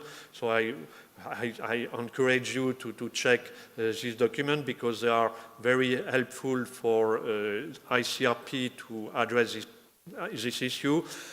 This stakeholder involvement is quite important for the deliberative process, and depending on the situation of concern, if we are in planned exposure situation discussing with occupational exposure, we will have a certain type of stakeholder involvement. When we are in post-accident situation, like it is presented in the picture, then you need to open the dialogue for the long-term countermeasures to be considered after an accident. Another important issue is the role of radiological criteria. We start to discuss this point. The radiological criteria, we have in mind the dose limits, the dose constraints, or reference level. They play a dual role in the implementation of the radiological protection system. First of all, they need to contribute to reduce inequities in the distribution of individual exposure, and also which scope to the concept or the ethical consideration of justice. But they also need to ensure that exposure are below value considered as not tolerable, and taking into account the concept of prudence, justice, and dignity. But then this criteria, the definition of this criteria, the selection of this criteria will depend on exposure situation and specific context. For that, there is a need to have benchmark for evaluating the effectiveness of protective action.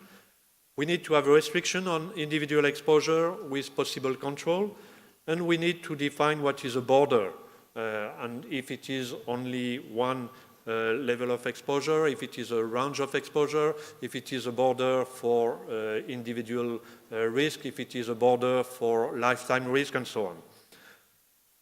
So we may have different considerations. I will go quickly on that. The first consideration is with regard to tissue reactions. The first criteria that we may have in mind is to be sure that when we have exposure, we will not induce tissue reaction, and then, roughly speaking, the reference to those below 100 millisievert could be of significance in order to see that this is a sort of maximum value, but not necessary, because you may have some exception in order to save life or other specific situation, probably in the medical sector as well.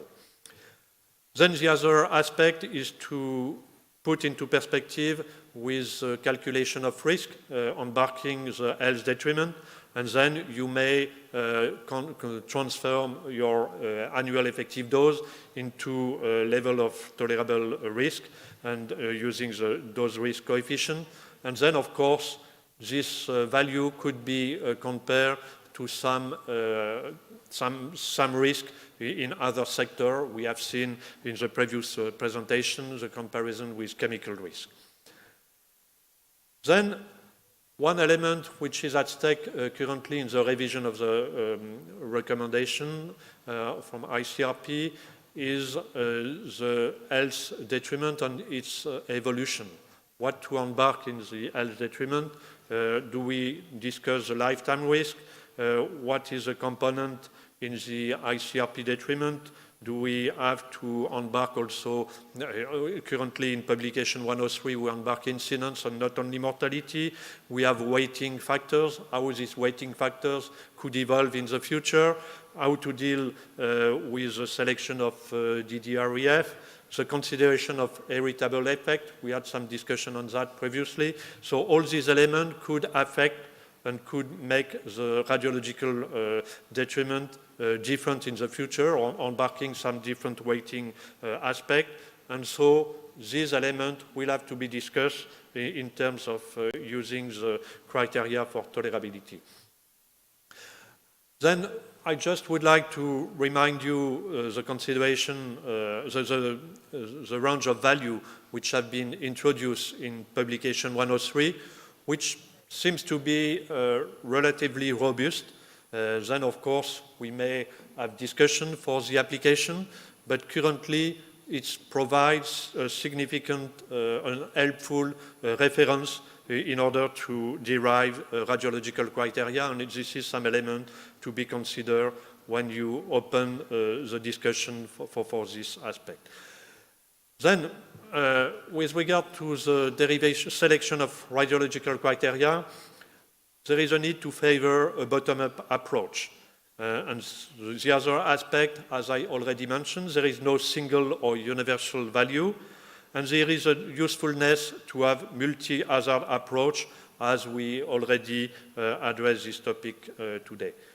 So to conclude, I would like briefly to introduce some application in different sectors.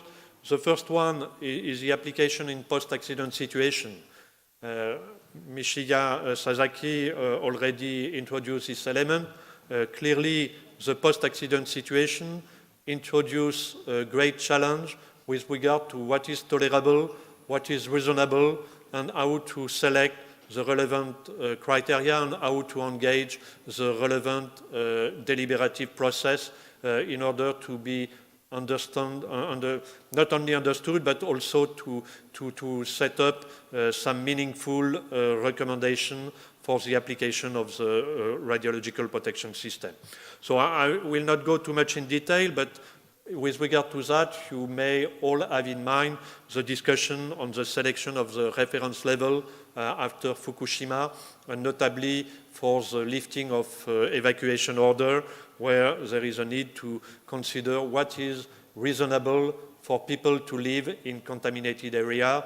And then, of course, the question was to know if we have to select a value between 1 and 20 millisievert, if we have to be close to 1 millisievert, and so on. And then, once again, there is no magic solution. We have the same discussion in the nuclear sector.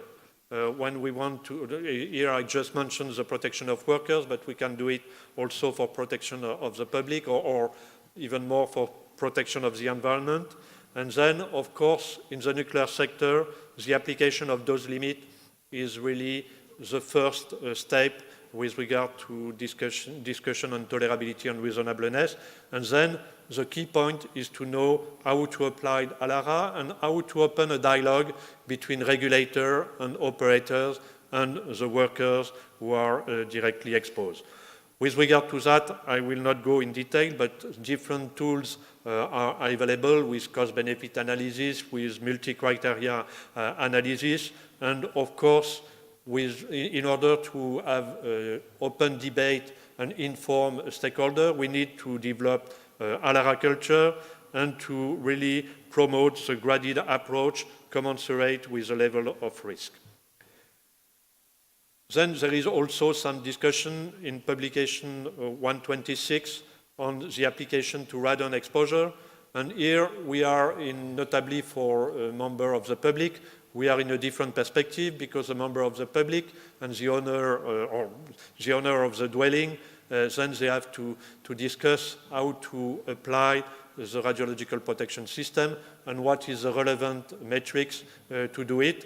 And of course, we can see easily that for this discussion, The question is not only radiological criteria, but it's much more to have a global approach, including the air quality, but also nowadays including some consideration on energy saving and embarking the different societal, economic, and health considerations. So to conclude, there is a need with regard to reasonableness and tolerability to really embark ethical value and to see what does it mean to apply ethical value in practice. There is a need to rely on quantitative and qualitative risk assessment. There is a key role of deliberative process to cope with specific exposure situation. And there is, in order to address that, we have ongoing development to address the main challenges for the application of the concept in different situations.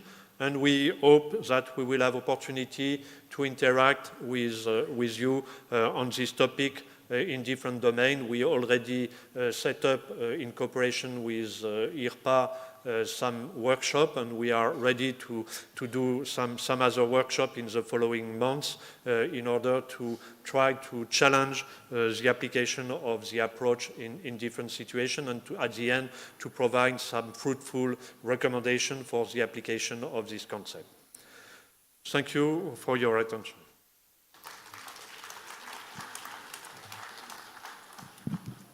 Thank you very much, Dr. Thierry Schneider, for a very interesting talk. I'm sure it generates a lot of questions and comments, but we're lucky enough that Dr. Schneider will be the moderator now of this panel discussion. So I hope that will be an interactive one also, and that the audience can participate in some way in this.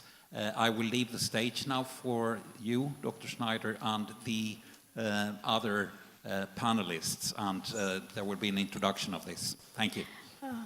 We thank Dr. Schneider, and I would like Dr. Ola to please hand over a memento to Dr. Sherry Schneider.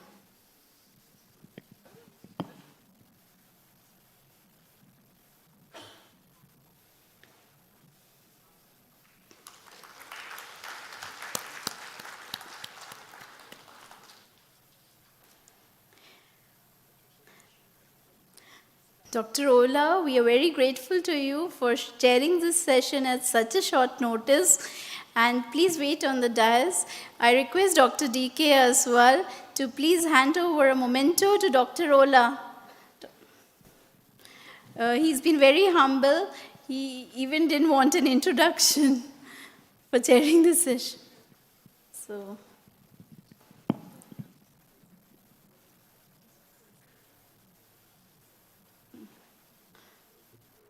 Thank you, sir. Kindly do the honors.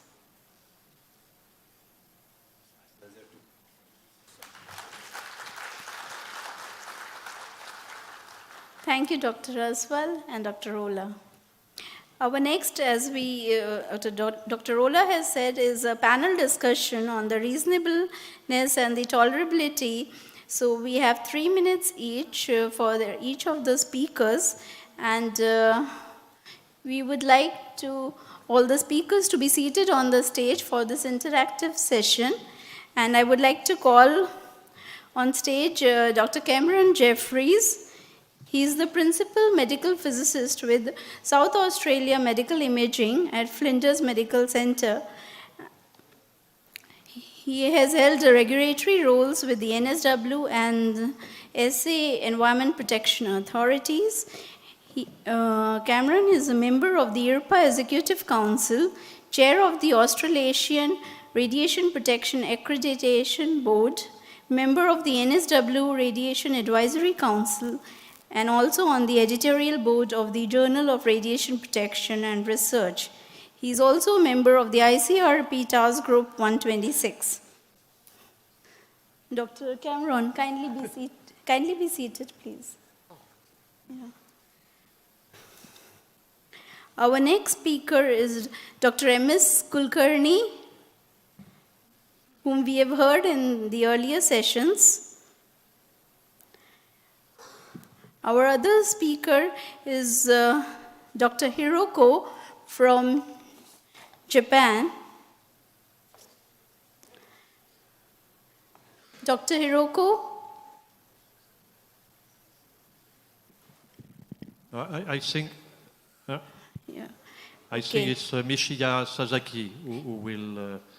Yeah, we have Dr. Mishiya Sasaki as well from the JHPS. Would like him to come on the dais, please. He has also been introduced and given a presentation earlier.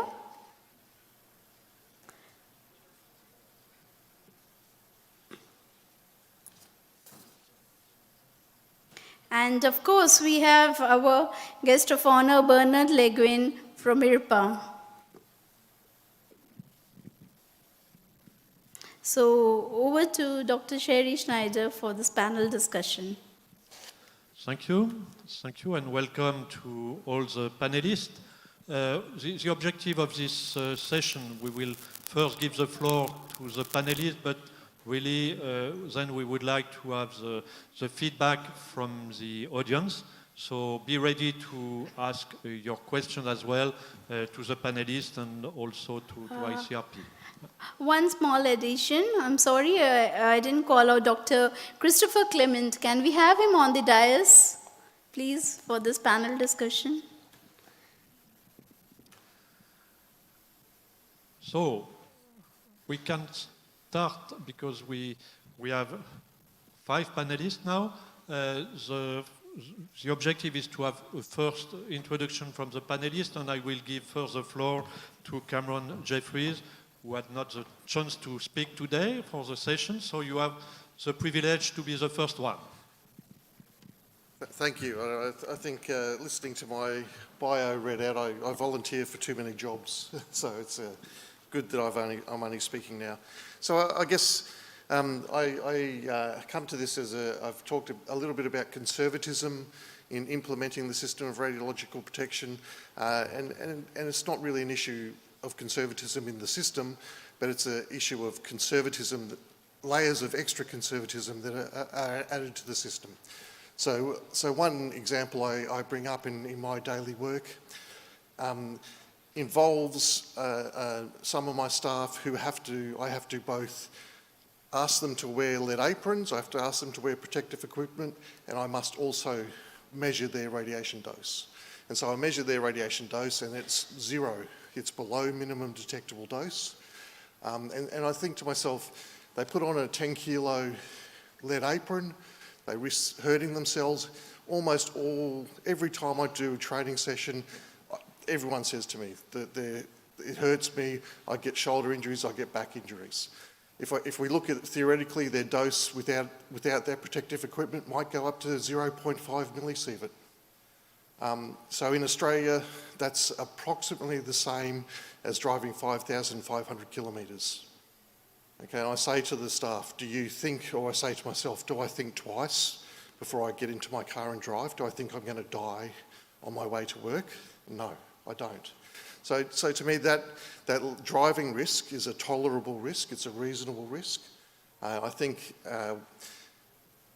however, there's an expectation with radiation that we have to go to 0, we have to stop every photon. And so we, as professionals, know that's not true, that's not the case. But I think as the system's implemented, ALARA loses the reasonableness. I think people expect it to become as low as possible or 0 dose. And so I probably might leave it at that. I think we should I'd like to see a holistic approach to the system. I'd like to see a threshold. I call it a threshold. It's not a scientific threshold, but perhaps a pragmatic threshold where we put a limit on optimisation. We say at this point you should stop optimising because we don't know what the risk is. There's a vast amount of uncertainty and therefore we should stop expending our effort at that point. So with that I'll say thank you. Thank you. Thank you. So the next one, I will invite Mukund Kulkarni from the Indian Association of Radiation Protection. Thank you. As Terry Schneider has already given details of what is tolerability and reasonableness in his just concluded invited talk.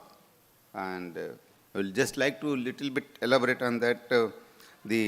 Both this model of reasonableness and tolerability, they are basically conceptual concepts. Basically, for the implementation of ICRP principles of optimization and limitation based mainly on the level of exposures. And the tolerability, as he has said, is the concept that defines boundaries for the implementation of ICRP principle, which allows us to determine the level of exposure that is acceptable given the prevailing circumstances. And at the same time, reasonableness plays a key role in the decision regarding appropriate levels of protection and is the core of implementation of the optimization principle, taking into societal and economic aspects. That is more important for us, and also the protection of natural environment. So based on that, the level of risk allowed or activeness, the level of risk allowed to be carried out without consequences is the principle of tolerability. So that is where we normally, at many of our committees in the regulatory bodies, we discuss many aspects and we hold responsible the plant authorities at times while they cross the limits. So always there is a debate in this type of meetings that the plant authorities always request to slightly give them concession or the limitations what the regulatory bodies have said based on the principles of, say, basically the recommendations given from the ICRP. So there is a lot of anxiety among particularly the plant operators in different plant operators in the nuclear fuel cycle facilities, may it be front end or may it be back end or maybe a reactor and research reactor or power reactor related radiation protection activities. Basically, whatever activities they carry out, so we try to implement the restrictions. I do not say restriction, but we try to put the limits what have been set by the regulatory body. So there is again, every time we discuss this tolerability and reasonableness. So this is a good forum to get the questions from the forum here and to answer them and to see what they also feel in this regard. Thank you. Thank you. Next, Mishiya Sasaki from the Japanese Health Physics Society. Thank you. This is my personal point of view. As Dr. Terry Schneider mentioned, the reasonableness and tolerability involved a lot of aspects. But I think this judgment will be based on the radiation risk and radiation dose, which is also related to detriment, radiation detriment. And as Dr. T. Schneider said, now the radiation detriment is on the way of revolution, how to think about the disease of circulatory system. Because now the lethality of cancer is decreasing in the developing countries. A lot of good chemical and radiation therapy is now available. And this reasonableness and tolerability will also depend on the exposure situations and categories. We sometimes say it's important to think about like a holistic approach or all-hazard approach. But actually, if we consider about the environment, it's really complex things. And we had a presentation from Miroslav Pinak of IAEA. The IAEA sometimes defines the activity concentration of clearance level or exemption levels, which related to the dose limit or some low-level radioactive material. But there is a lot of conservative judgment, and also we need to think about the uncertainty and how to treat this kind of uncertainty, because a lot of conservative judgment and preventive principle will not good for our society. So anyway, these kind of lot of issues related to the reasonableness and tolerability, which is based on radiation risk and dose. And the radiation risk is, that's based on the scientific base of radiation effect. So again, all aspects will be involved in the reasonableness and tolerability. Thank you very much. Thank you. Next, Bernard Le Guen on behalf of IRPA. Yeah, I have a presentation. You have some slide? Yeah. Can we get a technical assistance? I can see my slide, but this is.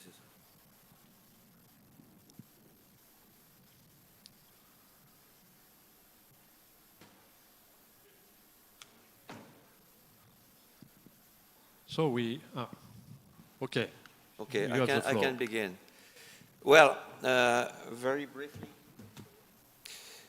So, on behalf of IRPA, as you know, we represent the practitioners, and so this question was a good question to IRPA because we participate actively. We try to participate actively in the revision of the ICRP General Recommendation. And it's not a new question because we have the occasion to consult the Associated Society in 2015 on the broad effectiveness of the ERP system. And also we have a fruitful discussion and particularly the need for a greater visibility of the decision-making processes to reach a reasonable level of protection, keeping ALARA optimization principle as a cornerstone of the ERP system. We published a first document. We observed that one of the key issues to emerge from this consultation was reasonableness in optimization. That's why we decided to consult again Associated Society with a second paper. The outcome of these two IRPA consultations provides the perspective of the professional who must live with the radiation protection system in their daily activities. We have the Thierry, you mentioned the fact that we have the occasion also to organize with the French Society 3 IRPA workshop on ALARA and one in coordination with ICRP specifically on the medical field. And the main lesson of all of those documents and workshops is that the so-called model of risk tolerability should be revisited. And we need to provide more explanation. Also, when we launched the TG in the review process proposed by ICRP, and we asked the Associated Society what are the most important areas, there were 5 key areas. 5 key areas emerged from this review of the feedback received from the IS, and optimization and reasonableness was one of them. I have now you will explain this about what is tolerability. This one is not my slide, but from Jean-François Lecomte. You know quite well. But what is important to note? The initial review about this TG of specific challenges confirms that ERP system and its application in the regulatory framework is robust and fit for purpose, but has become overly complex and conservative. And now, if we have a look on which kind of challenges due to conservative application of the ERP system, you will see that practical application of ALARA, clearance, existing situation, legacy site, for example, and also used for lead apron and shielding assessment. But the message is there is a need for proper regulatory mechanisms through which the case for reasonableness can push back against over-conservatism and properly hold it to account for the decision it can drive. But what is also important Now, if you look about the historical radiation protection, there is a strong support for ethic basis for the RP system, because the RP system appeals to a balance of benefits over harms, but to the reasonableness of measure to avoid harm and to the tolerability of harm. So this clearly indicates complex ethical judgment. So the two concepts of reasonableness and tolerability, also supported by quantitative methods, definitively remain of deliberative nature. So there is not only one solution or one magical number, but much more a process taking into account several parameters and particularly some ethical judgment. Now, because we are IRPA, if we think about the decision makers that we are, applying the conceptual approach of tolerability and reasonableness, well, if you want to take into account ethical value, for example, for relevant radiological criteria in post-accidental situation, with due to consideration of core value, ethical values, you will take into account health protection, well-being, and the Associated Society would be good to use the WHO definition of well-being, and sustainability. For example, economical factors. Also, we have to pay attention about how to, also for the area, for the region, and for sustainability, of course. Second, in case of planned exposure situation, well, for example, in nuclear sector, we have to take into account of available resources, the economic burden of measures, and also justice. For example, to pay attention about workers belong to the company and contractors, to pay attention about the most exposed workers, so also for equity. Now, about priority in emergency situation, with due consideration of ethical value, we need to pay attention about, of course, to prudence, but also to pay attention about vulnerable population. Of course, you know quite well the difficulties about the decision related to elderly people when you have to take this decision into account, and urgent actions for life savings. So there is a challenge for elaborating practical guidance adapted to specific exposure situation, which must incorporate this ethical value in the decision-making process for tolerability and reasonableness. Before to conclude, I would like also to mention prudence in healthcare. Healthcare is the only radiation-using sector in which a tangible benefit is obtained from plain direct irradiation of human beings, so the patients and their diagnosis or treatment take priority over radiation protection consideration.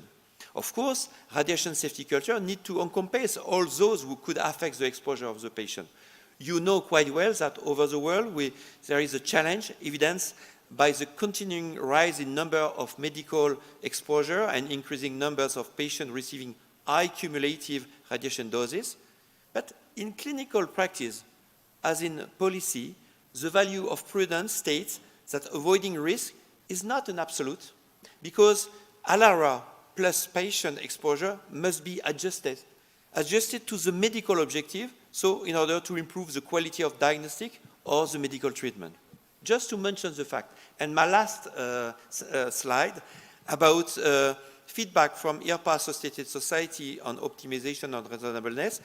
There is clearly a very strong support for a holistic approach to optimization, and for a recommendation to stress that optimization is not minimization.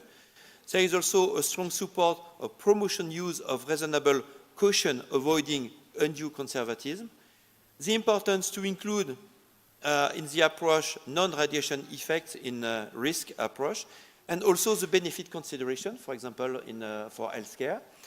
And you have now well understood that there is a need for practical recommendation to optimization, but sometimes it's not so easy. It's a tricky question. Thank you.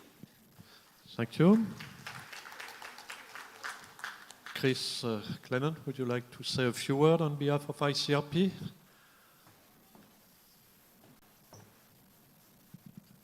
Thanks, Thierry, and it will be just a few words. Being last in the panel is always a challenge, especially after Thierry's excellent presentation. So I'll maybe repeat a couple of things, but emphasize them as what I personally and professionally think are quite important. First, in my opinion, there's no such thing as a tolerable or acceptable level of risk in the absence of a context. There's always a context. This is why it's impossible to set a universal number for a tolerable or acceptable risk. A risk is always balanced with, in a situation, a reason for accepting or taking a risk. So most people, I would take a much higher risk in a life-saving situation than I would for no benefit. I mean, it's obvious. So trying to find a universal number is impossible. That doesn't mean numerical guidance is impossible, because it might be possible to set numerical guidance for specific types of situations. And in fact, ICRP's done this effectively by recommending dose limits for planned exposure situations. There's a reason they're limited to planned exposure situations. It's because you have control even before the source is introduced.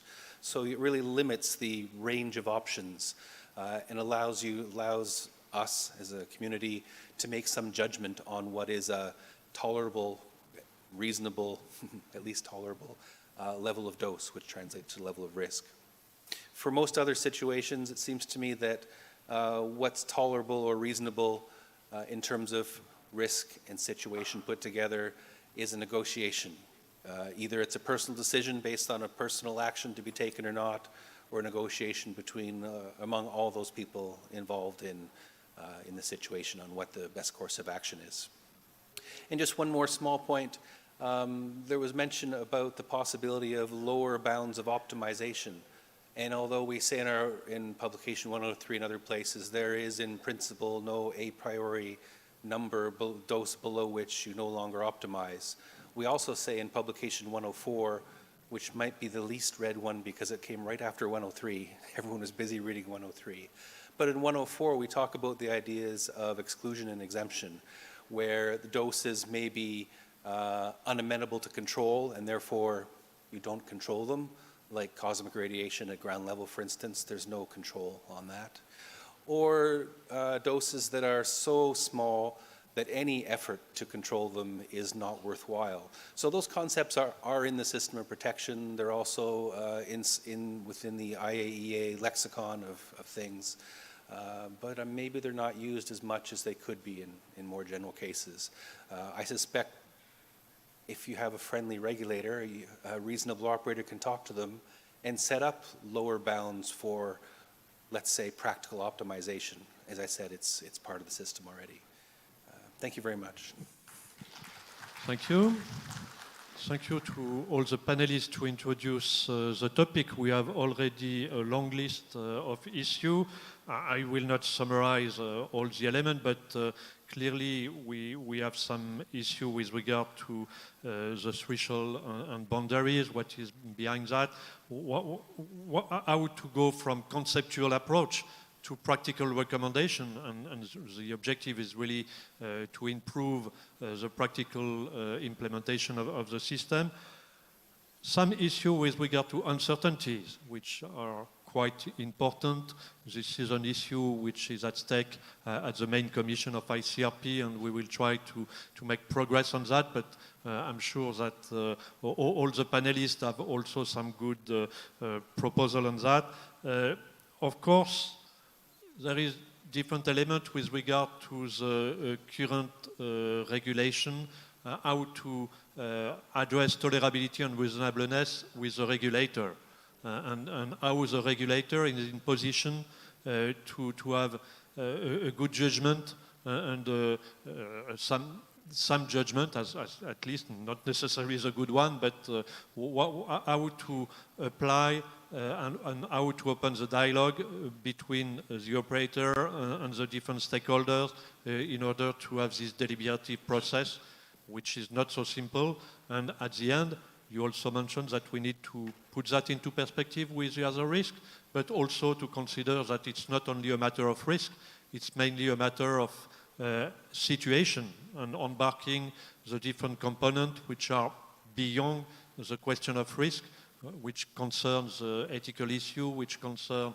the economic and societal situation, which makes that we need to have practical recommendation, easy to implement, simple to implement, but we are facing complex issues. So there is a need to be really understandable with that and to challenge what we can say on this topic. So is it manageable to get a question from the audience? We can ask, yeah? You can have a microphone, or how we can, is there a microphone in the room? Yeah? There are some people who want to... so that should be good to have your point of view, your question, your comment and suggestion on all this issue. And then I hope that our panelists will challenge all these questions. So I can see a first question here. Is it possible? Otherwise, I can... Can we have the mics, please? There is a microphone which just arrived here. Thank you. So can you introduce yourself and make your comments? Thank you.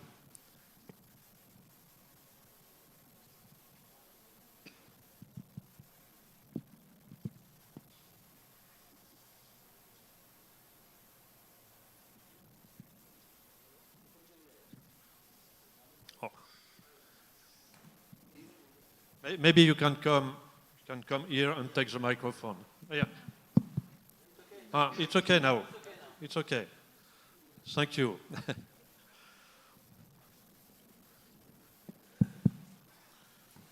Good evening, all panelists. See, my point of concern is like ICRP has given an annual limit of exposure of 50 millisievert for occupational workers. But out of enthusiasm, certain countries are setting 20, 30, 40, okay? So if you look at the complete spectrum of the countries, certain poor countries are also venturing into this nuclear business. And certain developed countries already had established like many reactors, and they have matured in this nuclear business. And there are third level of countries like India, which is neither poor country nor developed country. Okay, so like there should be a graded approach in promising what regulatory limits we will have. Because just out of enthusiasm and out of ambition, setting a lower limit is putting the brakes on your self-growth. If you have a very ambitious nuclear program, see, if you will not be having flexible limits, like occupational dose particularly, you will not have any accelerated growth in this nuclear domain.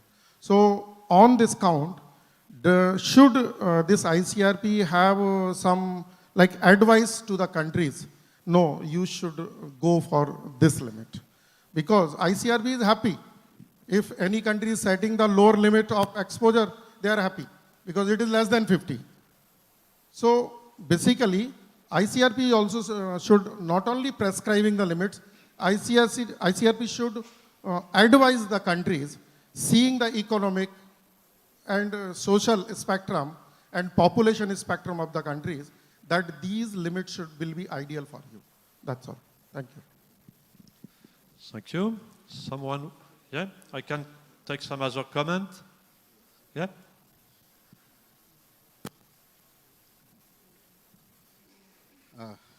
So this is what I said in the morning as well.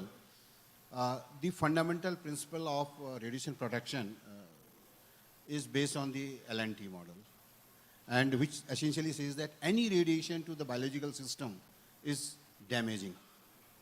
Now there are many experiments, for example, those who were done under the very low radiation, cellular growth at the basement where the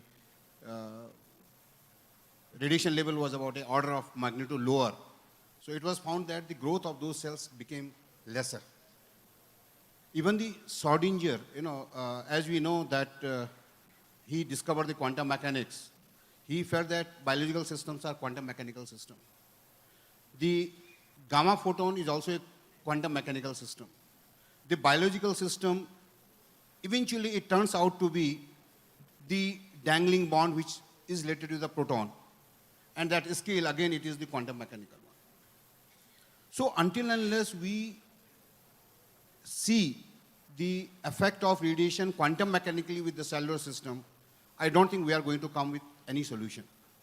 But there are ample examples where you have got a biphasic dose-response curve is the biphasic in nature. At low doses, they are beneficial. At high doses, definitely they are detrimental. So until and unless you invoke those kind of models where you have got the dose response has got a biphasic in nature, and biphasic nature is for almost all poisons. Even the vaccines, they have got a biphasic, they are built because of the biphasic nature of the vaccines.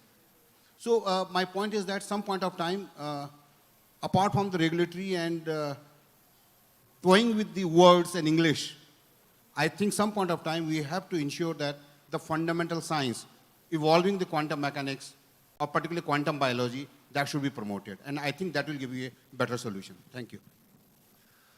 Thank you. Other comment in the room or question, or we can... Excuse me? Yeah? Yeah, so I am Riya De, here.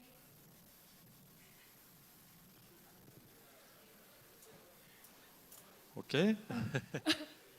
you have the microphone. Go on. Go on. Just 1 minute. The microphone is behind. Okay, go on. So my questions are little bit technical. So I am working with the voxel and mesh phantoms. So in ICRP 116, in Annex E, we have the skeletal fluence to dose response functions for the skeletal dose estimation. But recently we have, for pediatric phantoms also, we have the latest publication of ICRP 144. And the skeletal dose is mentioned in Annex B, but the dose response function is not available for the pediatric groups. So my query is whether there will be any list of this DRA for dose response functions in future publications of ICRP. That is one of my questions. And can I put my second question? This is also regarding ICRP 145, where the pediatric, where the mesh phantoms has been described, and there it has been written that the FLUCA code can also implement the PM geometry, which is the basis of these mesh phantoms. But I have asked this question to the FLUCA developer team in the CERN FLUCA discuss, and they have said that till now they have no such established procedure for implementing PM geometries inside the FLUCA code. So do ICRP have a separate task group who are involved in implementing the mesh phantoms in FLUCA code or not? That's my second query. Thank you. Thank you. So we have a large list of comments, not only on reasonableness and tolerability, but I suggest that we take 2 more comments and then we come back to the panelists and we will come back to the audience. So you have the floor. Yeah, sir, this is regarding risk. In ICRP, this risk, this is typically half the risk for which was obtained for atomic bomb survivors, typically 5% per sievert. But looking at ICRP reports in 1991, 2007, they use the word nominal probability coefficient. So actually this is not, this word, the risk is not nominal. It is roughly half of the atomic bomb survivor. So should we use, and we also know that this is not the real risk. So should we use the word virtual risk rather than using nominal probability coefficient for detriment adjusted cancer risk? Because in 1990 ICRP 60 we saw that people started multiplying risk with thousands of populations to get the number of cancer cases. In 2007 ICRP prohibited this. So because it is creating a lot of confusion and misusing the concept of number of cancer cases, especially by NGOs and other persons. So should we use the word virtual risk? So that is my question to, to the panelists. Thank you. So I take 1 more comment and then I will give the floor to the panelists.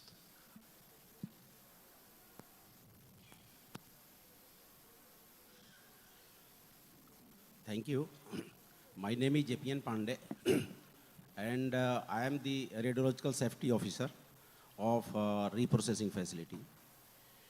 Based on the comment which I heard it from the panelist, what I could understand that the tolerability and the reasonability, this is being discussed for planned emergency situation, for emergency exposure situation, as well as for existing.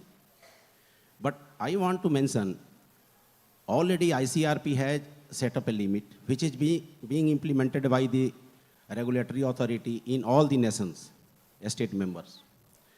There, 30 millisievert is the annual dose limit, 100 millisievert is in a span of 5 years, 20 millisievert is the investigation level. Why not to set up which is the reasonable figure and which can be tolerated? In our country, in AER, we has already implemented 10 millisievert as the primary investigation. It is a very primary investigation level. In the morning session, our HSNEG director has already emphasized that the 10 millisievert dose can be considered as the very low dose. We have set up a dose limit of 10 millisievert. Up to that, we are not investigating anything. So the investigation starts after 10 millisievert as per our regulatory body. So my submission to this panelist is there. If you define some figures, then the doubt raised by one of the panelists that the negotiation will start between this. If we are talking only for reasonability and tolerability, then it is nothing but a negotiation. Somebody will tell that I'm the regulator, I want this. Some another regulator will tell, I want some another figure. So this is my request to the panelists. Thank you. Thank you for the last challenging issue. I will come back to the panelists. Maybe first, Chris, if you want to come back on some technical aspect or medical aspect. So I can't possibly answer all of those questions because I don't remember all of them. But nonetheless, there's a couple I can address quickly, and then I'll leave it to the other panelists to speak. First, the lady in the back, the question about the mesh phantoms, for instance. I can't answer your question right now. Those are very specific questions. But if you send me an email, I will respond to you. So please, you can get it from my presentation or the ICRP website. Just send me the question, and it might take a few days to get back, but I will get back to you on those specific questions. On what ICRP recommends for dose limits for workers in planned exposure situations, I want to be very clear, it's planned exposure situations and it's workers, not anything broader than that. There are reasons for that, is what was said. 50 millisieverts in a year or 100 millisieverts over a period of 5 years. And the purpose of this, instead of just saying a flat 20 millisieverts, is to give operators necessary flexibility. That doesn't mean they have to use it all the time, but it does mean it's okay. It's not illegal to get 21 millisieverts in a year and only 2 millisieverts in the next year. A lot of authorities have opted to just choose 20 millisieverts per year flat. And in my personal opinion, because this is not ICRP's view necessarily, in my personal opinion, I think that's a mistake because it doesn't improve safety, but it does reduce the flexibility that you might need to operate. So it's important to maintain safety, but it's also important to maintain practicability of the recommendations. I could try a few others, but I think it's better if I leave that to the rest of the panel. Thank you. So someone would like to come back on this issue? Yeah, Bernard? Yeah. Further comments. We are discussing about tolerability and reasonableness. My first comment is, and I would like to provide some example just after. It's fundamental that the upper bound of the tolerability should not be confused with reasonableness. So please, it's very important not to confuse the limit and the dose constraint. First point. My second point, there is an intermediate range between what is acceptable and what is unacceptable. And this range is very useful because it's exactly on this range that you can try to have a optimization process. So now this is a philosophy. Now I would like to give you a practical example. Probably who's there in charge of nuclear energy knows that in France we had a problem this year with stress corrosion on primary circuit. And we have to change some pipe in a lot of nuclear reactor. And those pipe is on the primary circuit. So where the dose are quite important. And we have to manage the dose received by the contractors. And of course, there was a discussion, a dialogue between the operators and the contractors about the dose and the possible dose received by those contractors. And we defined a dose constraint. And last year, the dose constraint, so not the limit, the dose constraint was around 10 millisievert. And due to the fact that we have to change those pipes, not in only one reactors, but on more than a dozen reactors, you can imagine that, and of course, the specialists are always the same, and we have to manage the dose. So that's why when you mention the fact there is no magical number, for the dose constraint, it's exactly the same. We decided to increase this year the dose constraint, not 10, but 12, and we accept also 14. So we are largely under 20 millisievert a year, but due to this specific operation, because we need to manage those specialists, we have to pay attention to the dose received. So we are not talking about the risk, but how to manage the risk during a year. And probably next year, we will decrease again the dose constraint because if we have no more this equation. So it's exactly what I would like to explain to you. The fact that there is a dialogue, there is no magical numbers, it's fundamental to find the way when it's possible. And I'm not talking about microsievert, I'm talking about real operation, and we have to find a common solution based on what it's possible to do.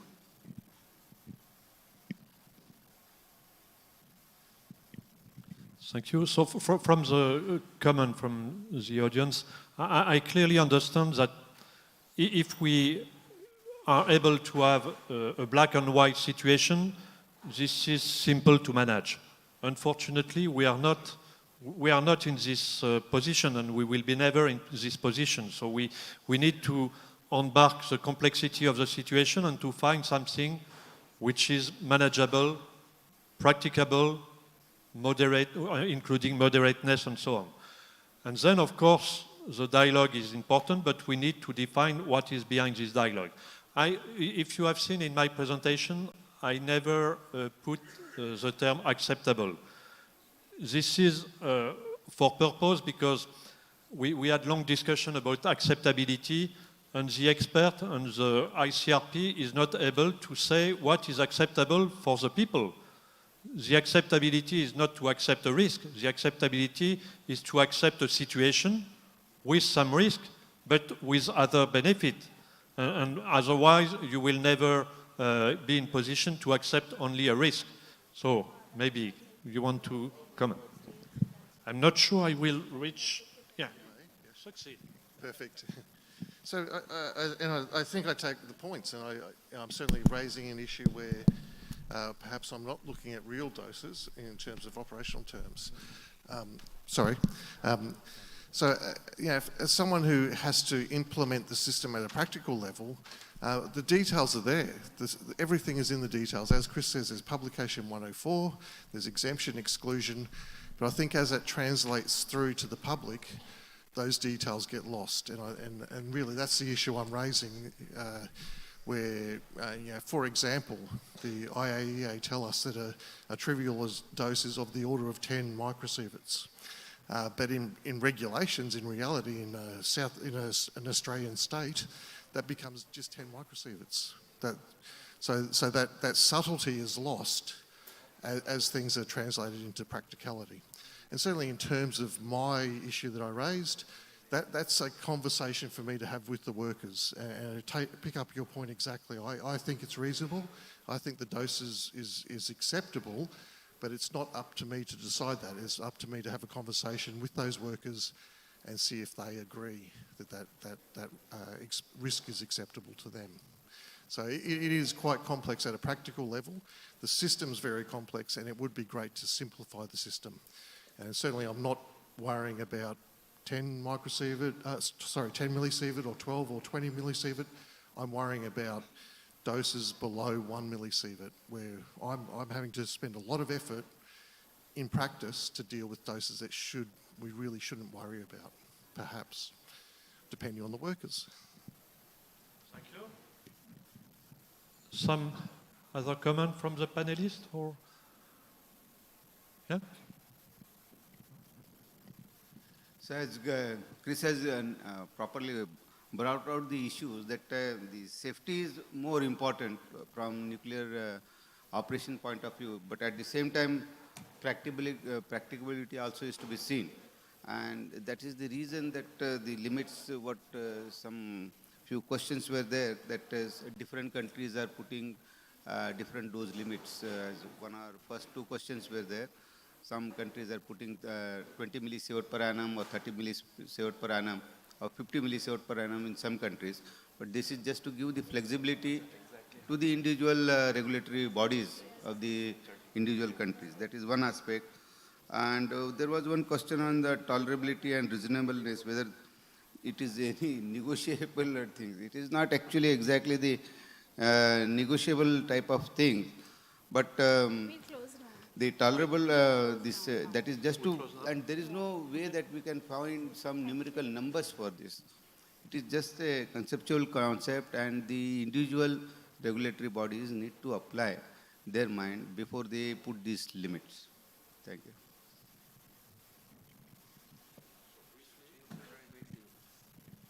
I would like just very briefly to give you another example. We were together, Thierry. You remember during a NEPA workshop organized by ICRP with an example in Norway about radon measurement for habitants who live in the north of Europe in Norway. They live there during many decades, and one day the government decided to measure radon in a house. And they observed that the radon, the burden of this, the quantities of radon was very high and higher than the limit accepted. But which kind of decision to take? So they decided to have a dialogue with habitants to say, well, it would be better not to live there, but they say, well, but this is our house. We want to live there. So at the end, about the decision, it was not the decision of the regulator. But the decision was taken by the habitants themselves, and not based on the risk of radon, but with other parameters, and particularly the fact that they wanted to live because the grandfather lived there, and also all grandfathers. So this is no notion of multiple parameters to take into account, and to let the freedom to the habitants for the decision. Thank you. So we are supposed to close now because we are already late. So I would like first to thank all the panelists. We can applaud them for their contribution. And I also would like to thank the audience. And if we had no time to go in detail to all the questions, we had no time to take into account all the questions. So please do not hesitate to send questions to ICRP and also to IRPA, and then we will continue to dialogue on this topic, of course, during the following days, but then by email without any problem. Thank you. Okay, thank you, Dr. Thierry. And I would like to thank all the esteemed panelists and the audience for such a brainstorming and interactive session on the reasonability and practical approach to dose limits. I thank, and we close down the scientific session for day 1. Thank you, sir. And a few announcements I have to make, a couple of announcements. That is, we have a culture program in 1 hour cultural program on the flavors and the culture of India. So we would like all of you to assemble here at 7:30 sharp, followed by a dinner at Nehru Center, 3rd floor, Jade Gardens, for dinner at 8:15 onwards. Thank you. And thank you, sir. You may please. For the people who are coordinators for the sessions, kindly meet Dr. Chitra and Dr. Aditi for their and those who have not submitted their oral presentations and invited talk are kindly asked to meet Dr. P. Srinivas backstage. And tomorrow our session will begin at 10 o'clock. And at 9 o'clock we are having the refresher course at the auditorium. We are having at the Nehru Center. Tomorrow we are not assembling in this auditorium. Our day 2, day 3 and day 4, we are all assembling at Nehru Center. We have 2 halls, Hall of Harmony and Hall of Culture, where all the parallel sessions will take place. Our refresher courses are planned at 9 o'clock in the morning. We have 2 parallel refresher courses going on. There will be a bus from Anushakti Nagar to bring all these students for the refresher course. All students are welcome to attend all the courses. Thank you.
All session coordinators and repetitors are asked to be present in the hall.